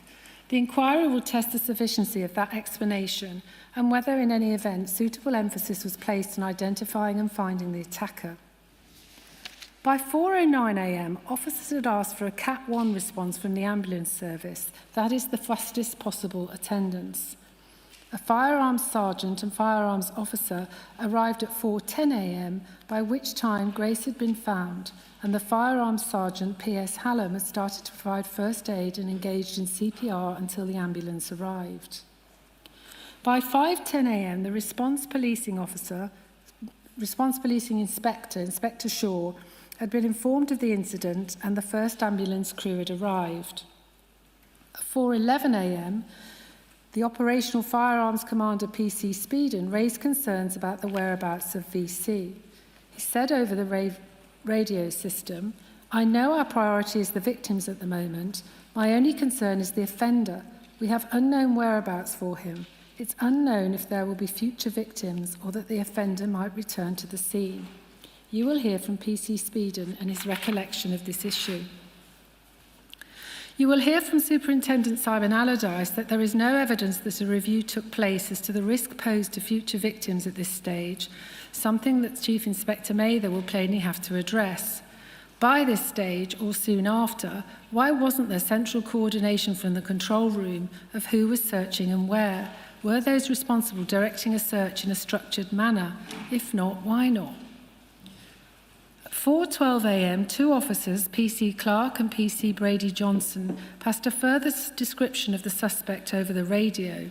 This was that he was a black male about 6'2", wearing all dark clothing with something grey on his back. He was described as holding a knife and running away. This had been taken from phone footage that had been obtained from the first 999 caller. You will hear from PC Dean Reynolds, who was at the scene and, after assisting with the police cordon, appears to have used his initiative to conduct a search, including of alleyways and passageways that he thought that VC might have used to get away. At 4:13 a.m, two dog handlers arrived, PC Weissel and PC Marshall. PC Weissel referred to the suspect heading up Ilkeston Road and said that they would start a search. Superintendent Allardyce will give evidence in respect of the locations that these officers and other officers carried out their searches. This was now approximately 8 minutes from the first 999 call and approximately 5 minutes after the police first attended at the scene. CCTV later recovered captures VC on Player Street heading towards Brook Court and Alfreton Road at 4:13 a.m. That is away from the city centre, closer to where VC had been earlier in the evenings. Officers were viewing CCTV contemporaneously in a control room, which is managed by Nottingham City Council, but VC was not located at the time. Superintendent Allardyce will set out other searches that were taking place when officers arrived at the scene in the minutes that follows. He has exhibited detailed telematics data from police vehicles that attended the scene. The inquiry will examine the maps which show VC's location and the police searches that were taking place. We will ask, were these searches focused too much on the area south and east of Ilkeston Road and towards the city centre? Chair, it is unlikely to be controversial to say that many officers arrived at the scene of the first attacks in good time. We will ask whether officers were properly coordinated in respect of the search thereafter. Superintendent Allardyce will tell you that there should have been greater oversight by a coordinating supervisor. He also reflects that there should have been some further consideration of the threat VC posed to the wider public as more information emerged.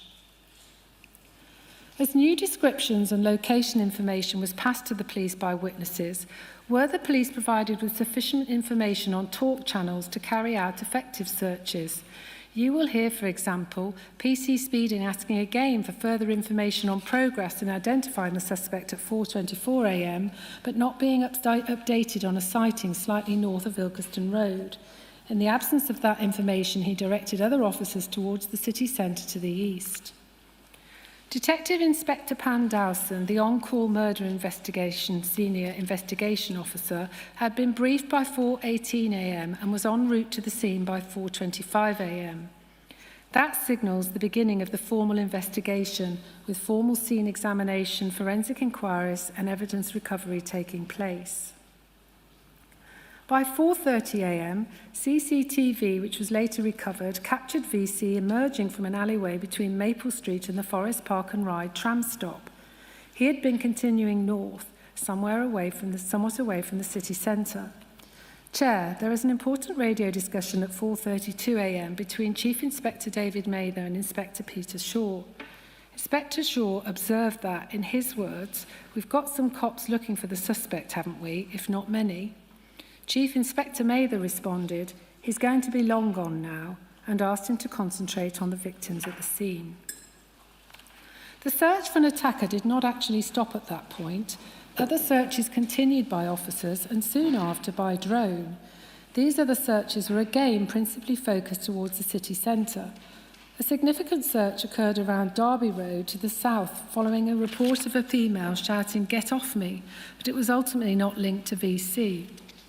This search appears to have been coordinated by another officer and may bear comparison in its organisation with the response to the matters you are investigating, Chair.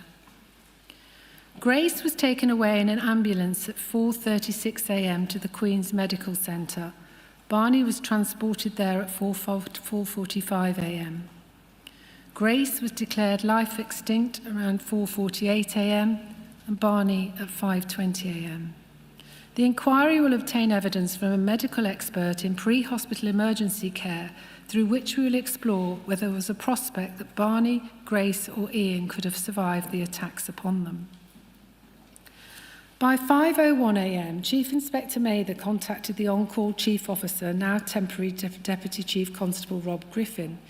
You will hear from Deputy Chief Constable Rob Griffin about his involvement in the response to the attacks. By this time, we know from footage recovered after the incident, VC was outside Sealyhurst House on Mapperley Road, attempting to open a window. Sealyhurst House is a hostel with 52 rooms and provides social worker support to residents. You will hear from someone who works at this address called Ivan, who spoke to VC when he was outside the property. VC asked what the building was and whether it was a hospital. Ivan explained it was a hostel and asked him to leave. Despite their close proximity during this exchange, there was no violence shown towards Ivan by VC, the only known instance of this in any encounters after VC was seen leaving the tram shortly after midnight in the early hours of the 13th of June. VC left briefly, but then returned and tried to enter through a window into a resident's room. The resident managed to push VC away and close the window. VC then left, but is captured on CCTV returning shortly afterwards at between 5:11 and 5:12 a.m. and using something heavy contained in a plastic bag to try and break into the property. Again, he was unsuccessful. Following examination of VC's rucksack, we now know this to have been a metal pole that was contained within an orange plastic bag. Ivan was not seen on the CCTV when VC returned, and we will hear he was unaware of this at the time. VC's first visit to Sealyhurst House was not reported to the police. His second visit was reported by a resident called Declan on Ivan's behalf, but only after police attended the scene of the attack on Ian Coates, which occurred a short distance away. They arrived at 5:39 a.m. At approximately 5:14 a.m, VC carried out his attack on Ian Coates on Magdala Road, just around the corner from Sealyhurst House, before driving Ian Coates' van away from the scene. Footage shows VC driving the van towards the city centre. The van attacks. At 5:23 a.m, a 999 call was received from a member of the public who saw the van hit a pedestrian. This call has not been recorded, but the location was said to be Milton Street. The driver was described as a black male and he was said to be driving towards Parliament Street. Milton Street and Parliament Street are right in the heart of the city centre. The victim of this attack was Wayne Burkett. The police called the ambulance service at 5:25 a.m. By 5:26 a.m, a second caller had called 999. The caller explained that the vehicle may have intentionally swerved towards the victim.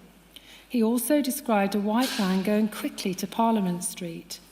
The control room requested available officers, but no response was received. This occurred for a second time. However, the fourth incident sergeant, Sergeant Gavin Berry, deployed PC's Yallop and Bauer to Milton Street, providing the description of a black male heading towards Parliament Street. Other officers also joined the search, including firearms officers. You will hear chair from both PC's Yallop and Bauer. By 5:28, 5 minutes after the first 999 call relating to the van attack, PC Dean Reynolds confirmed that he was behind the van. Chair, you will hear from PC Reynolds. The vehicle was described as driving along Parliament Street. You will hear distressing audio of the radio message from PC Reynolds, who describes the vehicle as running people over with 2 people down. He requested the ambulance service straight away. Those 2 people were Sharon Miller and Marcin Goronsky. Chair, it may be worth noting at this point that the actions of PC Reynolds in following the van was later the subject of an IOPC investigation, Operation Goesmore, where he was referred to as Officer J. The IOPC found that the speed on the police vehicle was well below the speed restrictions of the road and that the actions of VC resulting in the serious injuries could not reasonably have been foreseen by PC Reynolds. This will be addressed in oral evidence by the Director General of the IOPC, Rachel Watson, and in the statement of the Director of Investigations, Nicola Marfleet. The ambulance service arrived to treat Wayne Burkett at 5:20 a.m. within approximately 5 minutes from the first 999 call. Sharon Miller and Marcin Goronsky were initially treated by a member of the Nottingham public and police officers, including PC Reynolds, until an ambulance arrived. By 5:30 a.m, Operation Plato had been activated. You will hear that Operation Plato is a national identifier for a multi-agency response to an ongoing marauding terrorist attack. Force Incident Manager, Chief Inspector Mather, announced this over the radio, giving the registration of the vehicle. Chair, you may wish to consider whether the announcement and timing of Operational Plato were appropriate, and you will also hear about the timing and use by the police of methane reports, which are tools for alerting other emergency services of key information about developing major incidents. Could key information have been shared more quickly and effectively earlier on? A few minutes later, at around 5:33 a.m, the police confronted VC, who was sitting in the van on Bentinck Street. The declaration of Operation Plato minutes before did not apply. VC can be seen on body-worn video footage holding a knife and is tasered by officers and detained. He was carrying the rucksack, which could be seen on CCTV, being carried by him prior to the attacks on Ilkeston Road. VC was not enforced into a stop. He appears to have been blocked in. Chair, you have now heard about the response to the attacks on the victims. However, you will note that I have not referred to the treatment of Ian Coates at the scene. That is because it was not until approximately 05:35 a.m. that a call was received that a male was lining the road in Magdala Road, well over 20 minutes after he was attacked. At 05:39 a.m, officers arrived at the scene. Chief Inspector David Mather radioed that he wanted this to be dealt with by the ambulance service rather than additional armed officers attending because there may be further threats. The ambulance service were called and the officers who were already at the scene commenced CPR. The ambulance service arrived by 5:44 a.m, approximately 7 minutes from the 999 call. By 5:50 a.m, an air ambulance crew had arrived. The police soon established the link between Ian Coates and the van, and the working assumption, which ultimately proved to be correct, was that VC had taken the van, killed Ian Coates and carried out the later attacks with the van. It was at 6:06 a.m. that a witness who had seen the attack on Ian Coates made a 999 call and confirmed this to be the case. Operation Hendricks. At 5:53 a.m, Temporary Deputy Chief Constable Griffin was updated on the attacks and assumed the role of Gold Commander, the senior officer with overall strategic command. The overall operational name allocated to the investigations was called Operation Hendricks. He appointed Detective Superintendent Lee Sanders as the senior investigating officer soon after. Temporary Deputy Chief Constable Griffin will explain that he declared the incident as critical, meaning that the effectiveness of the police response was likely to have a significant impact on the confidence of victims, families and/or the community. To address this, he established a Gold Group, a command structure which provides strategic oversight and direction during the management of an incident. The first meeting of the Gold Group took place at 11:45 a.m. on the 13th of June. In addition to the Gold Group, 2 further multi-agency response groups were established to work over the days in the immediate aftermath of the attacks, the Strategic Coordination Group and the Tactical Coordination Group. Police representatives chaired those meetings, which comprised police, fire and rescue, ambulance services, local authorities and others. It was at the Gold Group that issues such as referral to the IOPC, the time of the response to the attacks, the police's previous police contact with VC, and responses to the media were discussed.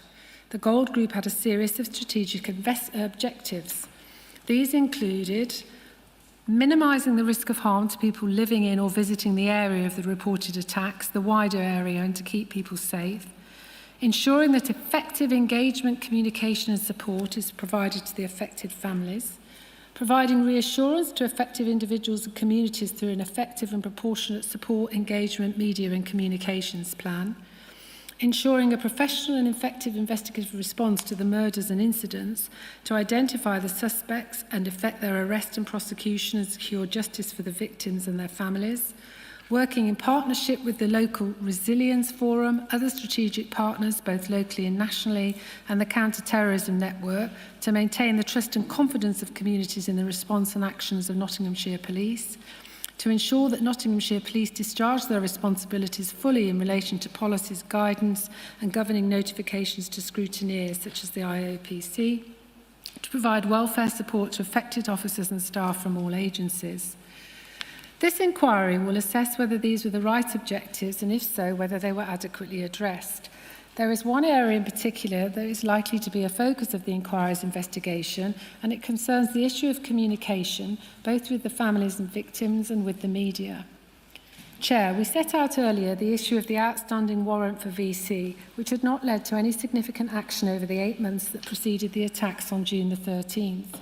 Once the outstanding warrant was established by the police on the 13th of June, was sufficient and timely information about this provided to the families and survivors? What about VC's other prior incidents and the police's previous contact with VC? Was sufficient information of those incidents given to the families and survivors? If not, why not? What about to the public as a whole? On the 16th of June, Chief Constable Kate Maynell made a statement to the media which announced that VC had been charged, and the charges arose as a result of the police's thorough investigation into these horrific incidents that occurred in our city. Another example in respect of media engagement is a statement issued by Nottinghamshire Police on the 25th of January 2024. The statement quoted Temporary Deputy Chief Constable Griffin, who described the outstanding warrant for VC's arrest as follows: "We should have done more to arrest him." However, he stated that in his opinion, it is highly unlikely that he, VC, would have received a custodial sentence for the alleged assault. You will hear from Temporary Deputy Chief Constable Griffin and will no doubt consider his explanation that this statement was and remains an accurate reflection of his professional judgment. The inquiry will look into further interviews and statements, including in respect of an interview with ITV on the same day. When considering the police response and statements in the aftermath of VC's arrest, the inquiry will consider the following. What about the time it took to arrest VC on the 13th of June? Were the later attacks preventable? Was a debrief within the police conducted in relation to the time taken to arrest VC? What senior officers were aware of PC Speeden's concerns, for example? Were the police transparent in communications? In addition to this, the inquiry will assess the sufficiency of information that was provided in respect of the police's Professional Standards Directorate investigations. We will address in due course the fact that, in addition to other issues of inappropriate accessing of police materials, senior officers became aware as early as the 20th September 2023 that a special constable had viewed distressing footage of the attack. The families were not informed until February 2024. We will look at the reasons for this delay and ask whether more could have been done to share information at an earlier stage. Temporary Deputy Chief Constable Griffin will give evidence that the police's approach lacked coordination and clarity, which resulted in the families not being given information they should have received. Returning to the detention of VC, he was arrested by PC Matthew Bauer, a firearms officer, at 5:35 a.m. on the 13th of June. He was transported to Nottingham Custody Suite by a police van and arrived there at 6:10 a.m. On being removed from the police van, VC kicked a female officer who was assisting other officers. You will hear from Chief Inspector Lisa Murray in relation to VC's time at the Nottingham Custody Suite once he was detained. On arrival, VC was searched. Several items of property were removed from his clothing. They included a 32GB memory card, a SIM card, an iPhone, and a handwritten note with an email address which had been torn in two. VC's arrest also led to a formal search of his rucksack. The contents included a mobile phone which contained 2 SIM cards, a further loose SIM card, and 3 USB memory sticks. Within a zip pocket of the rucksack was a piece of paper with the names of 3 of VC's former flatmates written on it. One of the names was Chris, the flatmate whom VC had placed in a headlock on the 15th of January 22. The others were Ryan and Sam. VC was booked into custody by Custody Sergeant Farron. During the booking-in process, VC was asked by Sergeant Farron whether he suffered from any mental health issues, whether he took or was supposed to take any medication, and whether he had consumed any alcohol recently. VC did not respond to any of the questions. Once booked into custody, VC was taken to a cell. At 8:01 a.m, Holly Bramley, a forensic healthcare professional, performed a medical assessment of VC. You will hear oral evidence from 2 forensic healthcare professionals who saw VC in custody, Ms. Bramley and her senior lead, Rosie Draper.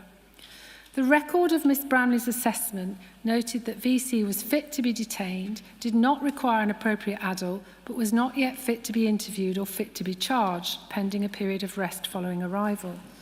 You will hear from Ms. Bramley that VC refused to engage with the assessment. She says it was common practice for initial rest period to be in place if a detainee presented with unusual behaviour, in order to allow time to assess the cause of that behaviour. It was for that reason, she says, VC was recorded as not yet fit to interview. Ms. Bramley's assessment was completed by 8:12 a.m. That was the first of a number of attendances to VC by healthcare practitioners on the 13th of June. At 12:44 p.m, VC was referred to the Liaison and Diversion team at Nottingham Custody Suite. Liaison and Diversion is a service provided by Nottinghamshire Healthcare NHS Foundation Trust, based on a national model which provides mental health assessment and support for those in the criminal justice system. Natalie Isles, a Liaison and Diversion practitioner, offered VC a triage assessment, but he refused consent. The note of the assessment recorded that VC did not verbally respond to questions. However, his prior history of mental illness was noted, including previous admissions to hospital and a working diagnosis of paranoid schizophrenia. The outcome was recorded as no further action from the Liaison and Diversion team. Custody Sergeant Alpenkuzi and healthcare practitioners working at the custody suite were now aware of VC's history of mental illness. How does that sit, Chair, with the evidence of Detective Superintendent Lee Sanders that it was only later when notified of a psychiatric report by the CPS that the issue of diminished responsibility became fully apparent? Should greater steps to assess VC's mental health while he was in custody have been taken so that any psychiatric report could take into account any contemporaneous assessment? At around 4 p.m, Ms Draper, one of the forensic healthcare professionals, attended VC for assessment. You will hear from Ms Draper an account similar to Ms Branley's, that VC provided minimal engagement and she was unable to assess him properly.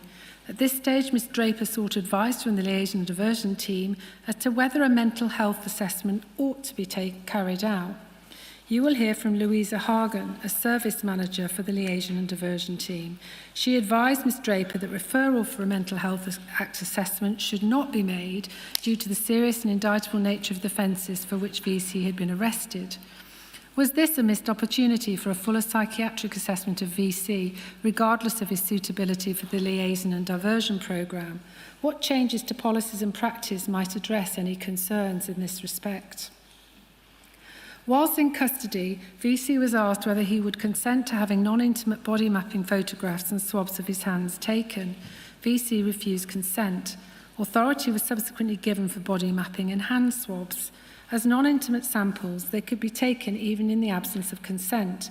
The justification given in respect of both was the need for forensic evidence to establish VC's involvement in the attacks which had taken place. Hand swabs, body mapping, nail scrapings and photographs were taken at 11 a.m. or 10 a.m. on the 13th of June. DNA swabs and fingerprints were taken 2 hours later. No hair samples were taken. Authorisation for the taking of an intimate sample in the form of blood was given later by Inspector Boylan at 3:50 p.m. The blood sample was not for toxicology purposes, but rather DNA profiling. Under Section 62(1)A of the Police and Criminal Evidence Act 1984, an intimate sample could only be taken with VC's written consent. VC was asked later that evening at around 9 p.m. whether he would consent to a blood sample being taken. He refused and none was taken. Detective Superintendent Sanders has given written evidence that a urine sample was authorised and VC's consent was sought for such a sample. This is currently an issue in dispute and should be clarified in oral evidence.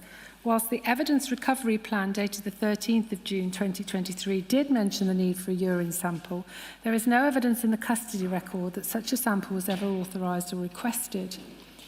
Chair, you may wish to consider whether VC's behaviour in custody and the nature of his offences meant that toxicology tests should have been carried out if the relevant consent where required could have been obtained. A hair sample is a non-intimate sample and could lawfully have been taken without VC's consent. Chief Inspector Lisa Murray will give evidence that there was no drug testing considerations relevant on the 13th of June 2023 when VC was arrested, such as to obviate the clear need for toxicology. Whether drug testing was indicated is a matter the inquiry will examine. This is an issue that was raised directly with the police by Dr. Kumar later in December. Dr. Kumar asked in an email, can hair sampling be done of the defendant now to determine any drug use? This issue became a prominent concern of both the O'Malley, Kumar and Webber families in December and into January 2024. This was not accepted by Detective Superintendent Sanders at the time. However, in his statement to the inquiry, Detective Superintendent Sanders states that it might have been better, with hindsight, simply to have taken head hair samples by force to provide greater reassurance around the question whether controlled drugs were in VC's system or not. In order to insist in respect of this issue, the inquiry has sought expert evidence from Professor Kim Wolfe MBE, a senior academic and director of King's Forensic at King's College London. Professor Wolfe will give evidence as to the reliability of hair sampling and what it may or may not have been able to identify. Across the 14th, 15th and 16th of June, VC was interviewed by the police. He answered no comment to all questions of an evidential nature. During an interview on the night of 15th of June 2023, VC was asked a number of questions about his mental health. This included questions about his previous admissions, voices in his head, and why he felt he was the subject of government surveillance. He was formally charged with 3 counts of murder and 3 counts of attempted murder on the 16th of June. The following day, he left Nottingham Custody Suite and made his first appearance at Nottingham Magistrates Court. Chair, I turn now to the CPS handling of the prosecution. Detective Superintendent Sanders contacted the Crown Prosecution Service via the Senior District Crown Prosecutor Samantha Shallow on the day of the attacks. Once it was established that the attack was not terror-related, it was decided that the case would be dealt with by the East Midlands Complex Casework Unit. This unit typically deals with homicides involving multiple victims and cases attracting major media interest. The key individuals that you will hear from within the CPS, in addition to Ms Shallow, will be the reviewing lawyer, a specialist prosecutor in the Complex Casework Unit, Mr Alan Murphy, and his line manager and the deputy head of the unit, Michelle Mannion. You will also hear from leading counsel for the prosecution, Kareem Khalil, King's Counsel. This inquiry is tasked with considering the handling by the CPS of the case between the 13th of June and the commencement of the sentencing hearing on the 23rd of January. Whilst the issues that arise are varied, they will focus in particular on the charging decision and ultimate acceptance of pleas, as well as the communication with and treatment of the bereaved families and survivors throughout this period. Charging decision and acceptance of pleas. The day after the attack, on the 14th of June, Mr Murphy and Ms Shallow attended a briefing with police at Bradford Police Station, at which the available evidence was presented and discussed. According to Mr Murphy, it was clear from the morning briefing that mental health was undoubtedly going to be a feature of this case, and there was reference to VC having been detained under the Mental Health Act, amongst other things. As a result, Mr Murphy made the decision to retain the services of Dr Nigel Blackwood, a Professor of Forensic Psychiatry at King's College London, that same afternoon. You will hear oral evidence from Dr Blackwood about his instruction and the assessments that he made. On the afternoon of the 16th of June, Mr Murphy authorised that VC be charged with 3 offences of murder and 3 offences of attempted murder. In making the decision to charge, he applied the threshold test under the Code for Crown Prosecutors. The threshold test allows for an immediate charging decision where evidence is outstanding in appropriate cases. 5 conditions must be met before the test can be applied, namely, there is insufficient evidence currently available to apply the evidential stage of the full code tests. There are reasonable grounds for believing that further evidence will become available within a reasonable period. The seriousness or the circumstances of the case justifies the making of an immediate charging decision. There are continuing substantial grounds to object to bail in accordance with the Bail Act 1976. In all the circumstances of the case, it is proper to do so. Moving forwards in time, once Mr Murphy received all of the evidence from the police, he applied the full code test on the 2nd of October 2023. The full code test under the Code for Crown Prosecutors has 2 stages. 1, the evidential stage, followed by 2, the public interest stage. In relation to the evidential stage, prosecutors must be satisfied that there is sufficient evidence to provide a realistic prospect of conviction against each suspect on each charge. They must consider what the defence case may be and how it is likely to affect the prospects of conviction. A case which has not passed the evidential stage must not proceed, no matter how serious or sensitive it may be. In relation to the public interest stage, a prosecution will usually take place unless the prosecutor is satisfied that there are public interest factors tending against prosecution which outweigh those tending in favour.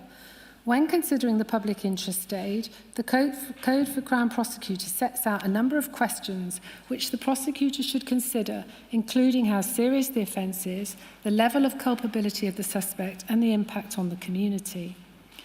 The result was the same as the application of the threshold test. Mr Murphy was satisfied that the correct charges against VC at that stage were 3 offences of murder and 3 offences of attempted murder. How is it then that VC ultimately pleaded guilty to manslaughter on the basis of diminished responsibility? On the 2nd of October 2023, the CPS received the first defence psychiatric report from Dr McSweeney.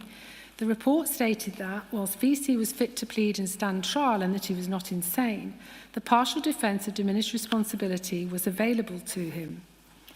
In relation to the partial defence of diminished responsibility, CPS guidance explains the following.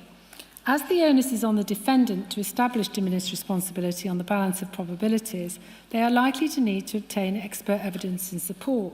The prosecution will then review the case. In some cases, it may not be necessary to obtain evidence from a further expert because the defence expert evidence on paper or when challenged in cross-examination is unlikely to substantiate the defence. More usually, the prosecution will need to obtain evidence from a further expert. The guidance continues thus. As part of the ongoing duty of review, the prosecution will further review the case. In doing so, it should be borne in mind that the jury is not bound to accept medical evidence and that the evidence, especially when tested through cross-examination, may not meet the elements of diminished responsibility. Dr. Blackwood had already been retained by Mr. Murphy to provide that further expert report on behalf of the prosecution. You will hear that he'd been provided with documentation about the case as early as July 2023 before being sent Dr. McSweeney's report. Mr. Murphy sent final written instructions to Dr. Blackwood on the 5th of October 2023. The instructions noted the prosecution's concerns relating to VC's text message to his brother, which appeared to show an awareness of the attacks, and his apparent ability to exercise self-control at the time he attempted to break into Sealyhurst House. By this stage, VC had not consented to the prosecution accessing his full medical records, but these were subsequently provided to Dr. Blackwood on the 14th of November 2023. You will hear that Mr. Murphy continued to provide Dr. Blackwood with further evidence as it became available. Chair, you may wish to consider the content of Dr. Blackwood's instructions and the material provided to him. In particular, you may wish to consider whether further issues should have been raised with Dr. Blackwood at this stage. In preparing his report, Dr. Blackwood interviewed VC at Ashworth Hospital for 5 hours. VC told him that he'd experimented with cannabis on one occasion when he was a student at Nottingham University. Dr. Blackwood was aware that toxicology was not available from the time VC was in police custody and urinary drug screening was not conducted on remand into prison. Dr. Blackwood considered such information would have been helpful, but that the clinical picture was of a major mental illness with an onset and course unrelated to substance misuse. Was Dr. Blackwood provided with all of the information about VC and any possible links to illegal drugs? On the 21st of October 2023, Mr. Murphy received Dr. Blackwood's report, which also concluded that the partial defence of diminished responsibility was available to VC.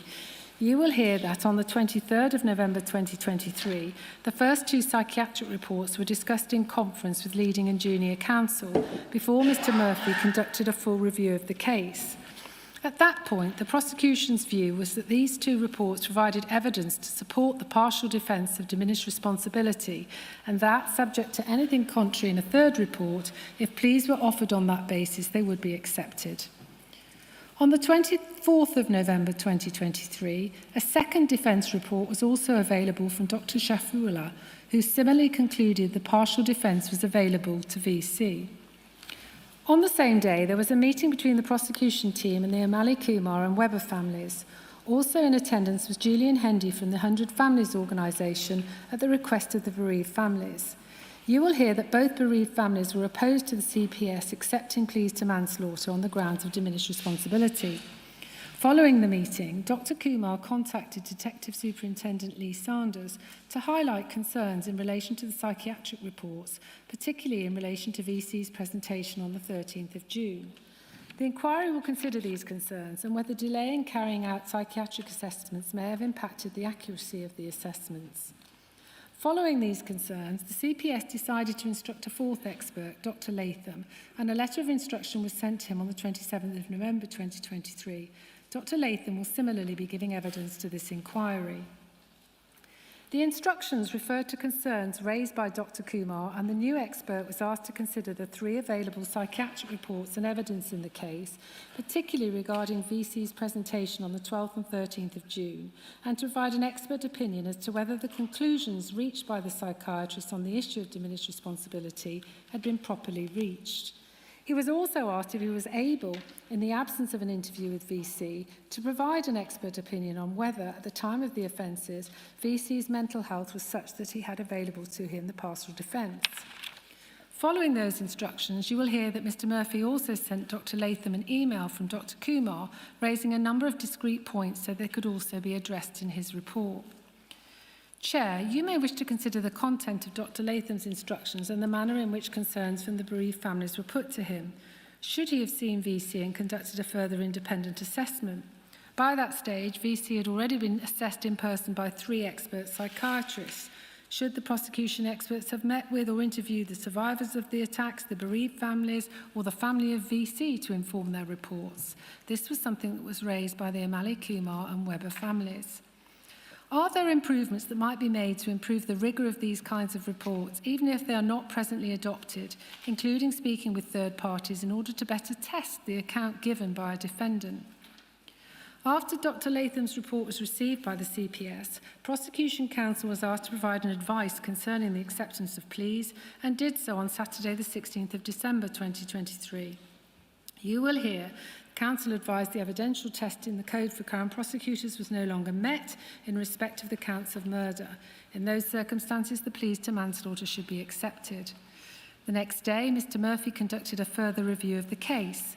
The Code for Crown Prosecutors sets out the responsibilities of the CPS in considering whether to accept guilty pleas to a less serious offence. The following aspects of the Code are of particular relevance. Paragraph 4.1 of the Code states that prosecutors must only start or continue a prosecution when the case has passed both stages of the full Code test. As previously discussed, in relation to the charging decision, paragraph 4.6 states that a case which has not passed the evidential stage must not proceed, no matter how serious or sensitive it may be. Paragraph 4.7 states that the finding that there is a realistic prospect of conviction is based on the prosecutor's objective assessment of the evidence, including the impact of any defence and any other information that the suspect has put forward or on which they might rely. It means that an objective, impartial and reasonable jury or bench of magistrates or judge hearing a case alone, properly directed and acting in accordance with the law, is more likely than not to convict the defendant of the charge alleged. This is a different test from the one that the criminal courts themselves must apply. A court may only convict if it is sure that the defendant is guilty. By contrast, where the case passes the evidential stage, paragraph 9.5 of the Code states that, in considering whether the pleas offered are acceptable, prosecutors should ensure that the interests and, where possible, the views of the victim, or in appropriate cases the views of the victim's family, are taken into account when deciding whether it is in the public interest to accept the plea. However, the decision rests with the prosecutor. The decision in this case was therefore an evidential one rather than a public interest one, and as a result was a decision which rested entirely with the prosecution as a question of law to be determined with reference to the evidence.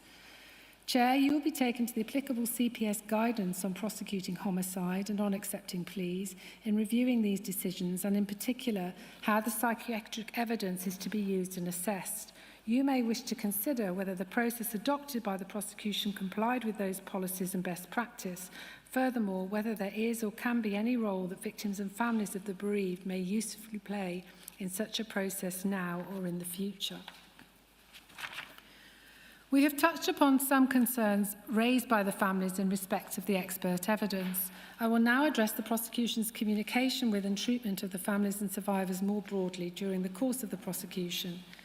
As a matter of policy, the Code of Practice for Victims of Crime, known as the Victims Code, sets out the services and a minimum standard for these services that must be provided to victims of crime by organisations, including the CPS.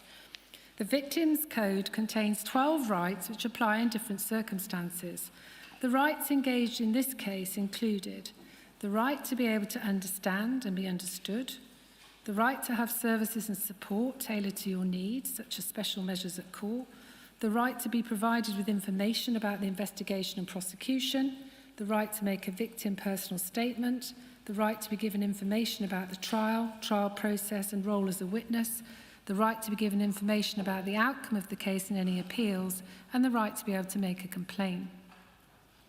In addition to the rights provided in the Victims Code, the CPS offers an enhanced service to bereaved families set out in the Bereaved Families Scheme. A key aspect of this service is that the CPS will offer to meet bereaved families at key stages of the criminal justice system process to explain the anticipated progress of the case, what is expected to happen at each court hearing, and the possible sentences available for the offences charged. In addition, bereaved families are entitled to have a family liaison officer, known as an FLO, assigned where appropriate. The FLO will also act at the point of contact for communicating prosecution decisions to the family. Under the scheme, the CPS is required to write to families within 10 days of a charging decision, setting out the reasons for the decision to explain why a suspect has or has not been charged and the specific nature of the charges.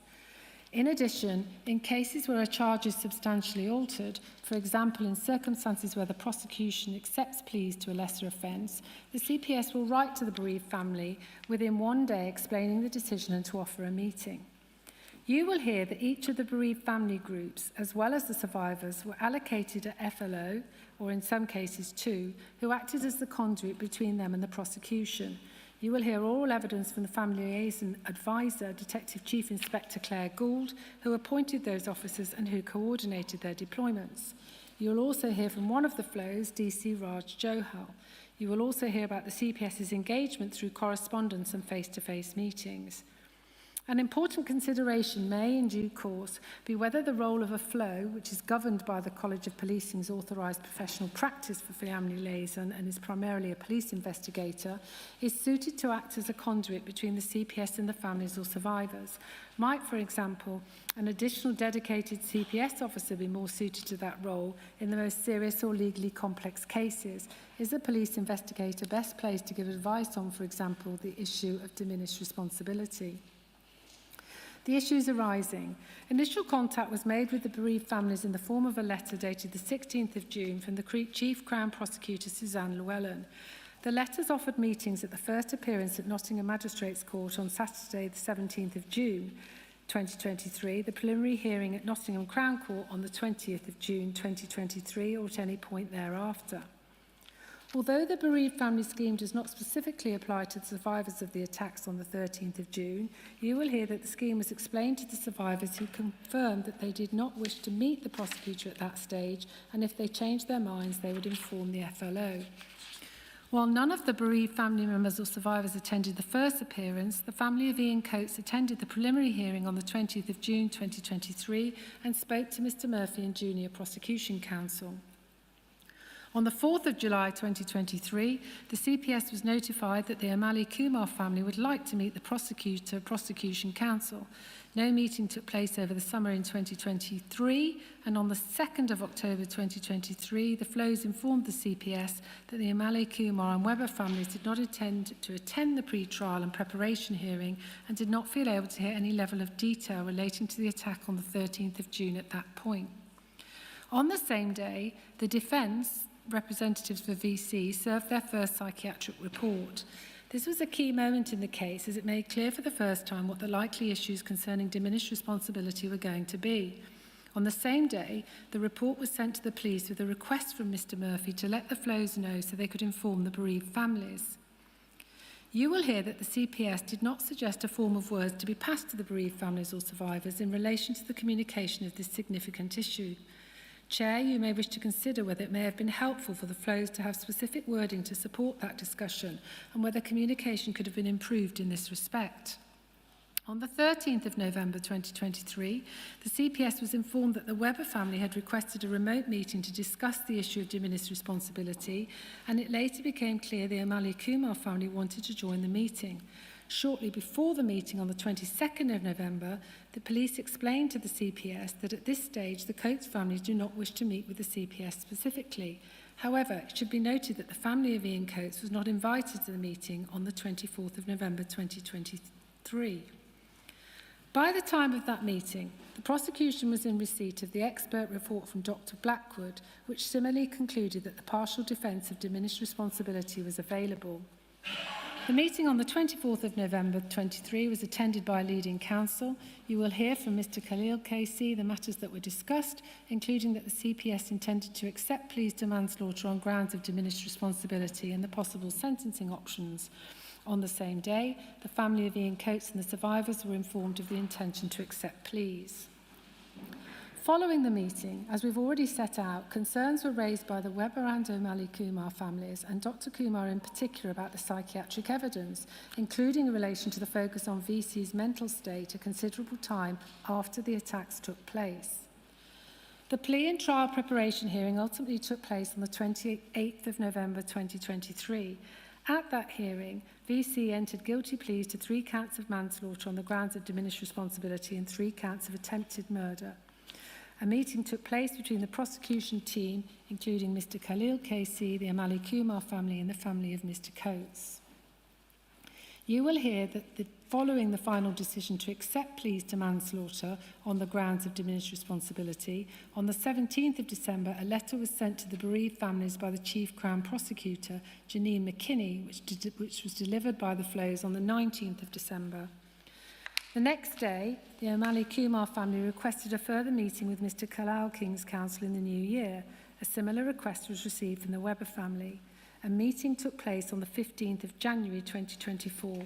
You will hear from the families that the families were concerned about the tone of the meeting with leading prosecution counsel. From the 23rd to the 25th of January, the sentencing hearing took place at Nottingham Crown Court. Professor Blackwood, Professor McSweeney and Dr. Ross Mervis gave oral evidence and were cross-examined. Dr. Mervis, who continued to treat VC, will give oral evidence to this inquiry. During the course of the sentencing hearing, the prosecution met with the family of Ian Coates and following the conclusion of hearing, the family of Wayne Burkitt. Following the hearing, the Chief Crown Prosecutor wrote to the bereaved families to offer another meeting. As referred to earlier, the HMCPSI report recommended that the CPS undertake a review of all guidance relating to victims' engagement to ensure that all staff are aware when the use of the terms consult or consultation is appropriate. You will hear that a review of CPS published guidance was completed in October 2024 and identified 8 instances in which those terms were used when referring to engagement with victims or bereaved families around the legal decision-making in a case. The inquiry will build on this recommendation and consider whether any further steps could or should be taken to improve communication with and treatment of victims and bereaved families. Just looking at the remainder, Ms. Langdale, if we sat till 5 o'clock, would you be able to finish, do you think? I think so. Thank you. Moving now, please, Chair, to unauthorised access. We set out at the beginning of this opening how the brutal attacks by VC took lives and changed others forever. However, it is not only the attacks by VC that have caused harm to the families of the deceased and to the survivors. The actions of some officers and officials inappropriately accessing sensitive footage and information relating to the attacks after the events has caused real additional harm. Chair, you may think why anyone would unnecessarily access such distressing information beggars belief. You will hear about officers and staff from Nottinghamshire Police, His Majesty's Courts and Tribunals Service, His Majesty's Prison and Probation Service, and Nottingham City Council accessing material or disclosing information that they should not have been. Nottinghamshire Police. Within Nottinghamshire Police, a number of individuals accessed case material without a proper purpose. Details of the attacks were also referred to in inappropriate telephone messaging with fellow officers and unrelated third parties. You will hear evidence from Superintendent Catherine Craner, the head of the Professional Standards Directorate for Nottinghamshire Police, who will set out the detail of their investigations. Superintendent Craner will give evidence which describes Nottinghamshire Police's acceptable use policy and generic security operating policy in relation to the holding and viewing of sensitive material. This includes a rule that officers and staff are only authorised to access, browse, use or disclose police information in the course of their official duties and for policing business purposes only. This was breached by several officers. An initial audit scoping identified PC Matthew Gell, an officer who had previous interactions with VC in 2022, as someone who had inappropriately accessed the niche computer records after the attacks on the 15th of June 2023. It was subsequently established that he sent a message to an associate who did not work in policing, indicating that the attacks by VC had been declared as a terrorist attack. PC Girl was also party to a WhatsApp group in which a message was sent by another officer describing the attacks in graphic terms. A subsequent investigation found that the original message was sent by an officer to pre-warn colleagues within the group using inappropriate language, and PC Girl had wrongly forwarded it to his wife and an officer in another force. PC Girl was later the subject of a gross misconduct hearing and found to have committed gross misconduct. He received a 2-year final warning. You will hear from PC Girl in respect of this incident. You will also hear written evidence from a witness, Faye Tomlinson, who raises concerns about the transparency of the disciplinary proceedings. Following further investigations, the Police Standards Department established that VC's record on the niche computer system had been accessed 381 times by 179 members of Nottinghamshire Police between the 13th of June 2023 and the 16th of June 2023. Of course, a proportion of those will have been legitimate, but 22 individuals were identified as causing the most concern. Following further inquiries, the access of 10 of the 22 individuals was found to be for a policing purpose. Out of the remaining 12, various actions were taken by Nottinghamshire Police, which included giving employees advice on accessing records, conducting intervention, putting notes on their vetting files, issuing negative performance records, or initiating misconduct processes. In respect of the most serious of these cases, one police staff member received a criminal caution for an offence contrary to the Computer Misuse Act 1990, following admissions that she'd accessed numerous cases, including information about VC, without a policing purpose. She was also found to have committed gross misconduct and her employment was terminated. A special constable had watched body-worn video of the aftermath of the attacks, including treatment of victims at the scene. He'd also conducted other research on policing system.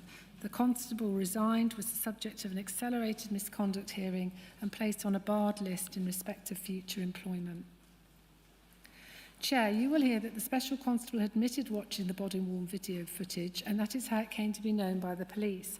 Apparently, there was no specific audit carried out by Nottinghamshire Police to establish whether anyone had viewed body-worn footage or CCTV footage without a policing purpose. It appears that the audit in fact may have been aimed at identifying officers who may have leaked certain information about VC to the media, focused on VC's records rather than being carried out as a matter of concern for the families of the deceased or survivors. Was enough done to establish and discipline officers and employees who had accessed video footage? As I've already indicated, the inquiry will also investigate whether sufficient and timely information of wrongdoing was provided to the families and survivors. Moving on to His Majesty's Courts and Tribunals Services and His Majesty's Prison and Probation Service, you will hear oral evidence from Amy Holmes, the Interim Director General for the Chief Operating Group of the Ministry of Justice. Ms Holmes will explain how case material is held on the Crown Court case digital system and is accessible to certain staff members from HMCTS and HMPPS. You will hear how the digital case system enables multiple parties to upload and access case information. Ms Holmes will explain the policies and procedures that govern the use of the system, including having users' access scrutinised by access coordinators within HMCTS and online guidance provided to users. CCTV and other video footage cannot be held on the digital case system and instead is shared via secure digital evidence management solutions, which is managed by the police or the CPS, with links to that system uploaded onto the digital case system. You will hear how staff from both HMPPS and HMCTS are understood to have accessed evidence inappropriately and without authorisation. Ms Holmes will explain how each agency was notified of this and how investigations were carried out thereafter. Starting with the Probation Service, on the 25th of January 2024, the Crown Court Senior Probation Officer was contacted by the Delivery Manager at Nottingham Crown Court regarding inappropriate access by one member of staff. The investigation that followed identified 11 individuals who were questioned, with one being quickly discounted from the investigation. Of the remaining 10 staff members, 3 staff members did not have clear grounds to access the material. They were all relatively new staff members and were dealt with by having individual conversations. Specific counter-corruption briefing was delivered to all probation staff at Nottingham Crown Court. This has not to date led to any charges being brought by the police. In light of the discovery regarding probation staff, the delivery manager at Nottingham Crown Court called an investigation to be carried out by HMCTS counter-fraud team into an inappropriate access by court staff. This identified 3 members of court staff being identified as having inappropriately accessed the court file: Crown Court clerk and an usher from Nottingham Crown Court, and an administrative officer in a wholly different Crown Court in Lewes. These cases were submitted to the South East Regional Organised Crime Unit and the police respectively. Disciplinary action was instigated against 2 employees who are now no longer working for HMCTS, and the third resigned shortly after the inappropriate access was identified. How is it that court staff members, including from a court that has no link to the attacks whatsoever, managed to access the material? You will hear about invitation-only functionality, Chair, and how it should have been applied earlier in this case. Most importantly, what can be done to build in more automatic or wider limitations in the future? Again, this inquiry will also investigate whether sufficient and timely information was provided to the families and survivors. Nottingham City Council. There was also unauthorised access from within Nottingham City Council. You will hear from Colin Wilderspin, the Strategic Director of Communities for Nottingham City Council. He will set out the policies relevant to the use of those systems, such as the data protection policy and IT acceptable use policy, and training on the general data protection regulations and information security. He will explain that the Council has an antisocial behaviour team who work closely with the police and who have access to the police's own niche system. 3 officers from that team accessed information in this case. The Council understands that this was done in 2 cases with a genuine intention and also a professional curiosity to seek to identify risks arising to the public and also personally. In a 3rd case, the access is said to have been inadvertent and immediately closed down. In all 3 cases, the information related to VC rather than the victims. This was subject to a police investigation, and the officers were spoken to by the anti-corruption team and a warning placed on their HR files. Nottingham University Hospitals NHS Trust. The trust is an acute NHS trust which provides services including an A&E to Nottingham and the surrounding area. It features in this inquiry not because it treated VC, but because it provided treatment to the victims of his attacks. You, Chair, will hear that in October 2024, the Trust became aware of potential unauthorised access by its staff of the medical records of Barney and Grace, and subsequently unauthorised access to the records of surviving victims of VC's attacks. You will hear evidence from Dr. Manjit Sharma, Medical Director at Nottingham University Hospitals NHS Trust, about the process the Trust has adopted to investigate the issue of unauthorised access. The inquiry understands the investigation to be ongoing. At least 47 staff have been referred to a formal investigative process by the Trust to scrutinise their access of records after a first-level review failed to determine that their access was legitimate. In her written evidence, Dr. Sharma maintains that the Trust has acted appropriately since becoming aware of the potential unauthorised access of medical records, in the steps it has taken to investigate the unauthorised access, and in its communications with the bereaved families and surviving victims. You will hear from the bereaved families and surviving victims that that has not been their experience. In their written evidence, Dr. Sanjoy Kumar and Dr. Sinead O'Malley Kumar have raised their concerns about the adequacy of the investigation conducted by the Trust. They also describe a lack of candour and transparency for the Trust, sentiments echoed by Emma and James Webber, Lee, Darren and James Coates, and Sharon Miller in their respective evidence. Chair, the public may be surprised to hear that information originating from the police can be accessed by those with no legitimate need to see it. It can, we will see, be accessed by a curious court clerk in a different town or a council officer who has access to a police computer. This inquiry will investigate what has gone wrong and, importantly, what might be done to ensure inappropriate accessing of police information cannot happen in the future. You may also wish to consider the adequacy of the investigations that Nottingham University Hospitals NHS Trust has undertaken into unauthorised access of medical records. You may also wish to consider whether there have been any failings in candour and transparency in the Trust's communication with the bereaved families and the surviving victims in respect of this matter. Finally, Chair, I move to governance and wider canvas. The clinicians, nurses and other healthcare professionals who interacted with VC did not operate in a vacuum. the policies and procedures they followed, the training they received, the resources available to them, and crucially, the culture in which they worked, were at least in part organisational and influenced by leadership. The inquiry will be examining whether the leadership and management of the Nottinghamshire Healthcare NHS Foundation Trust contributed to failings in how VC was treated and managed prior to the 13th of June. The Trust provides inpatient and community mental health care, high-security forensic services and general community health care across Nottinghamshire and parts of neighbouring counties. As an NHS Foundation Trust, it has a certain degree of financial and operational independence from NHS England and central government.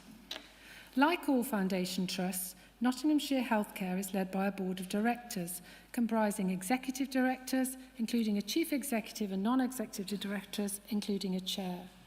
The board of directors exercises its function through board meetings, delegation of certain powers to executive directors, and a set of subcommittees. These subcommittees include a quality committee whose function is to set, monitor and scrutinise patient safety standards across the trust, including clinical risk and patient safety. The board of directors is accountable to a council of governors. Chair, you will hear oral evidence from a number of current and former executive and non-executive directors of the trust. This includes John Bruin, the Chief Executive Officer of the Trust from January 2019 to August 2022. You may note, Chair, that period covers all but the final month of VC's treatment at the Trust, VC being discharged into the care of his GP in September 2022. In his statement to the inquiry, Mr Bruin describes his impression on joining the Trust that the executive and the board were not functioning optimally and that management and governance structures were impeding effective communication between staff and senior management. You will hear from Mr Bruin about the efforts which were made to improve governance of the Trust during his tenure and the challenges which remained. You will hear from Mr Bruin that issues such as the increasing acuity of admissions and staffing levels were a regular topic of discussion between executives. Similar statements are made in the written evidence of other former and current senior management at the Trust, all of whom will be giving oral evidence. Paul Devlin, chair of the Trust from January 2020 to December, says he had realised there were issues with the culture of the board shortly before he joined. Dr Susan Elcock, Executive Medical Director at the Trust since May 2021 and Deputy Chief Executive Officer since October 2023, describes a lack of cohesive model for governance across the Trust until divisional restructuring in 2022. Anne-Marie Newham, Executive Director of Nursing at the Trust from January 2020 to August 2022 and subsequently interim and then Deputy Chief Executive Officer, describes noticing issues with the reporting lines to her and the size of the quality team on joining. The current Chief Executive Officer of the Trust, Iftikhar Majid, addresses a number of operational governance changes he made after joining the Trust in December 2022.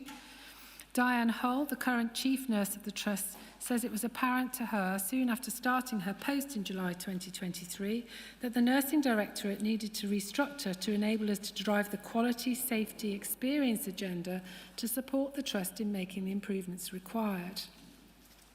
Each of these individuals describes changes to governance at the Trust which were implemented during their tenure, reorganisation of the divisions in the Trust, the adding and deletion of leadership posts, and the creation of new governance groups along with the consolidation of others. The NHS is no stranger to organisational upheaval. You, Chair, may wish to consider the extent to which these changes met the challenges faced by the Trust and delivered any improvement to the mental health services provided by it. You will also hear from Mr Bruin, Mr Devlin and Ms Newham as to the profound impact that the COVID-19 pandemic had on the Trust in terms of the ability of the Trust to deliver quality and governance improvements, but also in its day-to-day operations. Mr Bruin describes in his written evidence that staffing was an increasing and ongoing issue at the Trust ever since he started his role, particularly in inpatient areas, and this was exacerbated by the pandemic. A similar picture is described in relation to the use of out-of-area placements, an enduring issue for the Trust. It was a national outlier which worsened during the pandemic. Issues with governance were borne out in successive CQC inspections of the Trust. In May 2019, the CQC published the report of its inspection of the Trust That inspection was carried out between January to March 2019. The overall rating for the Trust was requires improvement. This was a downgrade from its previous rating of good. The Trust's provision of acute adult wards and psychiatric intensive care units was rated as inadequate. In its inspection of those wards, the CQC found there was inconsistency and lapses in governance. Risk and safety were not always well managed. Some patient records inspected were found to contain no risk assessment. Others were found to contain inadequate risk assessments. Issues were also identified with staffing levels and bed availability. Further focused inspections of the Trust were carried out in 2020, 2021 and 2022. This included a re-inspection of acute adult wards and psychiatric intensive care units from the 19th to the 29th of July 2020. One of the wards inspected was Rowan 1 ward, where VC was detained at the time. The service overall was rated as requires improvement, though the safe and well-fled domains of the inspections both attracted an inadequate rating. The Trust rating remained requires improvement following a CQC inspection in March and April 2022. Issues with inadequate staffing levels were identified. The Trust was directed to embed governance structures across all divisions. The CQC's rapid review of mental health services at the Trust in March 2024, directed by the Secretary of State for Health and Social Care following VC's conviction, did not demonstrate improvement. The CQC identified staffing and leadership as enduring areas of concern. Actions by leadership to address safety concerns was found to be reactive rather than proactive. Staff approach to risk assessment and risk management was considered inadequate. Issues with staffing levels were again noted.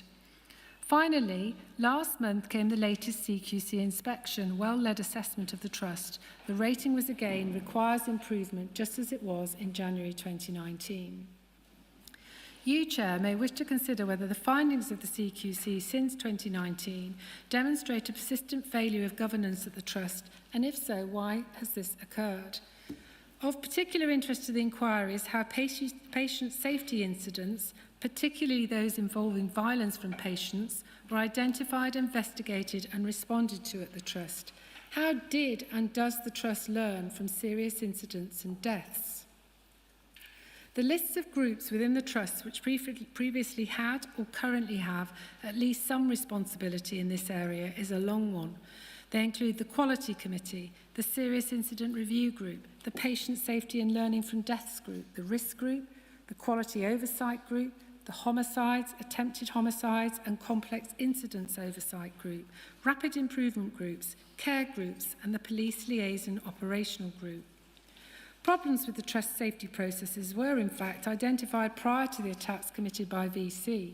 In early 2023, the Trust's executive leadership team became concerned about a growing volume of serious incidents and prevention of future death reports. As a result, the Trust commissioned an independent evaluation of Trust safety processes, which was not completed until early 2024. The evaluation concluded that there was a lack of Trust-wide quality improvement projects addressing a number of repetitive problems within the Trusts. Those repetitive problems, including crisis planning and regular review, staffing recruitment, retention, capacity and demand, falsification of observation records, triage of referral, clinical risk assessment and regular review, communication and record keeping. The Trust has accepted these findings. You, Chair, may find it striking how similar this list of so-called repetitive problems is to the set of issues raised by the care provided to VC by the Trust. You may ask why these problems at the Trust have been repetitive. The Trust subsequently commissioned a thematic review of homicides and attempted homicides to review the reports which had been completed for serious incidents involving homicide or attempted homicide by the Trust patients from 2019 to 2023. This included the case of VC. The review panel considered there was a number of themes which emerged from the incidents: poor engagement by patients, a lack of follow-up, risk assessment which failed to consider risk to the wider public, delays and waits in patients being seen, and a lack of multi-agency working and information sharing. In respect of the incident reporting process itself, the review found a lack of engagement with families. Final reports were not completed in a timely manner. 2 reports were found to be of such poor quality that the review panel felt they should be reconsidered in their entirety. Again, the Trust accepted the findings of the review. When asking questions about the Trust's failure to learn from the past on earlier or strikingly similar cases, we should make it clear, Chair, that the inquiry legal team will not be descending into the details of other cases.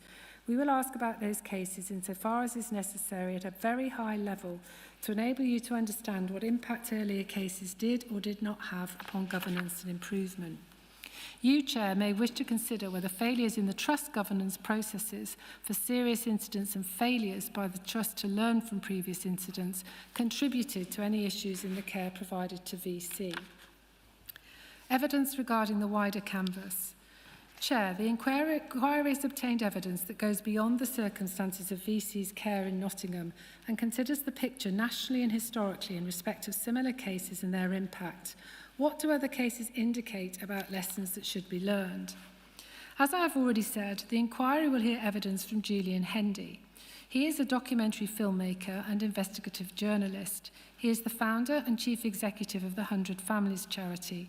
He founded the charity after his father was murdered in Bristol in 2007 by a psychotic man with a documented history of serious mental illness, drug abuse and violence.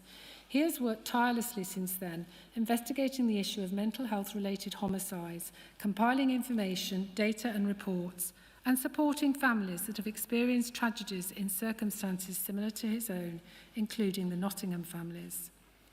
Mr. Hendy will provide a valuable and much-needed insight into the concerns he and the families he works with have in this area.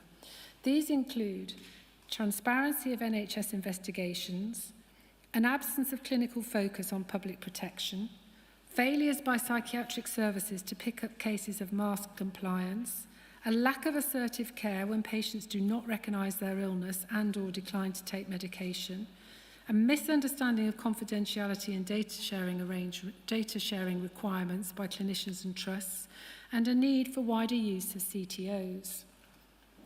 Mr. Hendy has supported many families through court and mental health tribunal proceedings. As regards the former, he will express the concern of families at the use of hospital orders. He will give evidence that families consistently see a greater role for hybrid orders. As for mental health tribunals, he will tell the inquiry of the work he has done to try and achieve greater transparency in respect of their decision-making and greater regard for family concerns.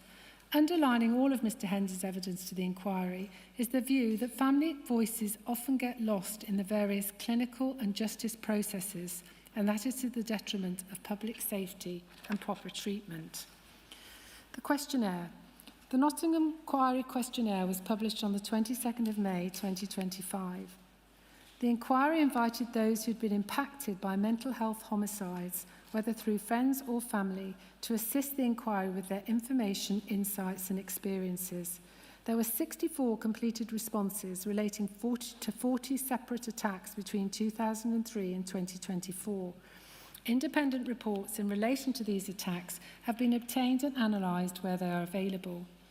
Further to the questionnaire, the inquiry legal team have obtained and scrutinised publicly available independent investigation reports into mental health homicides in England and Wales since the Clunis report in 1994. As a result of the inquiry's work on the questionnaire and its analysis of publicly available investigation reports, the inquiry will have the benefit of the analysis of hundreds of publicly available independent investigation reports from recent decades. These reports have been analysed in order to extract recurring patterns, themes and failures in mental health-related homicides. This analysis will be presented to the inquiry in the latter stages of the hearing to provide you, Chair, with a broader canvas of cases from which to make any recommendations. The inquiry analysis shows that across all regions, weak discharge planning is one of the most common factors in mental health-related homicides. A significant number of cases show either no discharge plan or an inadequate discharge plan. Other failings that the inquiry legal team have identified as common in other reports are failures in governance, audit, supervisions and risk assessment, weaknesses in risk assessment and failures to engage families. Diagnostic uncertainty and non-concordance with medication are also common findings. The analysis appears to show that the same recommendations are made time and again, suggesting a worrying trend of failing to learn from the horror and personal tragedies that each of these cases represents. Finally, Chair, the terms of reference require you to provide recommendations to ensure lessons are learned and to prevent similar attacks in the future. We have outlined throughout this opening issues that may lead to recommendations. Undoubtedly, more about these areas and others will emerge in the course of the inquiry. It is therefore most appropriate to leave the question of recommendations to the end of the evidence. Thank you, Ms Langdale. Well, we'll finish there for today, and I'm grateful to everybody for staying a bit late, but it's important that we heard Council's opening in one go. We'll start tomorrow again at 10 o'clock with the opening statements by the call participants. I think, Mr Maloney, you're first. Thank you.